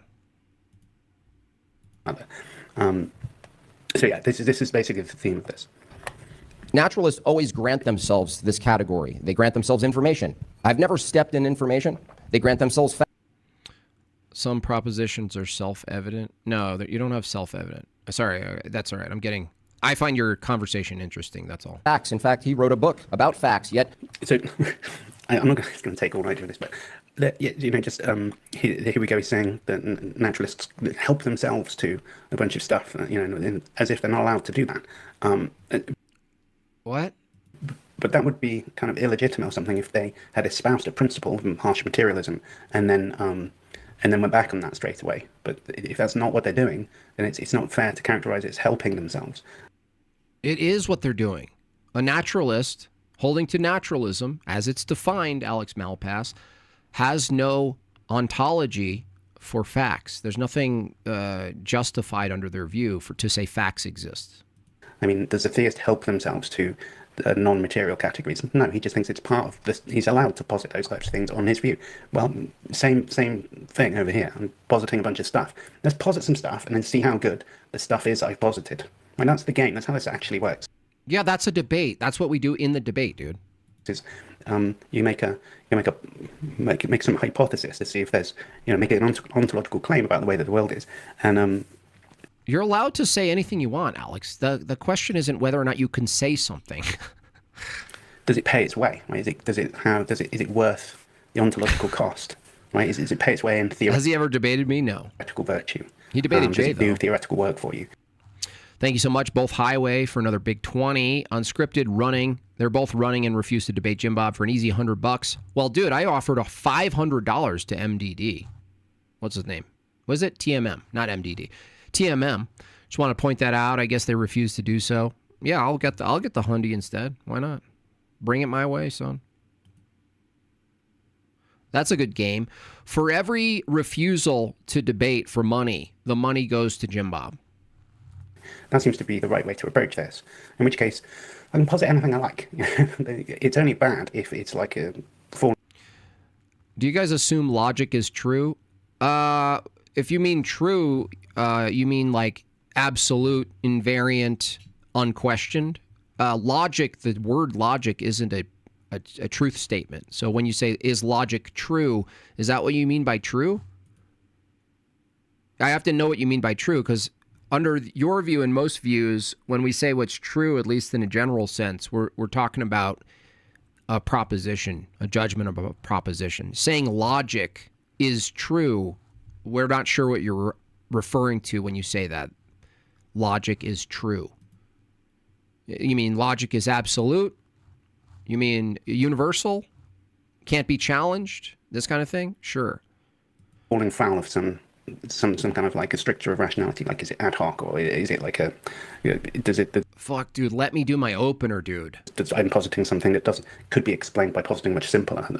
Truth equals correspondence with reality, the most common view. Yeah, that's correspondence theory. But the problem with that view is that you assume a coherency system for correspondence. So there is no real true correspondence. You need coherency.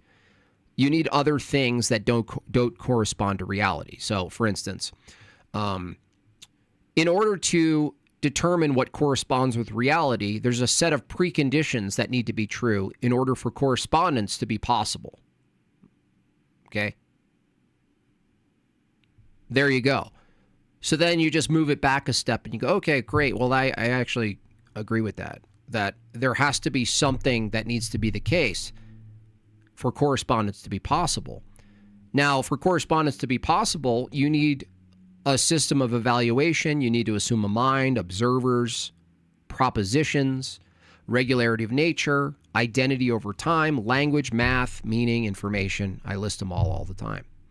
So you can't do, quote, correspondence without assuming a bunch of things that, by the way, running, don't meet the criteria for correspondence.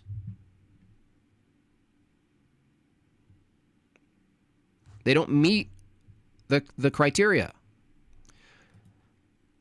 Do I subscribe to correspondence? It's both correspondence and coherency. You can't actually do correspondence without a system of coherency. You can't do correspondence unless you appeal to a bunch of things that don't actually meet the criteria for correspondence. For instance, if you determine something's the case because it corresponds with reality, that's not true for things like evaluations, knowledge existing, information existing, laws of logic existing, math, identity over regularity of nature, right?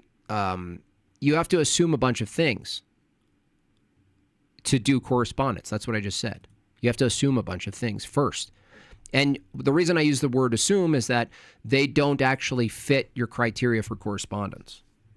You can't find where something like an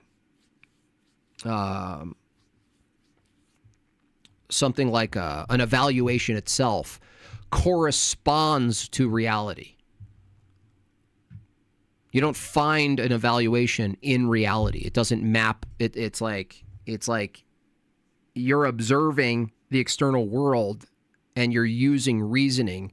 Reasoning itself is not something that you go, no, I have reasoning because it corresponds to reality. No, that would be just you're presupposing reasoning to then come to that conclusion. It comes before the correspondence. That you're walking person and observing things. So that's the problem with correspondence theory, is that it assumes facts exist, and facts don't correspond. Facts definitionally, you would say, statements that correspond with reality, but the existence of a fact itself doesn't correspond to reality. So how does it exist? What's the existence of a fact if that is now outside of the correspondence criteria? That's the problem with it.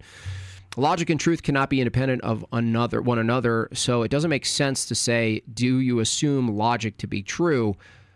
They both have to exist necessarily. Yeah, they come before truth. So you can't say logic true. That's why I wanted to know what he meant by that. Fewer things or something, is it? Right? Like, those are the types of things that are relevant. It's not just that I have to have both of my shoelaces tied together. I accept that reality must be coherent. Yeah, the thing is, what's reality? You can't just say reality is reality, like Tom Jump.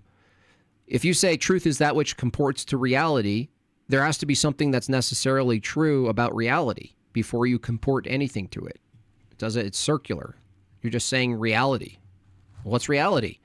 Oh, reality is the composition of all particulars. Okay, well, is that a singular thing? Is that an abstract? That's a metaphysical statement. That's why that's an insufficient definition for truth. Truth, that which corresponds to reality. What's reality? Oh, the thing that's true. That doesn't make any sense. That doesn't make any sense. Together and only restrict my... Jim Bob, what's your exact argument against theistic? How many times do I have to correct you, Bjorn?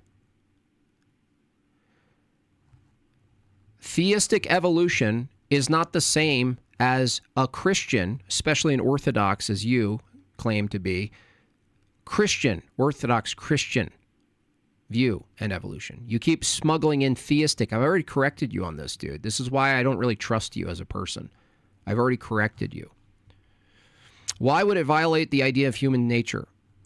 Human nature would be a nominal thing under evolution. It would also say that Christ took on beast nature, that humans are a beast. They're derivative of a beast. They came after a beast. They were first a sludgy beast. They didn't have deontology. They weren't made with purpose. They are the product of purposelessness. And they arise at some point that's arbitrary where they become, quote, the bodies of human. That's inconsistent with the Christian view. Stop saying the theist, dude. You do that purposely so that you can make it vague. Don't do that. Death before the fall. It assumes Adam's dad was an animal, which would mean that the lineage of Adam coming from a beast, Christ is also an animal. But humanity itself is not a universal under evolution. Humanity itself doesn't exist under evolution. It's arbitrary. It's not a universal thing, dude. How can Christ take on human nature as a universal, defeat death, trample death, and make it possible for humans to redeem themselves spiritually? If there's no such thing as humanity. Material bumping into each other in a void, and anything else that if I say that there's anything else, then I'm like being naughty in some description. Like it's just the way he's framing it. It's very Oh gosh, you're such a pussy, dude. It's like I guess it is strawman, like, because it's making whatever Jesus has to be articulate. So it might be the most well-meaning and intelligent below. Fact is, but they rely on these things called fact. Naturalism can't tell you where a fact is. That's what presupposes that naturalism takes the view that everything that exists somewhere, and that facts exist. I think both of those. Yeah. Naturalism assumes facts exist. You can. This is another thing. I guess it probably come up a load. But look, his scramble, dude. The dude's brain is literally scrambling. Let's get a zoom in on him. Look at that shot. Look at that. Top tier philosopher. Look at the cope. Oh my gosh, dude. Fact is, but they rely on these things called fact. Naturalism can't tell you where a fact is. That's what presupposes that naturalism takes the view that everything that exists somewhere, and that facts exist. I think both of those. You can. What does it mean to say God's nature is logical? I wouldn't say God's nature is logical. Craig Comedy. Another thing, I guess it probably come up a load, but there are accounts of things like fact or truth or whatever, which are like deflationary, and then they're just gonna say God is supra logical. What we logical from our perspective is a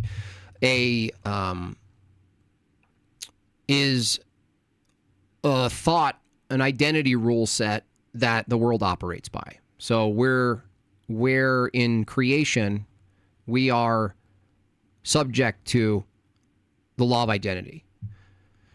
that the world itself is rational, intelligible, and logical, and that's reflective of God. He created a logical world for us to know. But we wouldn't say God's nature, quote, is logical. That would be a category error. I say stuff like, it's just not true. Strictly speaking, the fact. I'd say it's reflective. It has to be analogous. We couldn't exhaust God's nature and say, oh, it's logical. No. Otherwise, you'd be right. So, comedy guy, Craig, if people say that, if Christians say that, you can actually destroy them on that. If they do go with that, Craig. And you should do that. You should destroy them if they say that. Exist in the same way, or the same way as like concrete. Stammers like a tweaker? Yeah, dude. Ridiculous. I just don't really see why. I mean, it's a very austere materialism that says even facts exist at spatio-temporal place, like locations. Maybe, I suppose, I think maybe David Lewis once has this view of sets being located where the elements of their sets are, and then maybe you can sort of cook up some idea about facts in the same sort of way. I don't know, but yeah, I mean, the sort of naturalism view that I was picking up would be able to just say, it's an abstract object, right? Cool. What's the problem? I'm not saying everything that exists at space and time. What do you mean abstract? You can't just take a Platonist view. I'm attacking naturalism, dude. Anything that exists or everything that exists has some sort of naturalistic explanation. Okay? You have to say something exists, okay? Okay. Well, if everything has to have a naturalistic explanation under naturalism, then a fact has to have a naturalistic explanation. But if a fact exists, you have to point to what a fact is under naturalism. It's really simple, dude. Nothing you said as a response, Alex Malpass, got you out of the problem, bro. I'm just saying everything interacting in the causal order maybe is like that.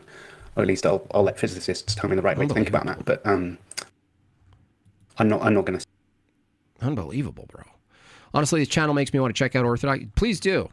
You know what's going to be funny, revolutionary, when you go to liturgy, which I hope you do, you'll be like, Orthodoxy is amazing. This channel is just like basically a tiny pointer finger toward it. You know what I mean? And I'm glad that's the case. But I will say, if you become Orthodox, you will enjoy this channel more. Say everything like that I could bump into a fact, and that's what I have to hold to on naturalism. Facts, right? Knowledge itself, mind, right? He grants himself evaluation. By the way, under his view, evaluations would be merely naturalistic physical processes, right? I see there how he runs the two things together. Like he's not interested in distinguishing physical or physicalist ideas from natural and naturalistic ideas. So yeah, I would say it's an entailment. I'm just jumping to the conclusion, dude. Fine. I can argue it, though. This guy sucks, man.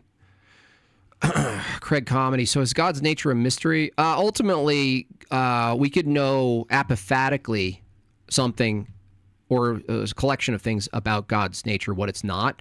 But when it comes down to it, we would even say human nature itself couldn't be fully exhaustive. So nature, because nature doesn't do anything, we know things through, like, for instance, Craig Comedy, you're a human and I'm a human, right?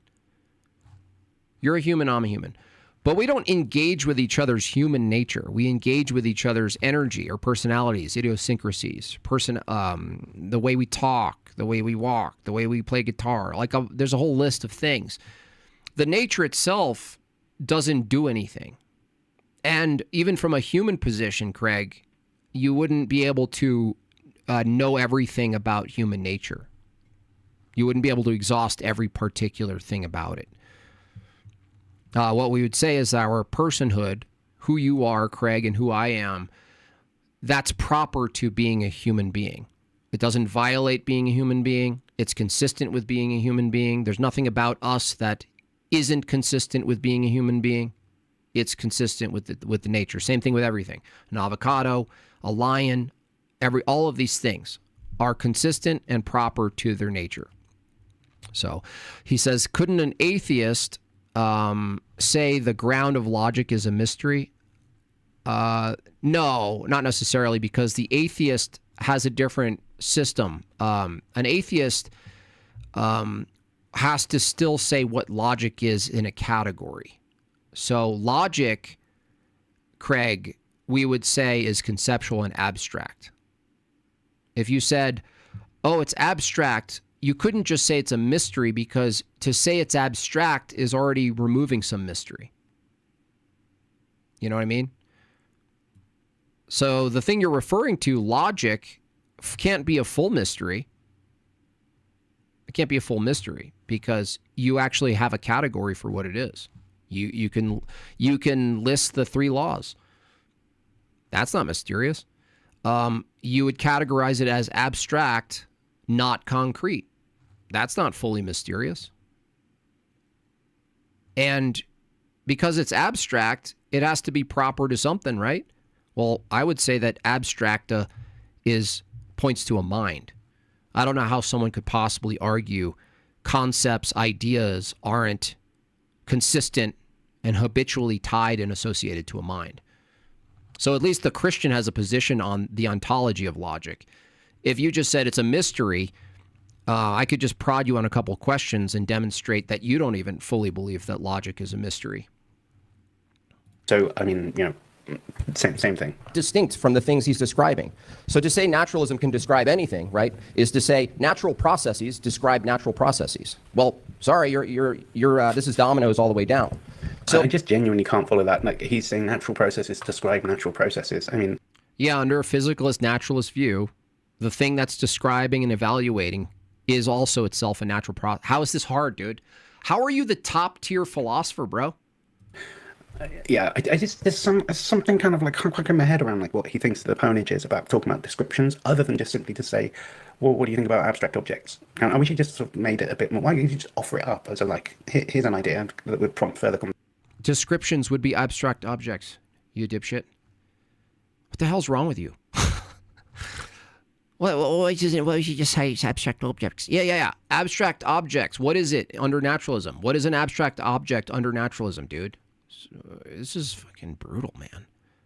Conversation. What's your theory of analogy, which he doesn't want me to deal with? Knowledge, metaphysics, which he cannot deal with. Really, but especially in this. I think that's my argument about facts. Yet natural. Then, like worried, which he doesn't want me to deal with. Knowledge. You could just reject, right? Could he have a? Well, you're not going to. Someone says, a change between, I think Quentin Smith, who's an atheist, it's theory. Come on. Come on. I think every science, by the way, which he's got the resource Quine detail. Come on. I was realistic worldview. Where do they? It's disgusting. Actually, ontologically, no different than farting. Honestly, it does seem like everyone in the room is enjoying that. So maybe I'm just fuddy-duddy. You are a fuddy-duddy. This guy. Just a way of doing science. Ontological naturalism. Natural. That is to say, I'm not talking about ghostly. I'm talking. Just commit anyone else's view. You either. I honestly can't even take this shit anymore. Craig says, we can partially know God, but not exhaustively. Atheists, we can partially know logic, but not exhaustively. Thanks for your comments. No, I wouldn't put them in the same category, because when we're talking about God, God's nature, you got to be clear about the nature thing. We didn't say we can partially know God, because we make a distinction between person and nature. So when I say, can I know you? Can I know Craig? You have to examine what we're talking about when we say no. What were we talking about? What do I know? The person Craig comedy. The person Craig comedy. Even your name. We know something about you from your name. Not from your nature, though. Your nature is human. There's nothing about your nature that's ultimately presented in this comment or your bio. Other than your form, like, okay, you're human. But we know you through your person. So I wouldn't say, we're not saying we partially know God. We're saying God's nature. Nature. Not his person. What's known is person. We participate through personhood, through each other's personhood. I would say logic is not itself personhood.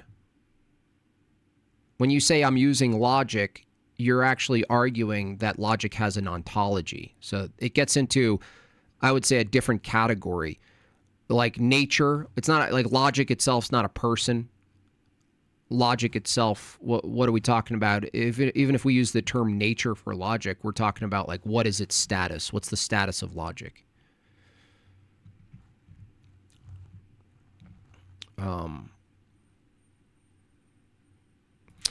Chad, I've grown up secular, becoming increasingly interested in Christianity this past year. I have a question that I never see brought up. Is evolution even compatible with God? Yeah, you got to be clear on what God is, as we're saying in the chat, Cringy. The Christian creation, the Christian deontology, ontology, purpose, meaning of being human is incompatible with evolution.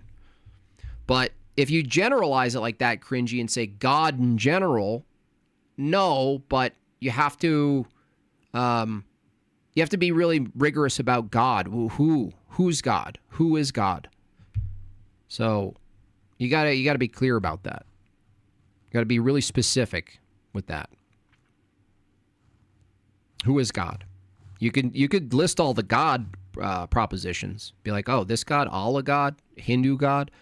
God's not a rigid designator, so you got to be really specific. Now, you'll see in the chat, this guy Bjorn, who claims to be Orthodox Christian, is trying to argue for evolution being compatible with Orthodox Christianity. I wholly disagree with that being possible logically. Totally. I think pressing naturalists on identity is going to be the killer. They'll just biochemical cogs. There is no I. Yeah, that's right. There's no I. They admit it. That's why Matt Dillahunty said, I have no mind. Zuko, how does anything supernatural happen explain reality? Explanations themselves are not found in nature, so you'd have to say explanations themselves are supernatural, right? That's the kind of funny part about the question. How does anything supernatural happen to explain reality? Explanations aren't found in reality. You're already appealing to something outside of nature. Is that supernatural? Is information supernatural? Is meaning and math supernatural? None of this is found in nature. So what is it? Where is it? What are we talking about?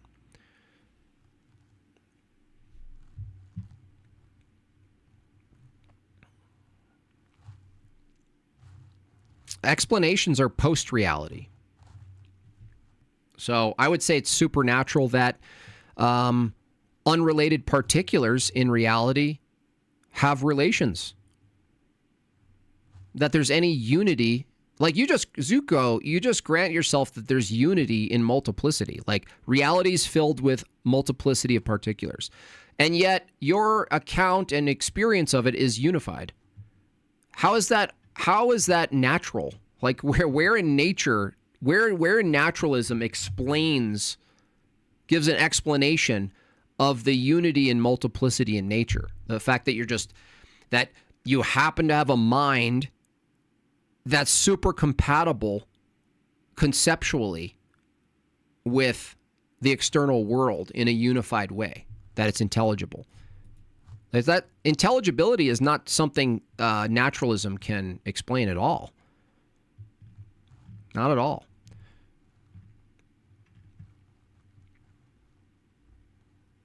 My question is, what do you think of the view that evolution is correct, but it's God's Christian method of creation? That's incompatible. So from a Christian God view, man was created with purpose. That is to say, his body and his mind and his will, his free will, his soul, all are connected in one thing. That's all one unified thing. And for instance, to be a Christian and to be a human is they're inexplicably tied together. And because we're built with voices and hands to carry out a Christian deontology, that is, we're called into duty, that our very hands and mouth are built to serve God, gives our body purpose and function. And so if evolution was true, our bodies wouldn't be actually that. It would be the result of long random mutation and honestly continued mutation. So I've actually debated, Cringy, if you want to look it up, how it goes when a Christian, so-called Christian, debates this. Redeem Zoomer takes this approach. There's a lot of theological problems with it, metaphysical problems, but there's a logistical problem, I should say, which is if part of being a human means to serve God, and our bodies are made to serve God, to be able to serve God, then if we evolved in a million years, how is it that a hunched over glob with no opposing thumbs and a voice box and all of these things, we're all hunched over and claw-like, and we're reactive merely to our natural impulses? How do we conduct goodness? How do we conduct a liturgy? How do we serve? How do we pray? How do we be a Christian in the life in our existence? That's why evolution has a flux view of reality, that everything you think is like a universal thing of an animal isn't really. It's not really. How many books? Probably 3 when I was a big atheist evolution proponent. How is it relevant, though? It's like, how many counter evolution books have you read? You see how stupid you are?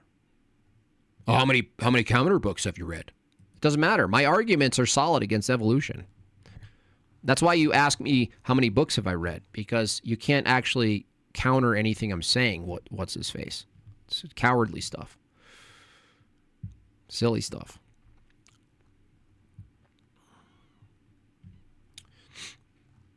So the thing is, just to clarify for people in the chat who are still hung up on evolution and being Christian, is like your body, if it's in flux, is not made with purpose from a Christian view.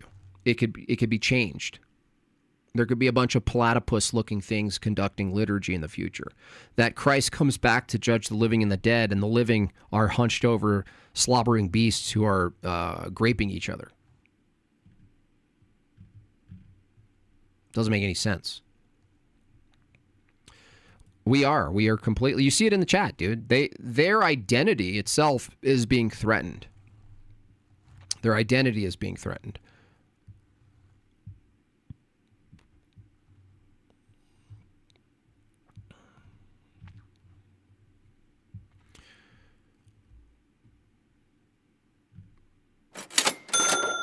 I'm trying. I'm just trying. Easiest way to refute theistic evolution is by saying it's contradictory to entertain the idea that God can direct an undirected process. Yeah, and you can't say it's random either. So the person who's appealing to evolution and appealing to God can't actually appeal to random mutation. Also, they have to craft a specific time in the chronology of man emerging from an ape where they are given the image bearer status. You know what I mean? When is that? Yeah, tell me when the image bearer status emerges from that view. Has to be arbitrary. And by the way, whether it's Adam, which Redeemed Zoomer argued, oh, well, Adam is that's when they took on image bearer. Okay, that makes Adam's dad a beast. Adam doesn't need to honor his father.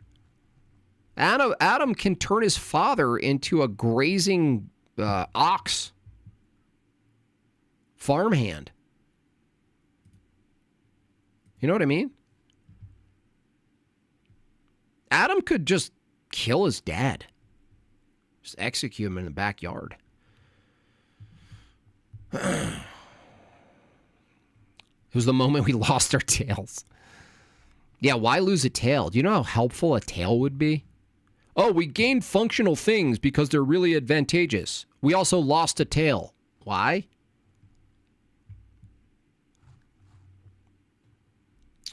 Why did we lose a tail? What are you talking about?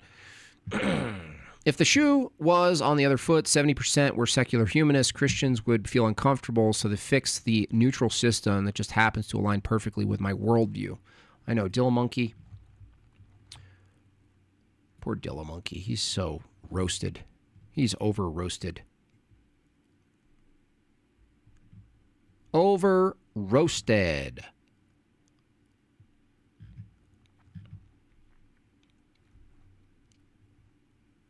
When I've read about theistic evolution, the predominant view seems to be that random mutations aren't so random after all. Yeah, but it still has the bigger problem. It has a metaphysics problem. It has like a category problem as well.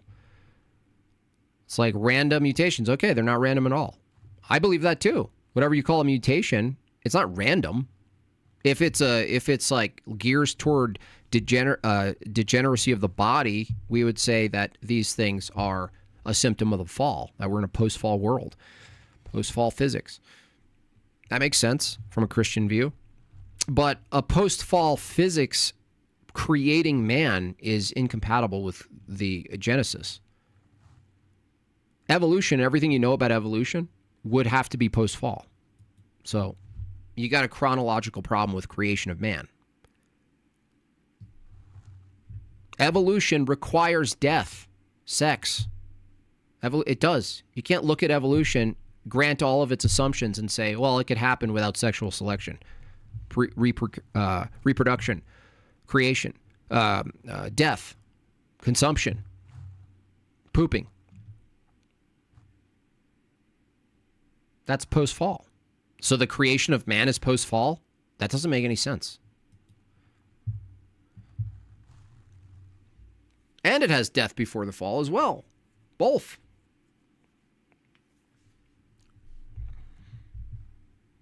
If you want, look, if you're a Christian, especially an Orthodox, but if you're not, I mean, you're not Christian, sorry.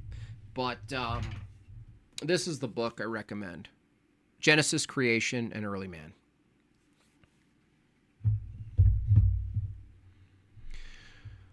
Look at the bones, though. You could always look at the bones. Based on the bones, as you can see by the bones, or the bones. Based on the bones. Yeah. Based on the bones. Plus the bombardier beetle. Yeah. The bombardier beetles is killer.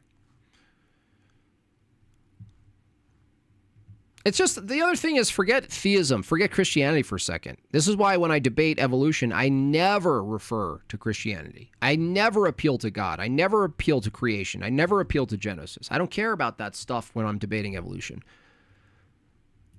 Evolution on its own claims falls apart. You don't need any of that. You don't need to introduce a creator. You don't need to say, well, it makes more sense that God created. No, you don't need to do that, dude. Give them everything internal. Critique it internally. Who wrote the book? Father Seraphim Rose.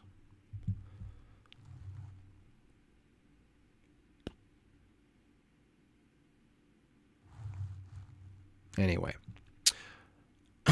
Who's live? Let's get a couple of these chats in this last goal up, y'all. Send me on my way. Show a token of your appreciation for the channel and all the giggles that you got today, or insights, or frustrations even. What would you say to the atheists if they rebutted, it sounds like you're promoting ancient aliens? I would just say it sounds like you're not listening. I don't know. I don't know how. I don't know how that's true.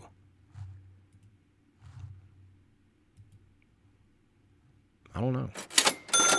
Guess that's a weird. Did someone take. say pooping? I Yeah. evolved to act on command. You're so sick. Your whole culture is doomed. You guys see that clip of like Indians? There's trucks driving like 70 miles per hour on the highway, and they throw out nails and boards to crash the trucks to save the cows. Unbelievable. India, man. I just feel like that's the one country we could sort of completely do without. I mean, I'm sorry. I'm just...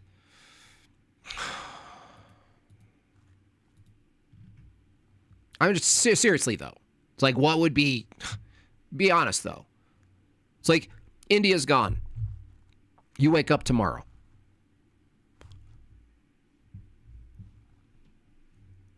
Just be honest with yourself. Oh, what? Oh, no. What? What happened? You wouldn't even know. If you didn't have a phone, you wouldn't know.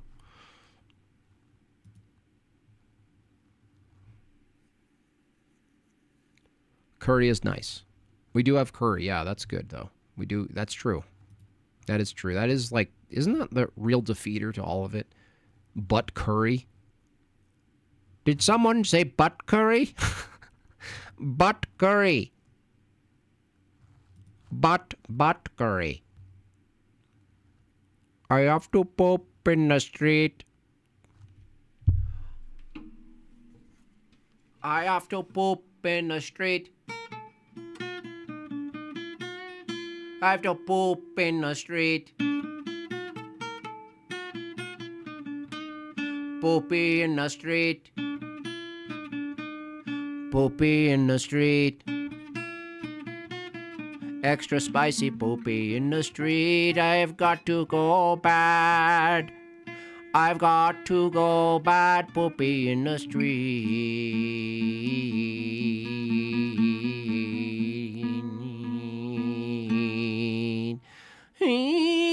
Poopy in the street. I need to wipe.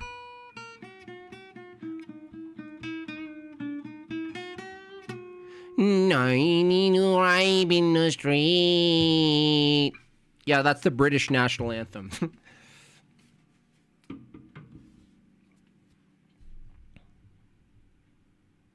My foot made Christmas cookies this year.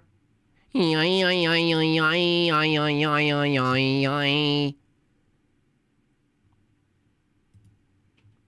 right. Anyway, I hope you enjoyed today. I really do.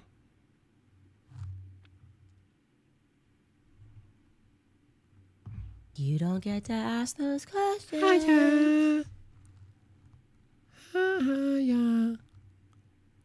He went to Chad from Vivek. All right. Well, let's get a couple more chats on this last goal.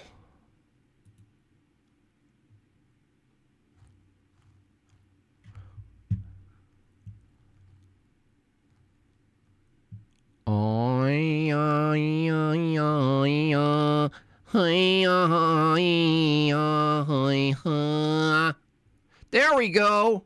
Nice. Holy cow! Take that, Vagine. Thank you so much, Gravios. Very generous. W's in the chat for that guy.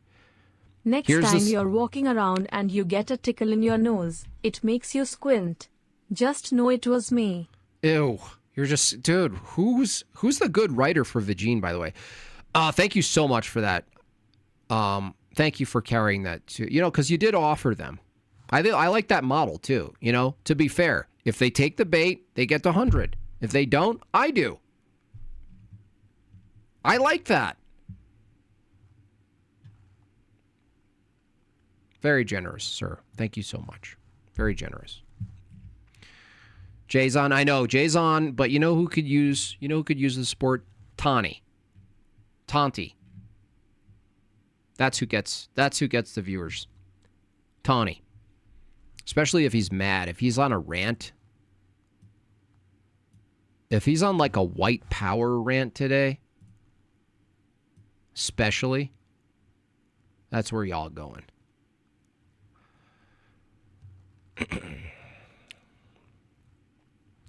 Is this for Marilyn to be muted? Oh, Marilyn. Poor Marilyn.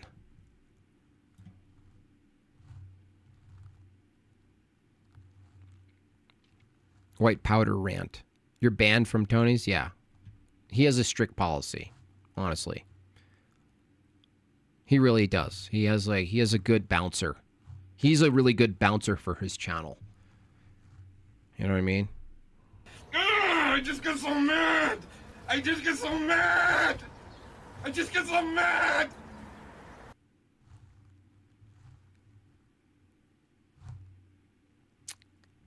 Tonti.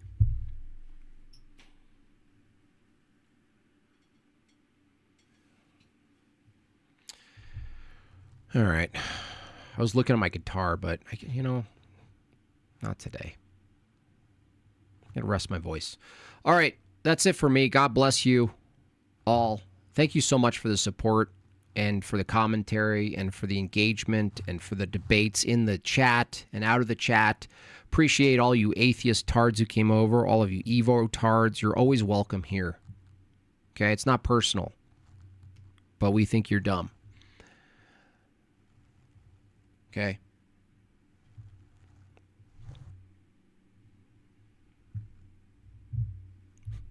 I'm sorry, but that's the truth. Okay? Think you're a bunch of pig snakes. And with that, I bid you adieu. And I'll see you next time. Tomorrow is my debate. I don't know if I'll stream tomorrow. I might work on things, do prep work, keep my mind sharp. So I'll be right back here at 7 p.m. tomorrow. In the meantime, go like and share my stuff, especially the last animation. Go like it, go share it. Everybody who's on YouTube, go like it, just share it. Helps a lot. Helps me break through the algo. With that, I say good night.